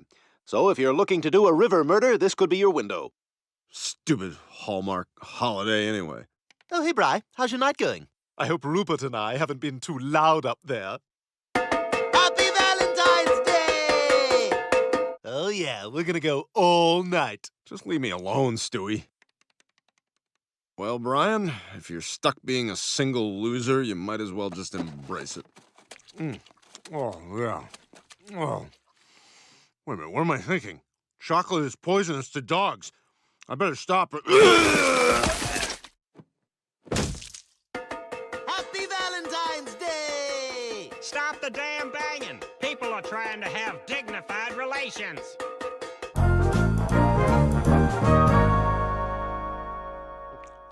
Oh boy, look! Arthur Valentine brought me plates and a salt shaker! Chris, settle down. It's actually time your father and I had a talk with you about Arthur Valentine. Yeah, that's right. Son, I'm afraid Arthur Valentine isn't real. What? Not real?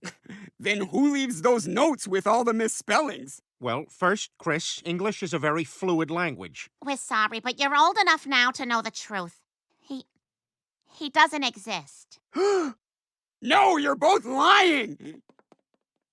What are we gonna do? It seems like there's no getting through to him.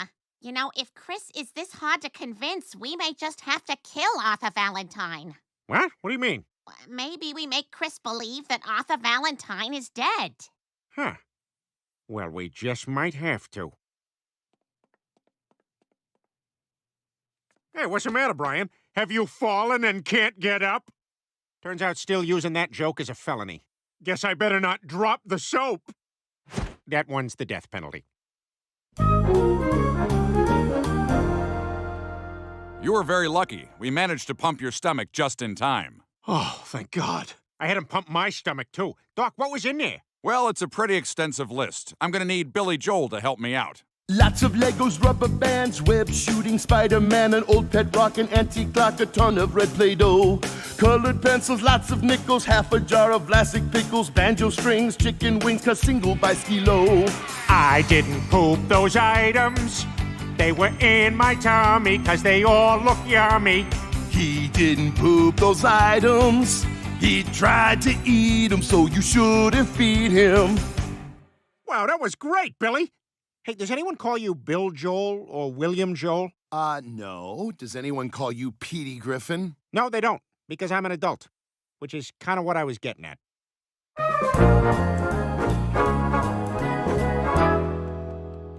Ugh, who sends a Christmas card to their vet? I know, it's so lame, right? And did you see the lady outside with the empty cat carrier? Ugh, cry much. Yeah, I bet she actually thinks that thing loved her.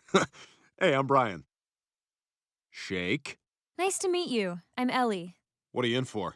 I got this small cut, and they wanted to bandage it so I'd stop chewing the crap out of my foot.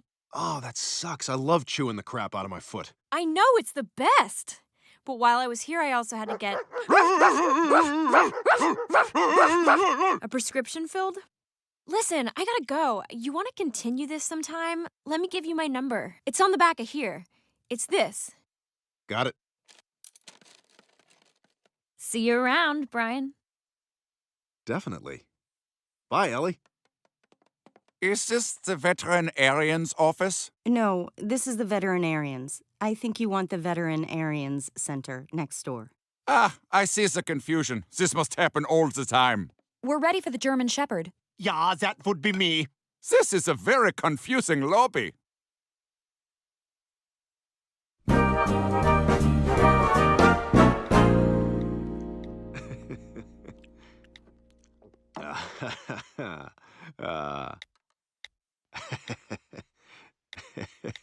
Hey, you think you could be with me right here in this place? Oh, yeah. Sorry, Stewie. It's just, I met someone amazing the other day at the vet's office, and, well, she's actually a dog. And it's so great dating someone who understands why it's especially important to walk around in a circle many, many times before lying down. So that's who you were texting with? Sort of. I was just rereading some of the texts I already sent her. That's good. You're rereading your own texts? Yeah, do you not do that? Nobody does that.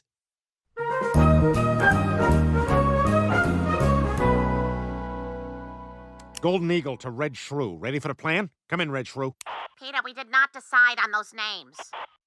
Chris, come down here, quick! I see Arthur Valentine outside. I think he's come to say hi. Really? Yeah, look!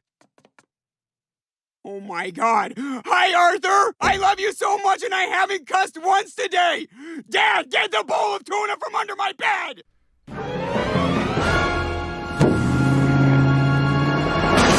Ah! Arthur! Oh my God, he's dead! He's dead!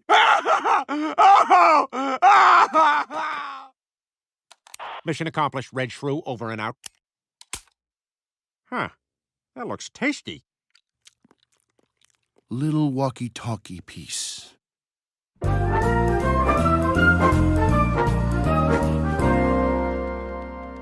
God, I forgot how much I love art. Hey, who's your favorite artist? Me? I really like that Jackson Pollock. You know, I mean, I know they're not supposed to be that bright, but that was pretty genius. You know, I mean, leave it to a Pollock to just grab the paint with his hands and just start chucking it everywhere. I mean, it's great. It's pronounced Pollock. But Brian, you don't have to keep trying so hard to impress me. I already really like you. You do? Thanks. I really like you too, Ellie. Truth is, I haven't felt this way with anyone in a long time. Listen, I'm really sorry to cut things short, but I've got to go. I have rehearsal. Oh, what, for a play? No, it's kind of dumb, but it's for a dog show. Oh, you're a show dog? No wonder you have such a perfectly coiffed anus. Thank you. No, thank you. It's perfect. I mean, I bet every time you go snarfling on it, you have to stop and admire it. Come on now, Brian. A lady has to have a few secrets. Man, she is something else. This must be how Ronald Reagan felt about Nancy. Nancy, will you make me the happiest man in the world by turning a blind eye to the AIDS crisis and ineffectually trying to warn young people about drugs? Yes! Oh, yes, Ronnie, yes! If you're too young, those are both things she did.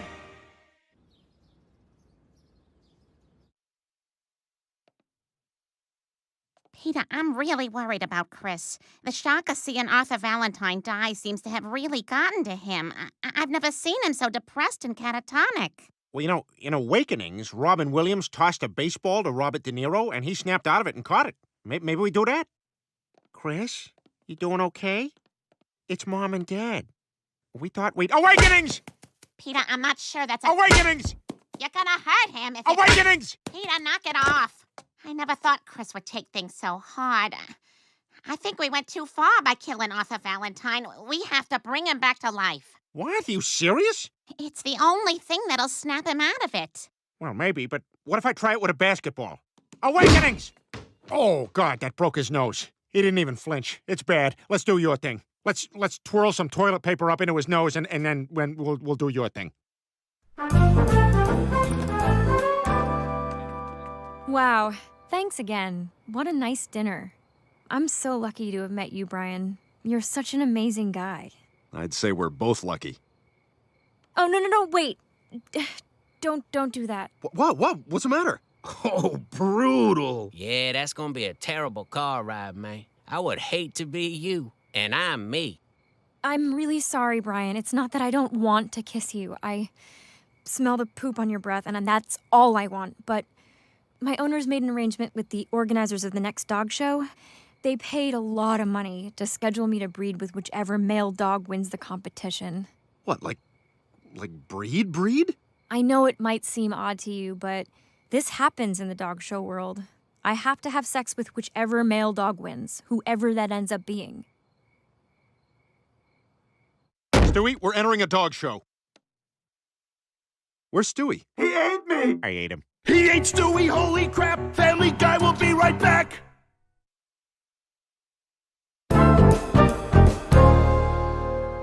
All right, Brian, now if we're going to get you ready to compete in that dog show, we've got a lot of training to cover. Let's begin by doing some work with the clicker. Oh, yeah, I've seen these. You click it when you want me to do a trick, and then I get a treat, so I associate the two. No, I use it to punctuate my jokes. Now, Brian, you've got to roll over and be good on all fours. If Nathan Lane can do it, so can you. Okay. But maybe we should just focus on getting ready for the show. Well, look who wants to be prepared. You're a regular Beagle Scout. Wait, shouldn't I be the one who clicks if I like the joke? You can't just click after everything you say. If it's funny, I can. And so far, they've all landed. Unlike the planes on 9/11. See? No click. That one was in poor taste. Not funny. You know, I was supposed to be on one of those planes. Yeah, me too.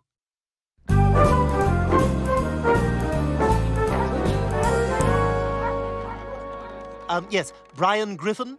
Brian? What are you doing here? Oh, hey! You know, you just made dog shows sound so fun the other day. I thought I'd give it a try. Who knows, maybe I'll end up top dog. And on top of you. Thanks, Stewie. Brian, most of these dogs have been training since birth. Are you sure you're ready for this? You bet I am. I've never been so prepared. I'm a regular Beagle Scout. That's hilarious. Good luck, Brian.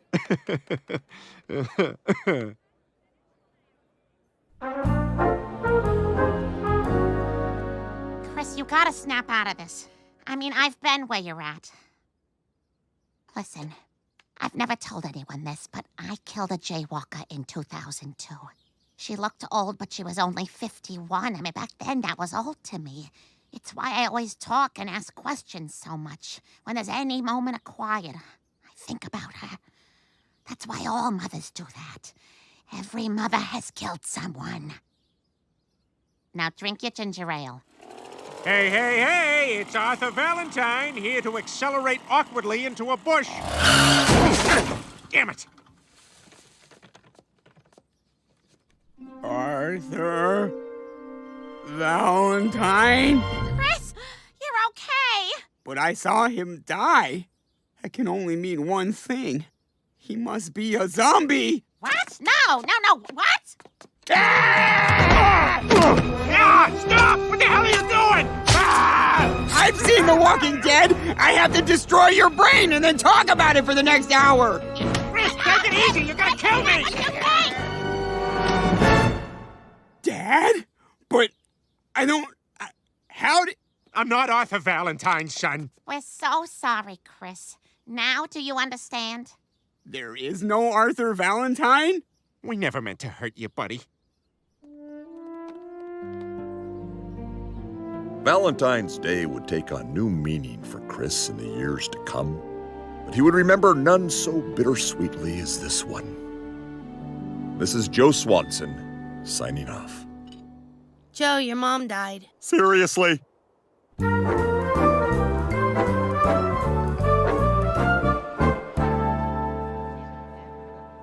How you doing? You feeling good?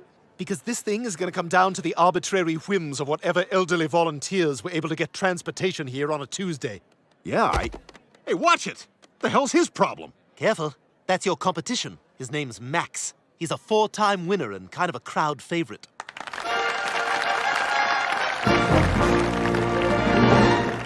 Okay, who wants to start the dog show? Who wants to start it? Yes, you all want to start the dog show, don't you? Don't you?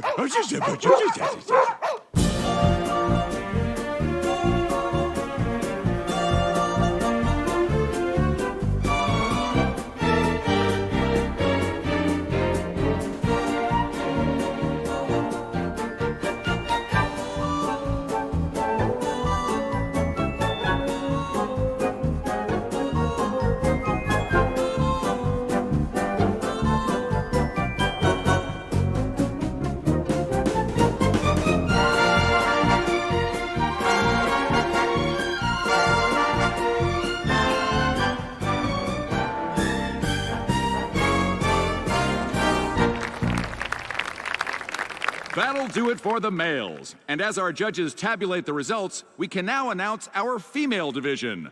The winning bitch for the 10th year in a row is Katherine Heigl.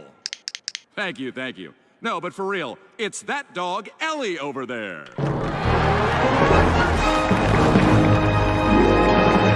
And our winner in the male division is Brian Griffin. Yes!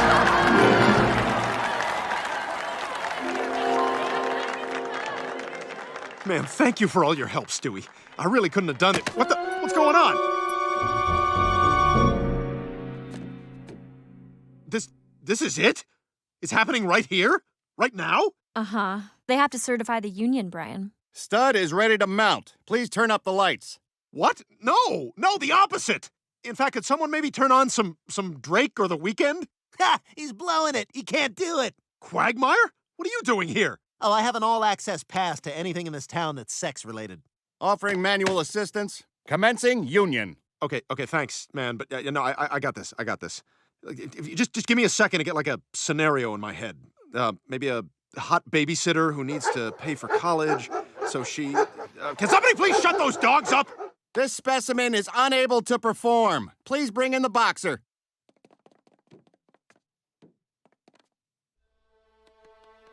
I'm sorry, Brian, but this is what I was trying to tell you. I'm sorry, too, but I see now that you were right. I'm just not sure how this could work or how our relationship could fit into your world. Hey, let's talk. I guess this is goodbye. I guess it is. I'll always remember you, Brian. And I'll always remember you, Ellie. I promised to name one of the puppies after you. Let's just cross our fingers. It's not one of the ones he eats. Thanks. That means a lot. Okay, we're at the part where he bites down on the back of my neck, so we should probably wrap this up. Yep. Whoa, Max's grandfather may have been a horse. Come on, let's just go home. Okay. Is this the romantic ending you were hoping for? Look, that was a tricky situation. All right, the lights, the people watching. If it hadn't been for all that, trust me, I would have set her world on fire. No way. You didn't even start the fire. Oh, no. Nancy Reagan, preschool Chris, Nosy Valley, young Lois, German guy, lots of dogs, Arthur Valentine. We didn't write an ending, so we're all together trying to make it better. They didn't write an ending, but what the heck, I'll still take the check, the check, the check.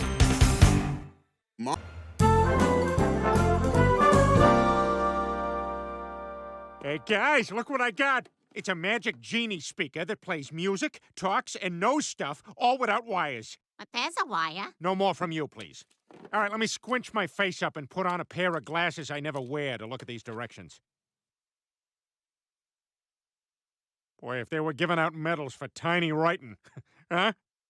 Huh? Okay. Now, to activate the speaker, you say its name. Brandy. And now you just talk at it. Brandy, what's going on in the news? Breaking news from the Huffington Post. Prince bred purple dolphins. Wasn't there a senator shot this morning?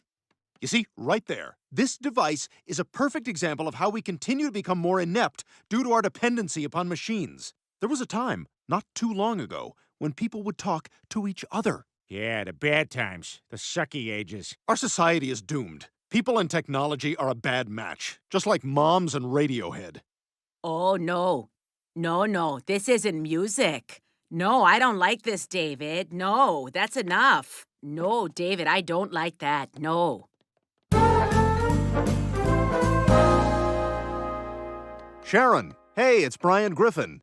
Wondering if you were free for dinner on Saturday. You died? Oh, so you're dead right now? What's that like? God, why am I such a loser? Possible reasons for being a loser: bad breath, arrogance, unemployment. Okay, this is not helping my hangover. The Hangover Part 3, available for instant download. I never saw it. Is it good? Searching reviews. Top critic on Rotten Tomatoes says, "I walked out of the theater and I'm Ed Helms." Okay, no download, but thanks. Maybe you are useful. But I bet you can't answer this question. Brandy, what is love? John Lennon said, "Love is the answer." He also said, "No thanks, every hot woman. I'll take this woman crawling out of the well from the ring who none of my friends like." Yeah, I bet they were all like, oh no. Downloading Yoko Ono. Oh no. Downloading more Yoko Ono. No, oh no. Downloading all Yoko Ono. Oh, no. I don't care for this music either, David. Boy, I haven't stayed up all night talking like that in forever. And thanks for suggesting I buy that Fitbit. Customers who bought Fitbit also bought enormous exercise ball that's always in the way. Why not? Just put it on my card. Oh, good, there she is. Brandy, this is very important. What's the biggest poo anyone has ever pooed? Come on, Peter. History's largest bowel movement occurred in 1998 at a Hardee's in Memphis by Aretha Franklin. Damn, I owe Chris $5. Chris, you were right. It was 98. This new hat looks pretty sharp. I bet it does. Shall I alert you when dickcaps.com is having another sale? Sure, I'll get that pre-frayed visor. I like you, Brandy. I like you too. That's weird. You're on a weird date. Peter, what are you doing here? Pulling the popcorn bucket trick on myself. I still can't find it. This is humbling.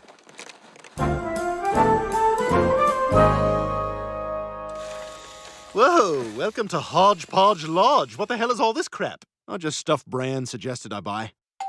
Ooh, that might be the every Shark Tank item ever package. Brian Griffin? Yes? I'm from the Apache Collection Agency. You're way over your credit card limit.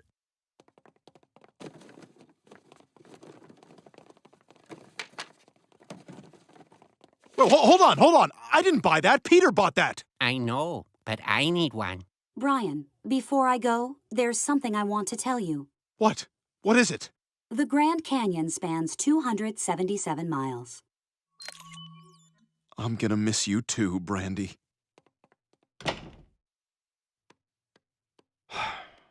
Stewie, you know what? It's hard being a dog. Maybe if you stopped feeling sorry for yourself, you could actually do something positive with your life. Forget it. I'm just gonna lie down on the couch with my head on the armrest to accentuate how sad I am. You know, Brian, if I had, one day in your body, I would give it back to you with a new and improved life. You know what my response is to that? A through-the-nose dog exhale.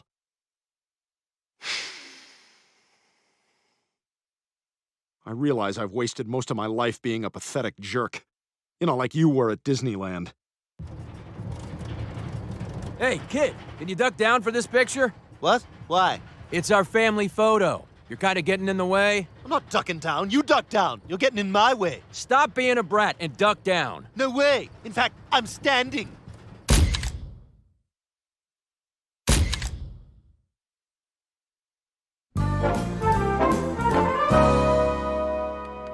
Whoa, what's this? Brian, I present to you my particle interchange transporter.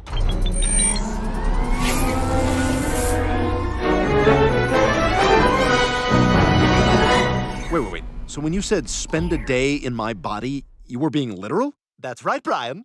This device will allow me to inhabit your body and you mine. That way, I can fix your life and then return your body to you. Now, the instructions gave me a couple of options. I chose the one where my voice will be coming from your body and vice versa.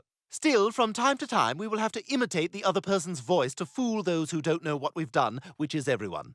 Stewie, this is ridiculous. Trust me, what do you have to lose? Literally nothing. Fine, but just for the record, every device you've ever made has broken at some crucial juncture. This one won't. All right, you talked me into it. Okay, here we go. I'll see you on the other side of your eyes. Whoa!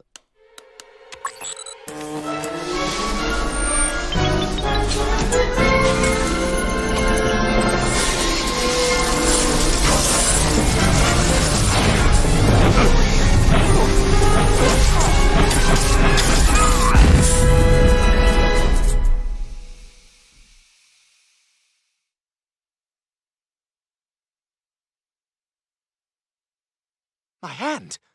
I mean, your hand! It's mine! Yes! Stewie, I think it worked. We did it! We switched bodies! Wow, this is really weird. It feels like... Hey! What the hell have you been complaining about? I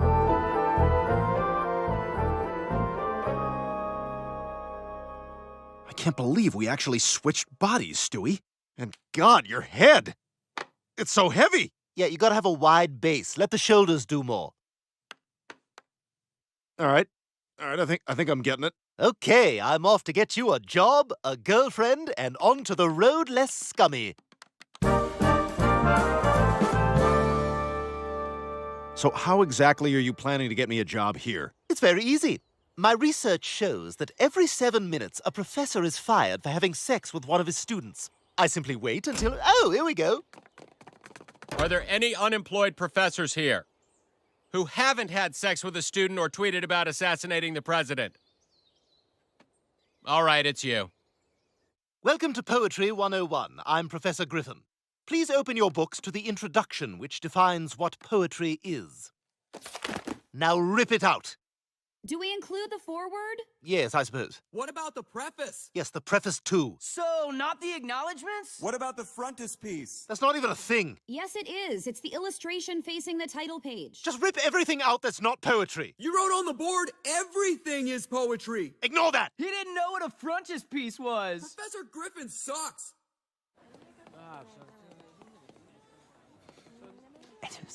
Frontispiece.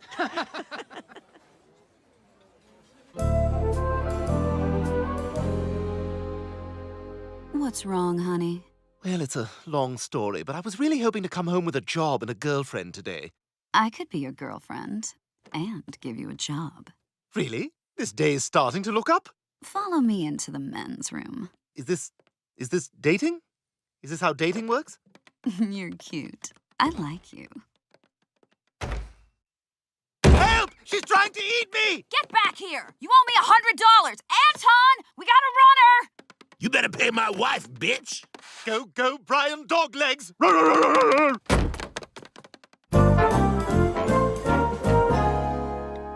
Hey, how'd it go fixing my life? Not great. There's nothing I can do with this body. Also, I know this is a big inconvenience, but you and the trash guy now wave to each other. Oh, really? It's once a week. It's not that bad. He really lit up. Oh, and you're gonna hate this, but I gave him the salute. So you're a salute guy now. Well, is he a veteran at least? Does it matter? You're saluting the trash guy now. All right, let's switch back. Just a few more seconds and we'll be back to normal. Hey, Chris. Hey, Four Eyes. What did you call me? Oh, you're deaf too?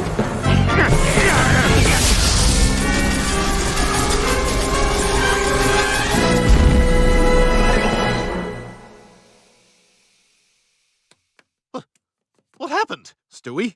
Is that you? Yes, Brian. It's... God, that is a tight belt. How does he live like this? Oh, there we go. If I'm in Chris's body, he must be in mine. He's got to be freaking out. What the hell have you been complaining about? Oh, my God. Peter! Peter, you in there? I feel really weird. What the hell's going on? What happened to my body? He's panicking. We can't let him know what's going on. Don't worry, I got an idea. Peter, everything's fine. Just look in the mirror. Well, here you go. About to put you in front of the mirror right now. Oh, phew. There I am. Hi, me. Okay, everything seems normal. Now to do my traditional mirror dance. There's a place in France where I do my mirror dance. There's a hole in the wall where the men can see it all, but the women don't care 'cause they're dancing in their underwear and their bras. Okay, that's great, Peter. Time for your nap. But I'm not tired. I want to go to the clam and... Thank God. All right, just switch us all back. Oh my God, the machine's been damaged.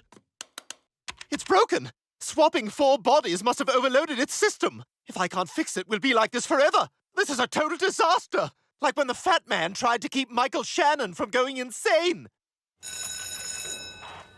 Meadows, snowflakes, breeze through a cornfield, a soaring bird, rain on a metal roof. Hey, Peter, I'm going to need you to fill out your time card. Yeah, sure. I'll have it by the end of the day. It's okay. We'll hire new people and start again tomorrow. We now return to a human hand rolling a ball of clay. Yay! Stewie, enough of that. We have to fix the machine. Oh God, the fat man's friends. What's the black one's name? Cleveland. Cleveland, right. Cleveland! Peter, you name-remembering son of a gun. Come on, we're heading down to the clam. Wish I could, Glenn. Sure could go for a palm-tini, but unfortunately I gotta help my son Chris with his homework. Well, if you finish early... They've all switched bodies. Let's go. That was close. All right, let's get upstairs and fix... Peter, come in the kitchen. I need your help. What? Huh? I'm watching something. Oh, God, keep him busy. I'll make this quick. Hey, I realized I can reach the animal crackers, so I'm actually gonna be a while. Here, load these in the car. Are you going away for a long time? Oh, darn it. Darn. Please tell me you didn't forget. This is the weekend we're going to Dr. Johann's retreat. Oh, of course. Remind me what that is again? It's the couples sex seminar where the husband learns how to give his wife an orgasm. Wait, are you saying we have to have sex this weekend? Yep, all weekend long. Now that's what I call a curveball. Commercial!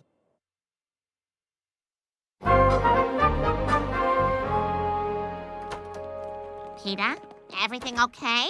You hardly spoke the whole car ride. I was simply thunderstruck at the prospect of intercoursing you, darling.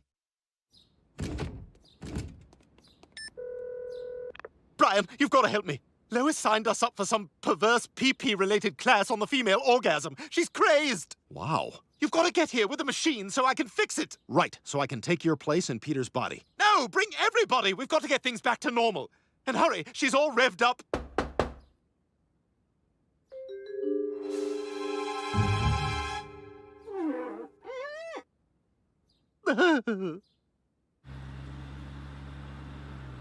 "45 minutes to Weekapaug. If we hurry, we can get there before Stewie's scarred for life." Brian, it's only 10:30 a.m. Why does my body crave alcohol? That's perfectly normal for this time of day. I'm sweating and shaking and planning out lies. Yeah, well, why do I have the overwhelming urge to eat Cheetos and masturbate in the woods? Well, because it's 10:30 a.m. I like us learning about each other. Okay, everyone, please put your bananas and donuts back on the table. We're done with that exercise. Next, we'll focus on the female genitalia. Oh, good Lord. I mean, va-va-voom, right, other men?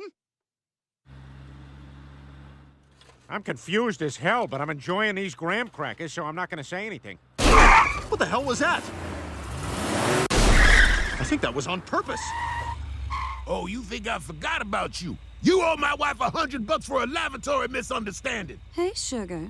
I've never seen you before in my life. Yeah, what are you even talking about? Oh, Stewie. Brian, we gotta get out of here! All right, let's have an inconsistently smashed windshield chase.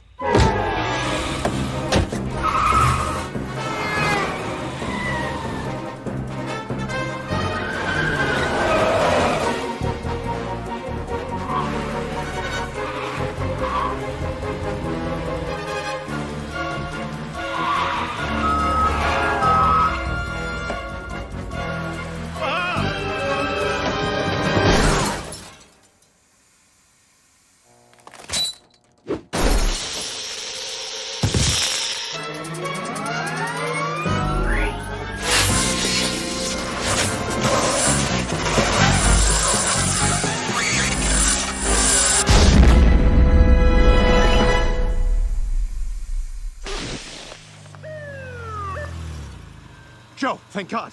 We need to get to the Weekapaug Inn fast. Can you drive us? No. Oh, God. Joe swapped bodies with Consuela.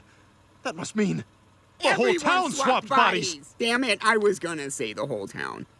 I'm standing here for some reason doing the weather in a giant black man's body. What kind of a Friday is this? Freaky! Back to you, Tom. This just in. All kids report to the blue van in the park at 3 p.m. for free popsicles.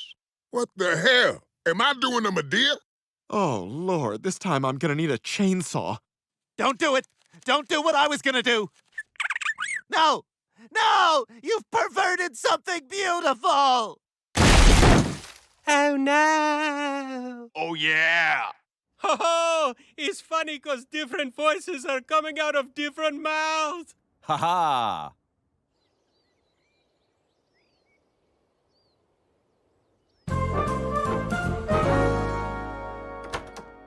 Wow, what a seminar. That Dr. Johann sure knows his stuff. Get over here. Gross! Freaking sweet, Lois. One moment while I desitin my junk in the bathroom.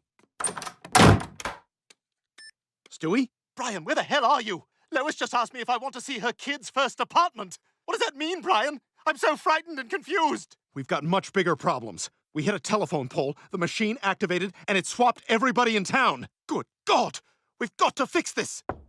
Peter, I'm gonna open the door with no hands. Listen to me, Brian. We've got to act quickly. I'll walk you through the repairs. First, open the back panel. Okay, it's open. All right, now you've got to reverse the voltage orientation and amplify the electron flow to the motherboard. Stewie, just say it in English, or so help me God, I will hang up and make you screw your mom. Switch the black and yellow wires!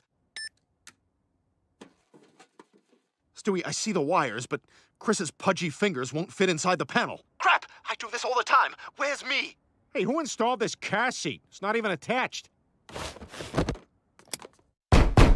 One moment, dearest. Okay, just use his tiny hands to switch the black and yellow wires.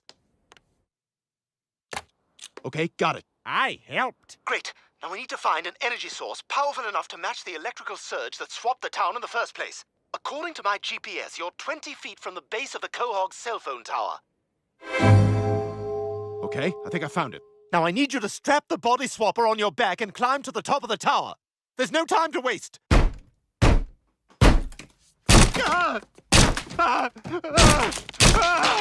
Munch a bunch of Fritos! No! Brian, hurry! Stewie, I'm in Chris's body. I'm dragging 230 pounds of lard up a ladder. I'm 215, you liberal dickweed! Okay, I'm at the top. What now? Now, you have to get struck by lightning. How do I do that? You're an atheist. Offend God. Say something you couldn't say on TV. All right. Hey, God.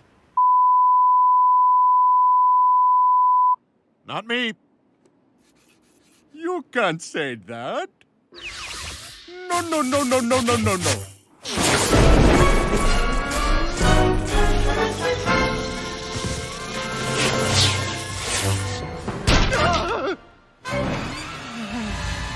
Oh, God! No! No!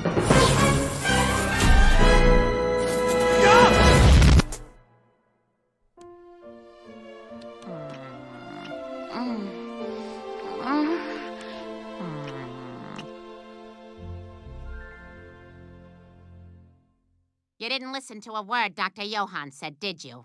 No, I did not. I mean, the movie Roadhouse.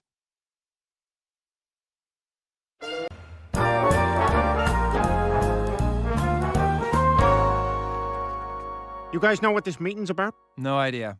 How about you, Morning Breath Mike? I have no idea.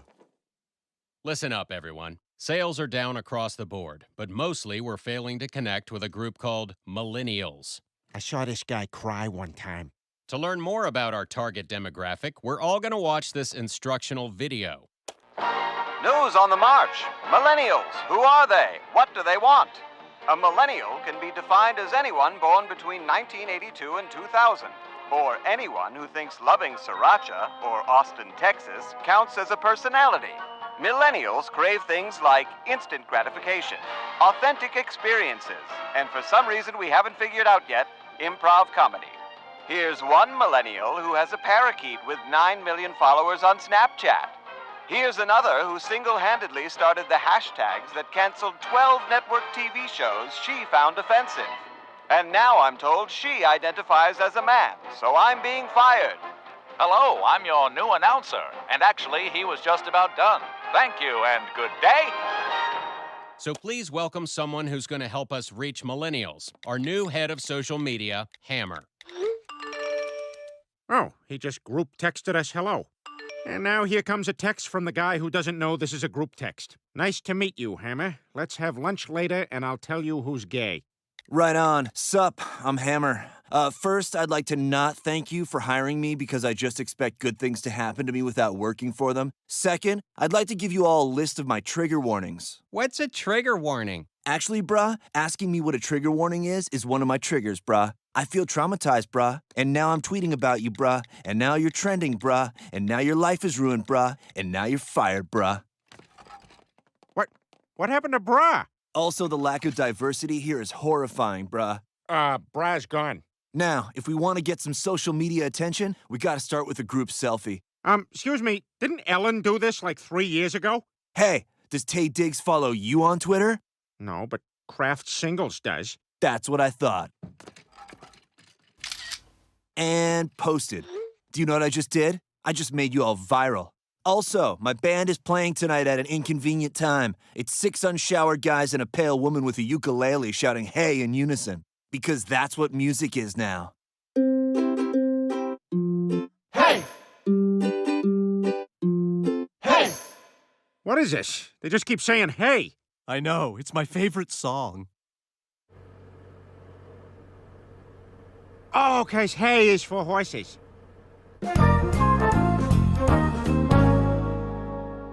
Hey guys, you want to have a smoke break? What? We can't smoke inside. It's not smoking, Peter. It's vaping. Everyone's doing it, even Darth Vapor. I find your lack of vape disturbing. Come on, Peter, give it a shot.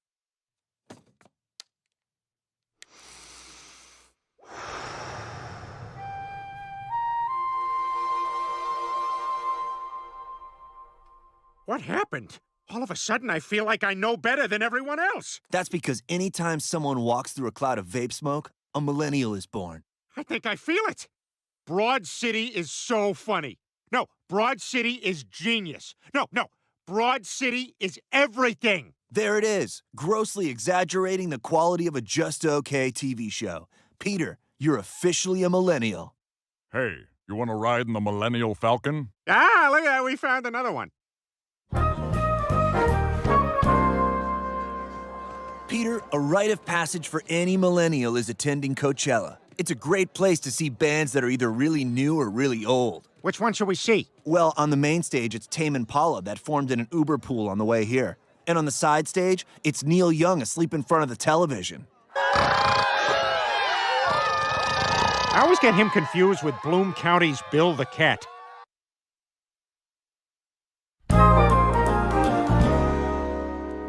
Peter, you're doing great as a millennial. Next thing is you gotta learn how to be on fleek. On fleek?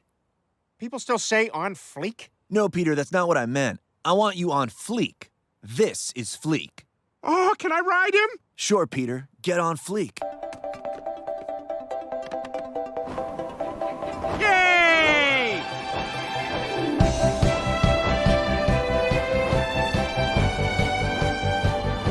Our country's involved in 6 different wars, but millennials think about this stuff. Remember, Peter, never walk anywhere when you can ride something weird instead. What's that? Sorry, I was taking a selfie while shooting a Snapchat, while periscoping that Snapchat, while Instagramming latte art, while Shazamming The Weeknd, while streaming Master of None, while retweeting George Takei, while saying, "This wins the internet," while still being hashtag so bored. Hammer? Hammer?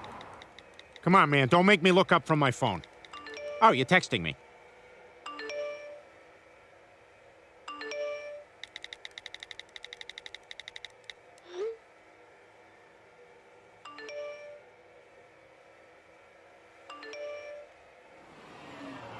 Oh, no, Hammer! You, call 911. You, give me your shirt to make a tourniquet. You, snap a pic. Clarendon filter. Clarendon! Hammer, stay with me, buddy. Peter, if I die, chop my body up and serve me as street tacos. So selfless. No, I won't let you be made into tacos. Peter, it's too late. Listen, I've got this idea for a business, and I want you to have it. It's artisanal.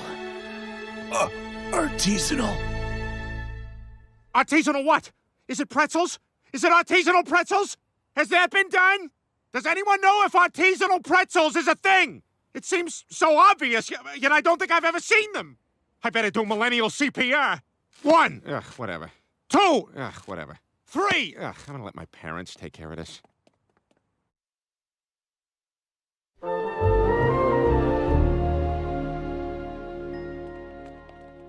I've never been to a millennial funeral. Yeah, it seems in poor taste that they hired Keyboard Cat.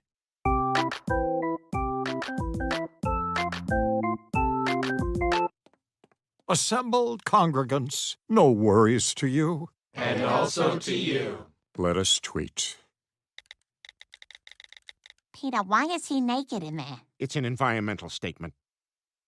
Lois, please stop looking at my dead friend's dong. Listen, I made breakfast and drove, so if there's a dead dong, I'm gonna look at it. We've all lost a great friend, /barista, /DJ, /genius bar employee, /person with a yellow highlighter at the Best Buy exit. And now, a reading from the book of Just Jared. Death be the ultimate fail. Peter, I hate to do this here, but you were good friends with Hammer, and business at the brewery must go on. That's why, as of today, I'm making you head of social media. Hey, whatever you want. I'm a team player. I was even one of the 300. Hey, does $2.99 work? Because I gotta go diarrhea off the cliff. We now return to Marvel's The Offenders. Good morning, you see. I gathered y'all together, Kevin Spacey, Roman Polanski, Woody Allen, Steven Seagal, Matt Lauer with the pudding pop, Brett Ratner, and you lesser-known offender, James Toback. Don't forget me, Harvey Shower. Is Matt Damon coming? No, but he knows about all of us. He's very aware of what's going on here, you see. All right, guys, I gotta come up with some social media ideas for the brewery. What do you got? Oh, you want viral? You asked the right guy. You remember Leroy Jenkins? Yeah? Right. What do you mean, right? You know, Leroy Jenkins. What about him? Do that. Joe, you can't... That already happened. Do it again. This time with beer. Hang on a sec.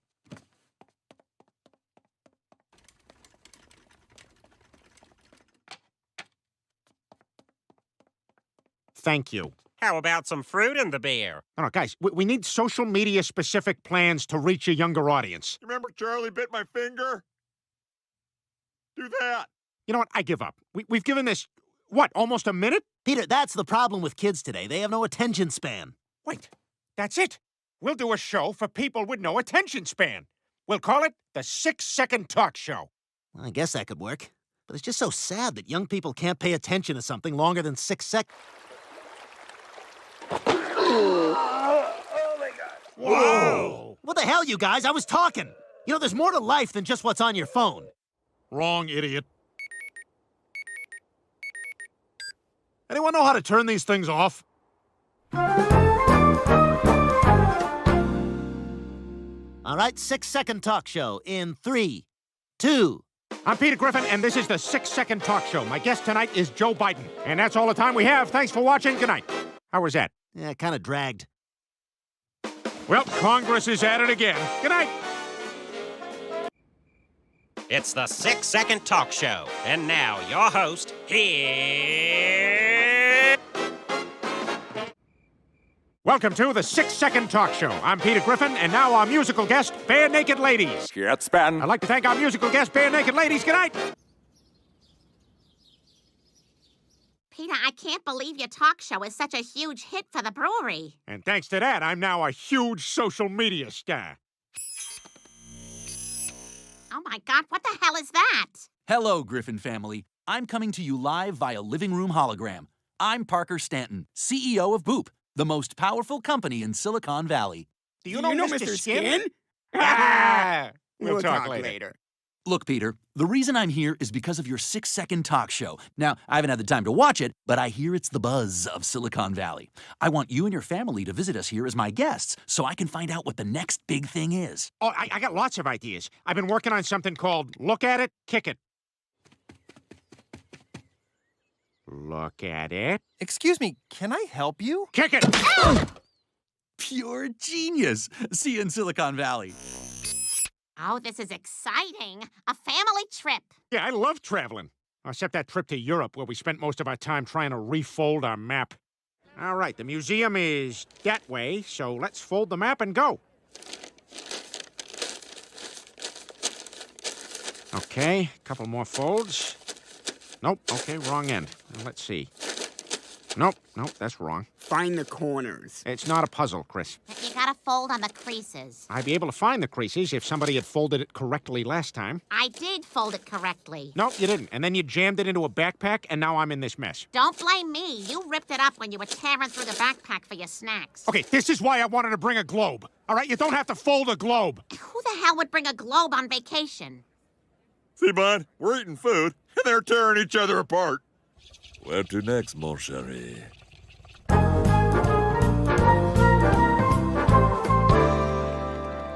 Welcome to Boop. As our name suggests, our mainframe connects to and powers virtually every server on the globe. Without Boop, there is no internet. Hey, Parker. Are we still on for the Samsung Galaxy Note meeting after lunch? Yep. Are the test results in? Yeah, but let's save it for the meeting. Where's your nearest bathroom? Gender fluid? Yes, there will be a lot of that. Must be one of them high-tech Japanese toilets. I'm gonna pee into electric urinal and make the sparks go higher. I'm having so much fun. What the hell is going on? Our mainframe is having a meltdown! Hang on, let me flush. You idiot! You shut down the entire internet! How could you do that? This is the most irresponsible thing that Although I was incensed by this man, I had to admire his courage for leaving his penis out the entire time I was yelling at him. As a man who struggles with body dysmorphia, I couldn't help but be impressed by that kind of self-confidence. As I stood there being berated by this man, I couldn't help but notice his searching gaze. Years later, we would bump into each other at a small cafe in Rome and reminisce about this moment. And later still, recreate it in a small bed and breakfast at the bottom of the Spanish Steps. But that's a story for another time. Or, as they say in Italian, molto homo.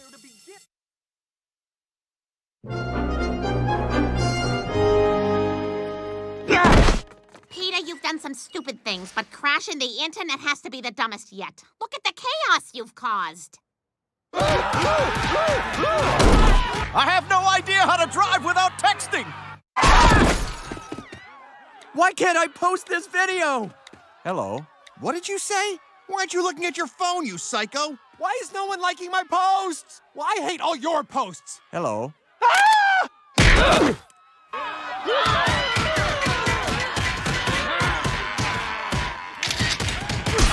Hello? Peter, Lois is right. This mess is all your fault. Settle down, Brian. I'm sure life will be just fine without the internet. Maybe we can even go see that Amish comedian. Sir, where are you from? Chicago. I have never been to Chicago. How about you, sir? Boston. I have never been to Boston. Anyone here from the backfields of Pennsylvania, Ohio, or upstate New York? No. Then I have been Jebediah, son of Abner. How are we gonna get back to the airport? There's no internet, which means there's no GPS, which means we can't use Uber. Okay, I have a crazy idea. Let's get a cab. There's a taxi stand. Dead. Dead. Dead. Barely alive. To the airport.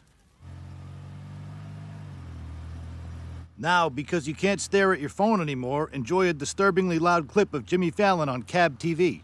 Tonight, get ready to lose all respect for Al Pacino when I force him to play a game meant for children. This is why Uber.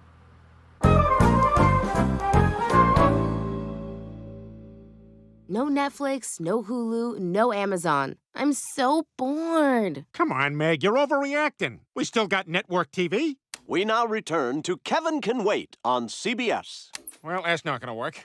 Okay, everybody don't panic. We'll just do what people did before the internet. We can play charades. Oh, you mean like your marriage? Chris, I told you that in confidence. Dad, you gotta do something. Nobody can live without the internet. Ah, you're right. This sucks.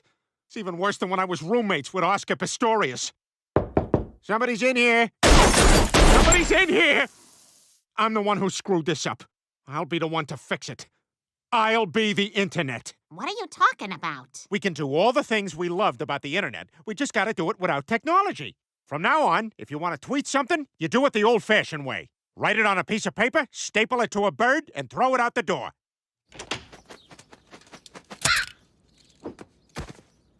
Hey, do you follow Peter Griffin on Twitter? No. Why? Is he funny? No, he just throws dead birds on his lawn. It's awesome. Great news, Chris. I figured out how to recreate the best part of the internet. I've got pictures of 5 celebrities who you'd never believe used to be fat. Great, let's see them. Sure, buddy. But first, you have to watch this unwelcome pop-up ad. I don't want probiotics. Then press the skip ad button. Why should I do all this work? They're really good pictures, Chris. Number 3 will shock you. Okay, I'll press it. Oh, no, you pressed in the wrong place, and now you're being sent to the ad's website, which also has additional pop-ups. This is a nightmare. Just tell me one of them. Kenan Thompson. It's not a surprise. Peter, what are you doing? Oh, I'm your Waze app today. You on your way to work? Yeah, I am. All right, you will be there in 6 minutes. Just start heading straight. Okay, sounds good. So, how's everything? Take a right now! Jeez, okay, calm down. Left! Take a left immediately!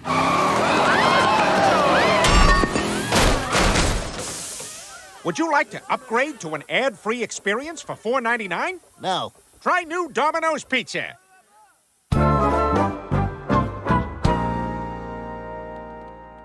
Hey, Peter, who are these guys? Oh, this is just my looping gif of black teens reacting to a very mild burn. Huh, sounds kind of pointless. Oh, you mean like your feet?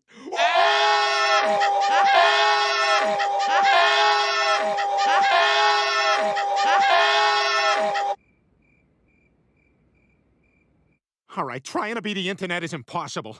I wish I never peed on that server. You know, when my phone gets wet, I just put it in a bag of rice. Shut up, Meg. That's dumb. I've done that before. It works. Chris, that's brilliant. We just need a big bag and a lot of rice. You sure that's gonna work? Worth a shot. We'll just have to roll up our sleeves and do the best we can, like the men who built New York City. Men, creating an entire subway system out of nothing is grueling, thankless, life-threatening work. But just remember, we're doing this so that one day, future commuters can be hassled by panhandlers and amateur breakdancers. What about public masturbators? Especially public masturbators. Now let's go die underground!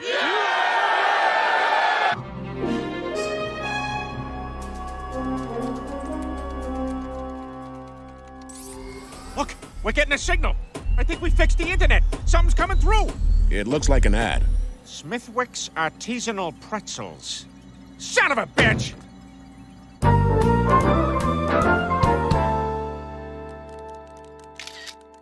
Well, I'm glad you got the internet. Hold on. I'm sorry. What were you saying? Yeah, sounds good. And send. Take that, Delta Airlines.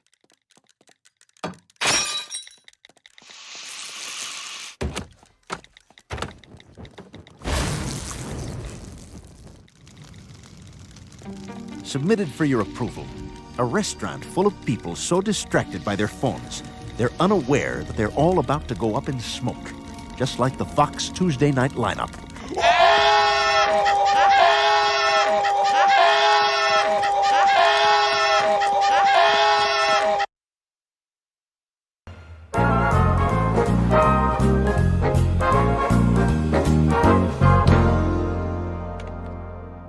The Iowa Double Tape Deck. The Waldorf and Statler of every thrift store. The selection here stinks. Yeah, and so do the customers. Jim Henson died of treatable pneumonia. Hey, Brian, remember Sisterhood of the Traveling Pants? They have the magic girl power jeans. Holy crap, what happened? I don't know. I think I turned into America Ferrera. I don't want this. Help! Someone help! Looking passable, Stewie. Looking damn passable.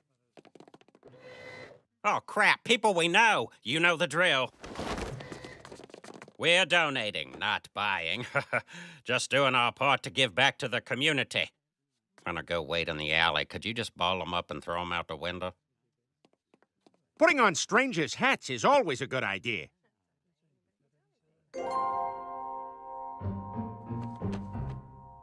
Thank you for your service. Huh? My father's a veteran, too. Thank you for protecting us and for posting revenge porn on Marine Corps message boards. Oh, actually, I'm not... I'm going to start a trend of interrupting your sentences. Well, no, it's just a hat. I didn't... Thank you for your service. Bless you and all of our veterans. No, guys, I'm not really a I don't have time to hear the rest of your sentence, but thank you for being a veteran because you're definitely a veteran. And I'm Chris Collinsworth from NBC Sunday Night Football. On behalf of all TV football dummies, thank you for your service.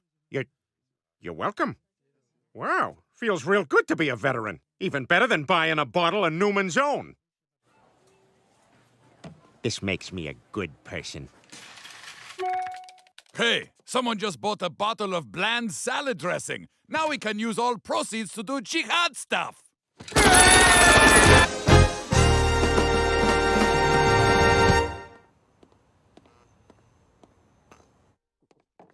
Hey, Peter, what's with the hat? I'm pretending to be a veteran. What? Yeah, it's awesome. Vets get all the sweet deals. I mean, you never see a homeless vet. And people have been really nice. Everywhere I go, they open doors for me. Welcome, sir. Thank you. Hey, so when really fat people come, make sure we're opening both doors. Guys, you could be veterans, too. Look what happens when I put on sunglasses.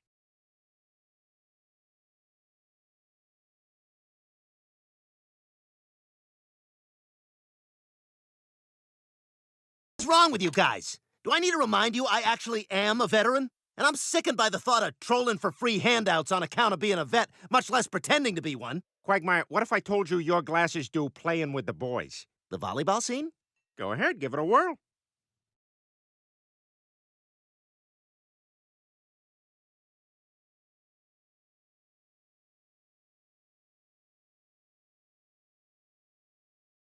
Dad, Family Guy used 2 of your songs. Well, that's great, but I'm not your dad. I'm Kenny Loggins, and you're a groupie I brought here for sex. Dad, Family Guy just... See, now, that's my daughter. You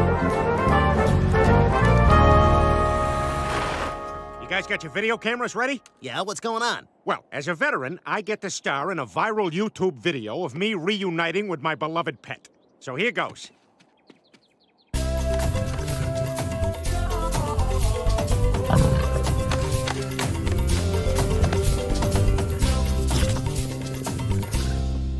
My pet is Christian the Lion. I'm doing 2 internet things at once. This is my heterosexual roommate, Ace, with whom I shared the lion 2 decades ago. You look great, Peter. I have a family now!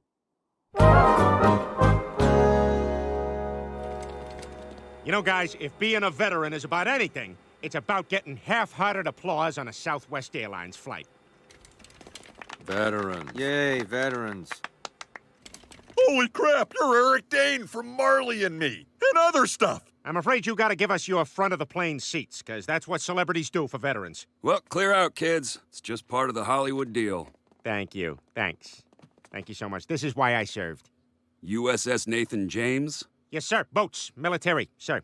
The Nathan James is the fictitious ship on TNT's The Last Ship, starring Adam Baldwin and Jocko Sims. And Eric Dane. Uh-oh. You guys aren't veterans at all. You're frauds. Okay, we ain't real vets. Quagmire served in the Navy. The rest of us are charlatans.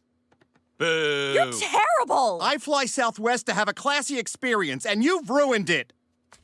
Excuse me, gentlemen. You're under arrest. What? Why? You 3 are in violation of the Stolen Valor Act, which makes it a crime to pretend to be a veteran. Oh, so suddenly it's a crime to break the law? Mr. Quagmire, you're free to go, but the rest of you will have to come with me. I thought we had it bad being gay overhead bins. What makes us gay? We've got bags in our mouths.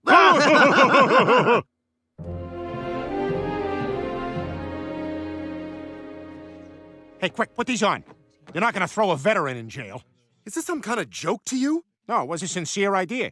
Real servicemen and women have made real sacrifices for this country. And you're an actual veteran. You should know better. I'm sorry. You made a mockery of our whole family, Glenn. Now everywhere I go, it's like people are staring at me and whispering. Court is now in session. Judge Dignified Q. Blackman presiding. You men are accused of violating the Stolen Valor Act, and that's years of jail time. We forgot to get a lawyer. But in view of your long service to comedy, I'm willing to offer a deal. What kind of deal? I'll waive the charges, but only on the condition that you men enlist in the military for real. You three have to join the Marines. Oh, my God, we could be killed! Please, no! All right, how about the Coast Guard? Yeah, that's fine. Something happened. Something just happened in court. Glenn, if you were half the man I used to be, you'd stand up and join them. Your Honor, I'd like to sign up too. Oh my God. I was checking my phone. What happened? Excuse me? That's right. I'm going with them.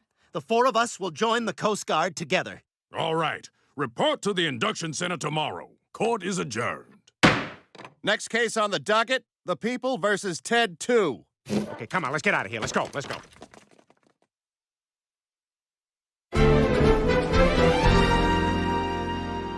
Good morning, recruits. Welcome to the Coast Guard. Sir, when do we report for basic training, sir? Hey, what's with the sir stuff? This is just the Coast Guard. Now, come on. Who here can pantomime driving a boat? We got any boat guys here? Whoa, look at that. You guys should be recruiting me. Now, can you bounce with the waves a little bit? Uh-oh, getting kind of choppy. Is this guy for real? This is idiotic. This is nothing like what the Navy was. Shh, Quagmire, I gotta focus on my boat here. The way people's talking makes me think we're gonna be dealing with a lot of water. You guys seem to have what it takes. So raise your right hand as I recite the Coast Guard pledge. When you're here, you're family. Isn't that the slogan for... We had it first. Everybody's ship's out tomorrow. You'll find your assignments listed on this sheet. Ah, crap. Where in Iraq is Fort El Aoud Erd Ali? Peter, that's Fort Lauderdale. We're being shipped out to guard freaking spring break. Sweet! All right! Spring break on the land, not the water! No, it's not sweet. It's a joke. This whole thing is a joke. Compared to the Navy, the Coast Guard is totally unprofessional and incompetent. Like that ancient Roman intern. This is Marcus. Today's his first day. He's going to be crucifying you now. He might want to use his hammer. Sorry, I'm so bad at this. Relax, you're doing fine.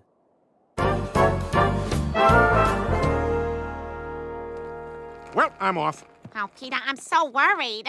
Where are they stationing you? I can't tell you. That is on a need-the-dough basis. Florida? Shh. Hey, you be safe.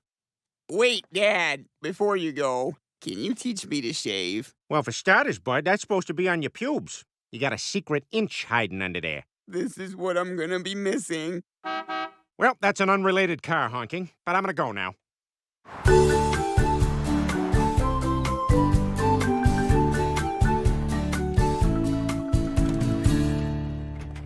Fort Lauderdale, Florida, where all the art in every dentist's office comes from. All right, let's get to work. Grab your binoculars. We gotta practice doing funny double takes upon seeing a bikini woman.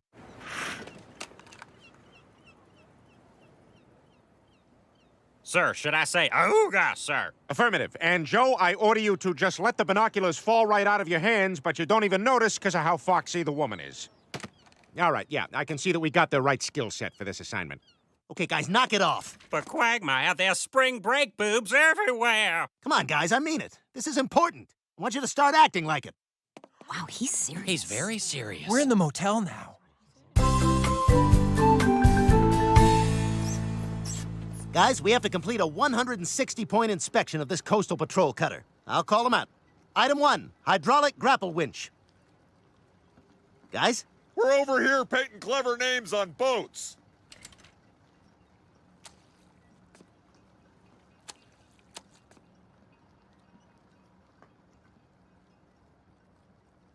No, Peter, it's supposed to be short and poppy. Oh, okay.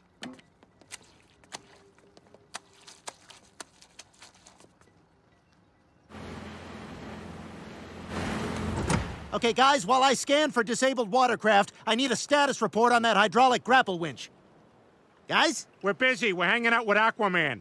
I told you, I'm not Aquaman. I am the Submariner. What's your deal? I'm just like Aquaman, but I can't get fish to do things. That's the big thing. I mean, isn't that all Aquaman does? No, he can also breathe underwater, and he's strong, like me. Isn't everyone strong underwater? No, not like me. I can punch a big octopus a really long way. Hey, guys! Hey, Aquaman! Yeah! Hey, make a fish do something. Oh, shucks, guys. I don't know. I guess I could do something like this.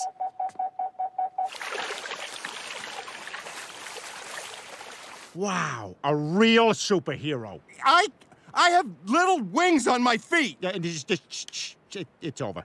It's over.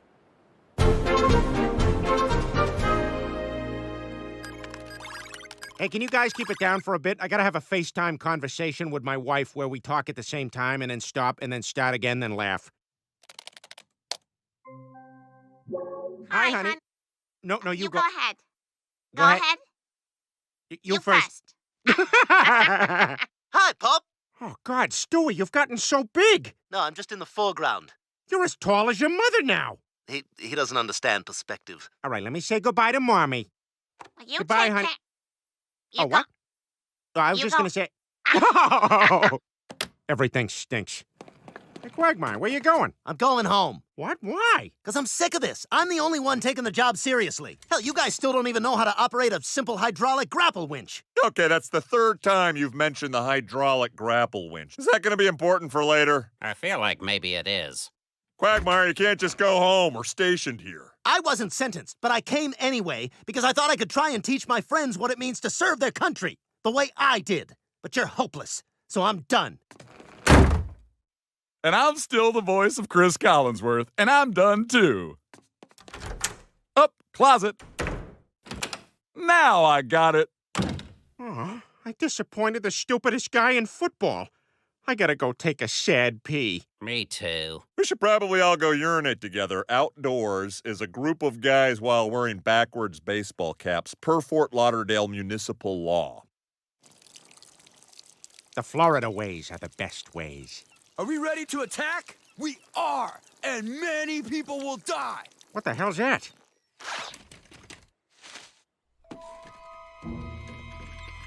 Are we ready to attack? We are, and many people will die. Oh my God! Those evil frat boys are planning to kill Spring Break, and they only had time to record 2 lines of dialogue. Are we ready to attack? We are, and many people will die. We gotta stop them. All right, let's just find a quiet place to come up with a plan. All right, here's what we do. We track down. We start talking, and Joe, you get us some. Cleveland, I want you to get buildings in the city. I'm still very unclear about the plan. 3 more banana daiquiris. We track down the.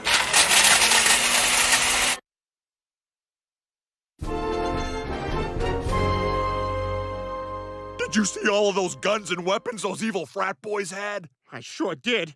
And we still haven't nailed down a date for visiting Epcot. But what can we do? Quagmire was the only real soldier among us. You're right. Compared to him, we're about as useless as one of those automatic bathroom sinks. Up. Up. Up. Up. Up. Up. Up. Up. Up. Up. Up. Up. What the hell are you doing? This is a women's bathroom. Up.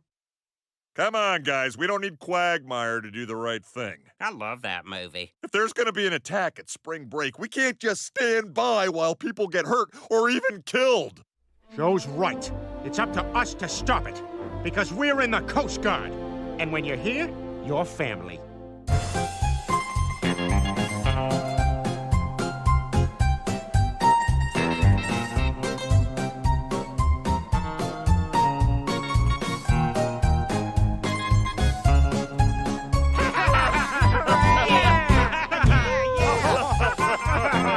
That food was all very salty.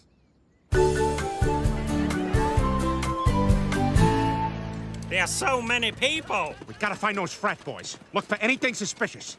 The Coors Party Ball is a dirty bomb! No, Peter, it's not. It's just the coolest, freshest way to keep your party rolling is what it is.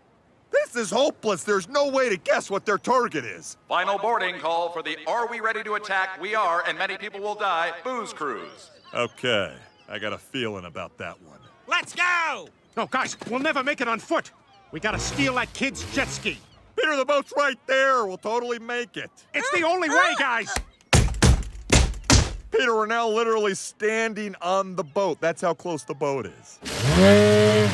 Made it! You wanted to ride the jet ski. I wanted to ride the jet ski. How much you reckon a boat like this costs? All right, everybody freeze! This is the U.S. Coast Guard. And when you're here, you're family.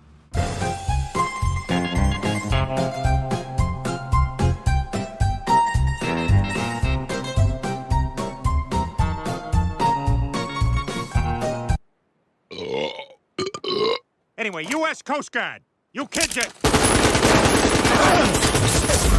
What are we gonna do? We're way outgunned. Are any of you familiar with what's referred to as a Leroy Jenkins? Well, I don't know what that is, but let's make a very long, elaborate plan. All right, so I'll run in first and use an intimidating shout. When my shout's done, I'll need Joe to come in and use his shout, too. What do you think, Joe? Can you give me a number crunch real quick? Yeah, give me a sec. I'm coming up with 32.33. Repeating, of course. Okay, that's a lot better than we usually do. So let's... Leroy Jenkins! Oh, my God, he just ran in. Let's go! Stick to the plan! Let's go! Let's go! Oh, man. Oh, we're dying. Damn it, Cleveland. Where'd they get dragons? These guys have magic, guys. Can't move! Oh, God! You know, Cleveland, you're an idiot. This episode has a lot of internet things. Ah, crap, we're gonna die. Freeze! Quagmire, you came back! That's right, because I'm in the U.S. Coast Guard. And when you're here... No, don't say it!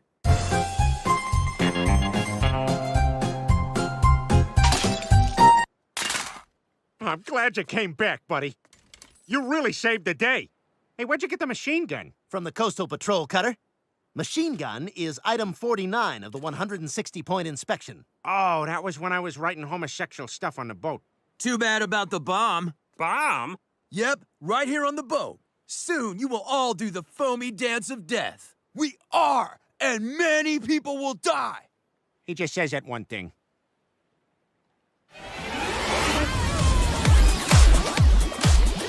A bomb is hidden in the foam! Where is it? Have you found it? No, I was thinking next Thursday for Epcot, but no bomb! You're wasting your time. The bomb will activate the moment the floor stops vibrating. Did you hear that? Twerk! Twerk like you're Miley Cyrus trying to prove something to your dad!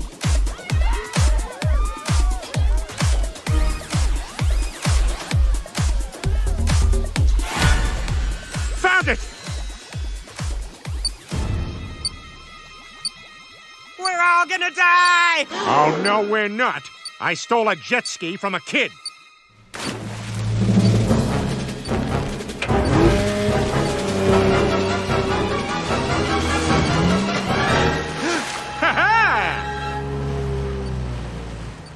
Oh, I forgot they do that.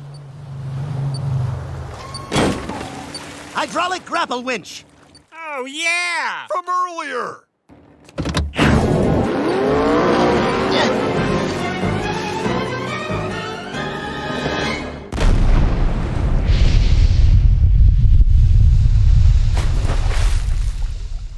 We did it! It's over! 'Cause of you. Thanks for saving us, Quagmire. Ah, I was just doing my duty. Just like you did. Good job, soldier. Anyway, what matters is everyone's okay. Thanks to the Coast Guard. Because when you're here... I'm not going back to that restaurant.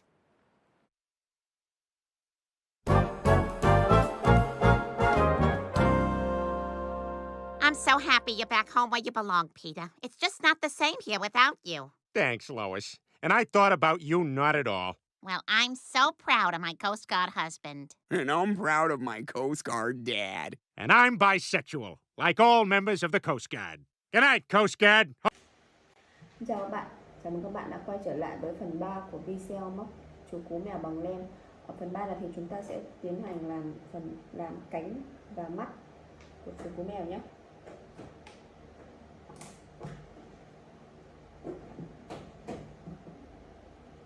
Chúng ta sẽ lấy cái len màu vàng này để làm cánh nhé.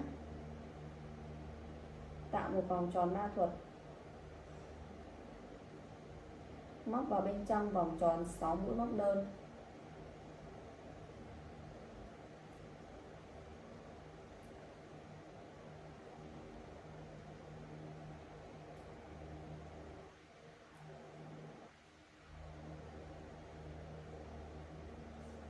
Siết chặt sợi dây.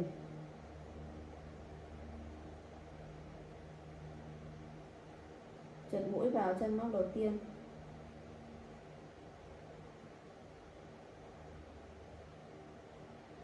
Tiếp tục ở hàng tiếp theo các bạn lên một đính, móc mỗi chân một mũi tăng, tức là 2 mũi đơn chung chân.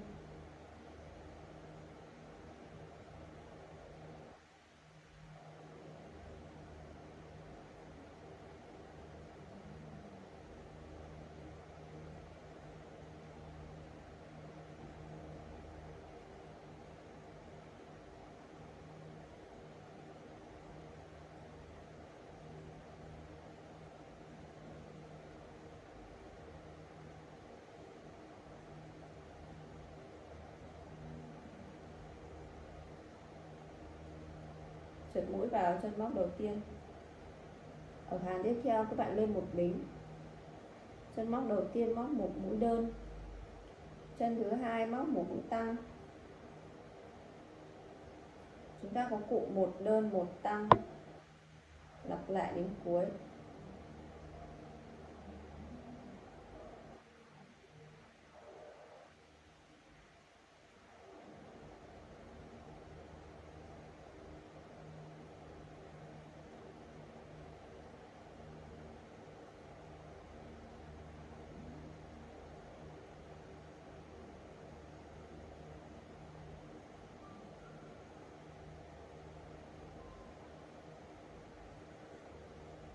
Trượt mũi vào chân móc đầu tiên. Sau đấy thì các bạn cắt len.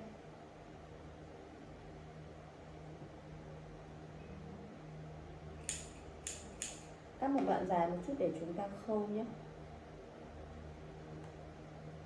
Kéo cái phần len thừa lại đằng sau. Làm cho mình 2 chiếc tương tự nhau. Tiếp đến chúng ta làm phần mắt. Các bạn lấy len màu trắng,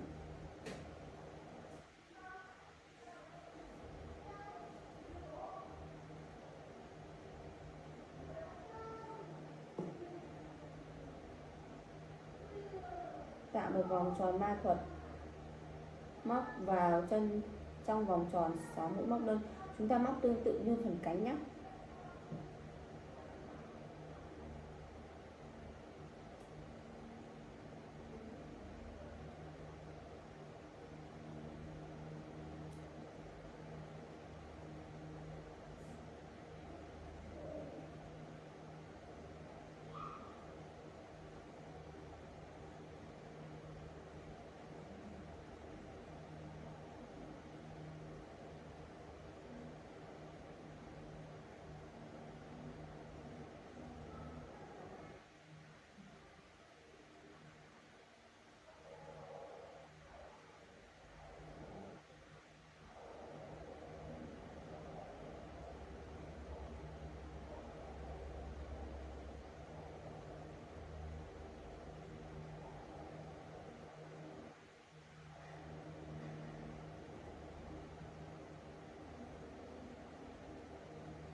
làm hai chiếc mắt giống nhau như thế này nhé. Tiếp theo chúng ta sẽ làm phần tai. Các bạn lấy lên màu vàng cho mình, tạo một vòng tròn ma thuật, móc vào trong vòng tròn 3 mũi móc đơn.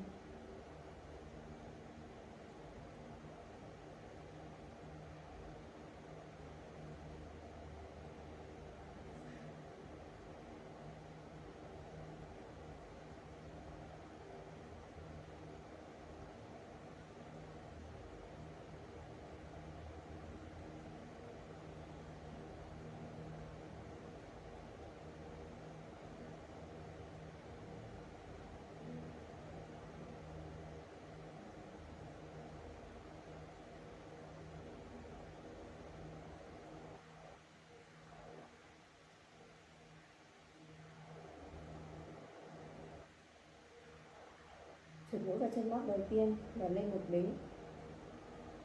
Ở hàng tiếp theo móc mỗi chân móc một mũi tăng.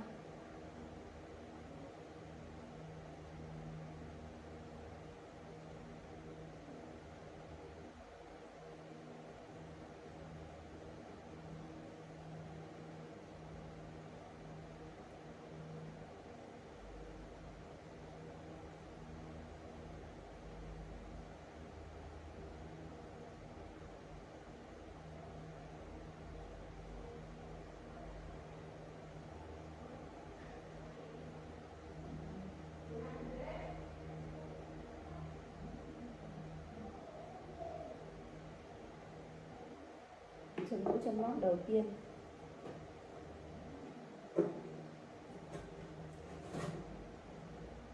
Cắt một đoạn len dài.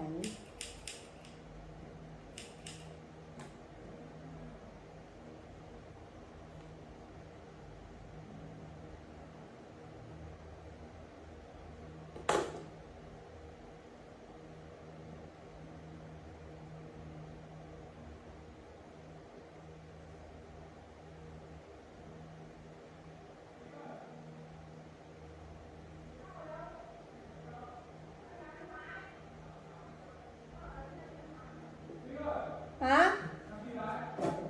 Cái gì? Các bạn làm cho mình hai chiếc tai như thế này nhé. Bây giờ chúng ta sẽ gắn các bộ phận lên trên thân này nhé.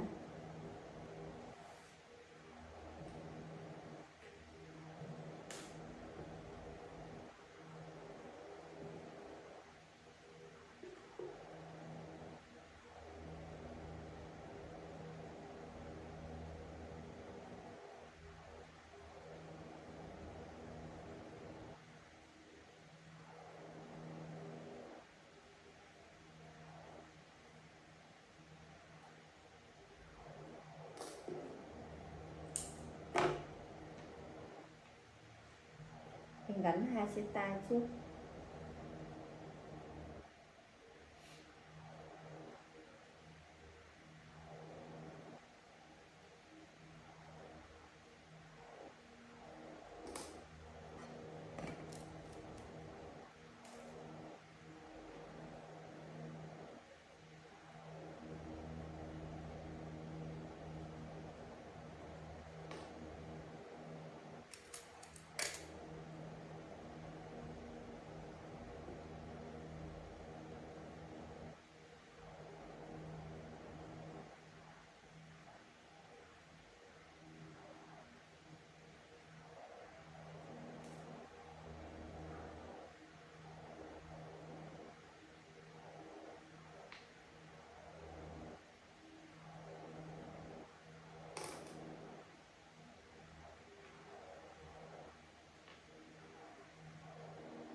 Khâu nốt trước vào bên kia nhé.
Tiếp tục các bạn sẽ gắn hai cái mắt lại lên đây nhé. Đây. Mắt thì các bạn dùng kem nến để gắn cũng được. Còn không các bạn lúc mà các bạn cắt len, các bạn để ra một đoạn len dài xong là chúng ta khâu cũng được nhé. Tại vì mình lỡ để đoạn len hơi ngắn cho nên mình sẽ dùng kem nến để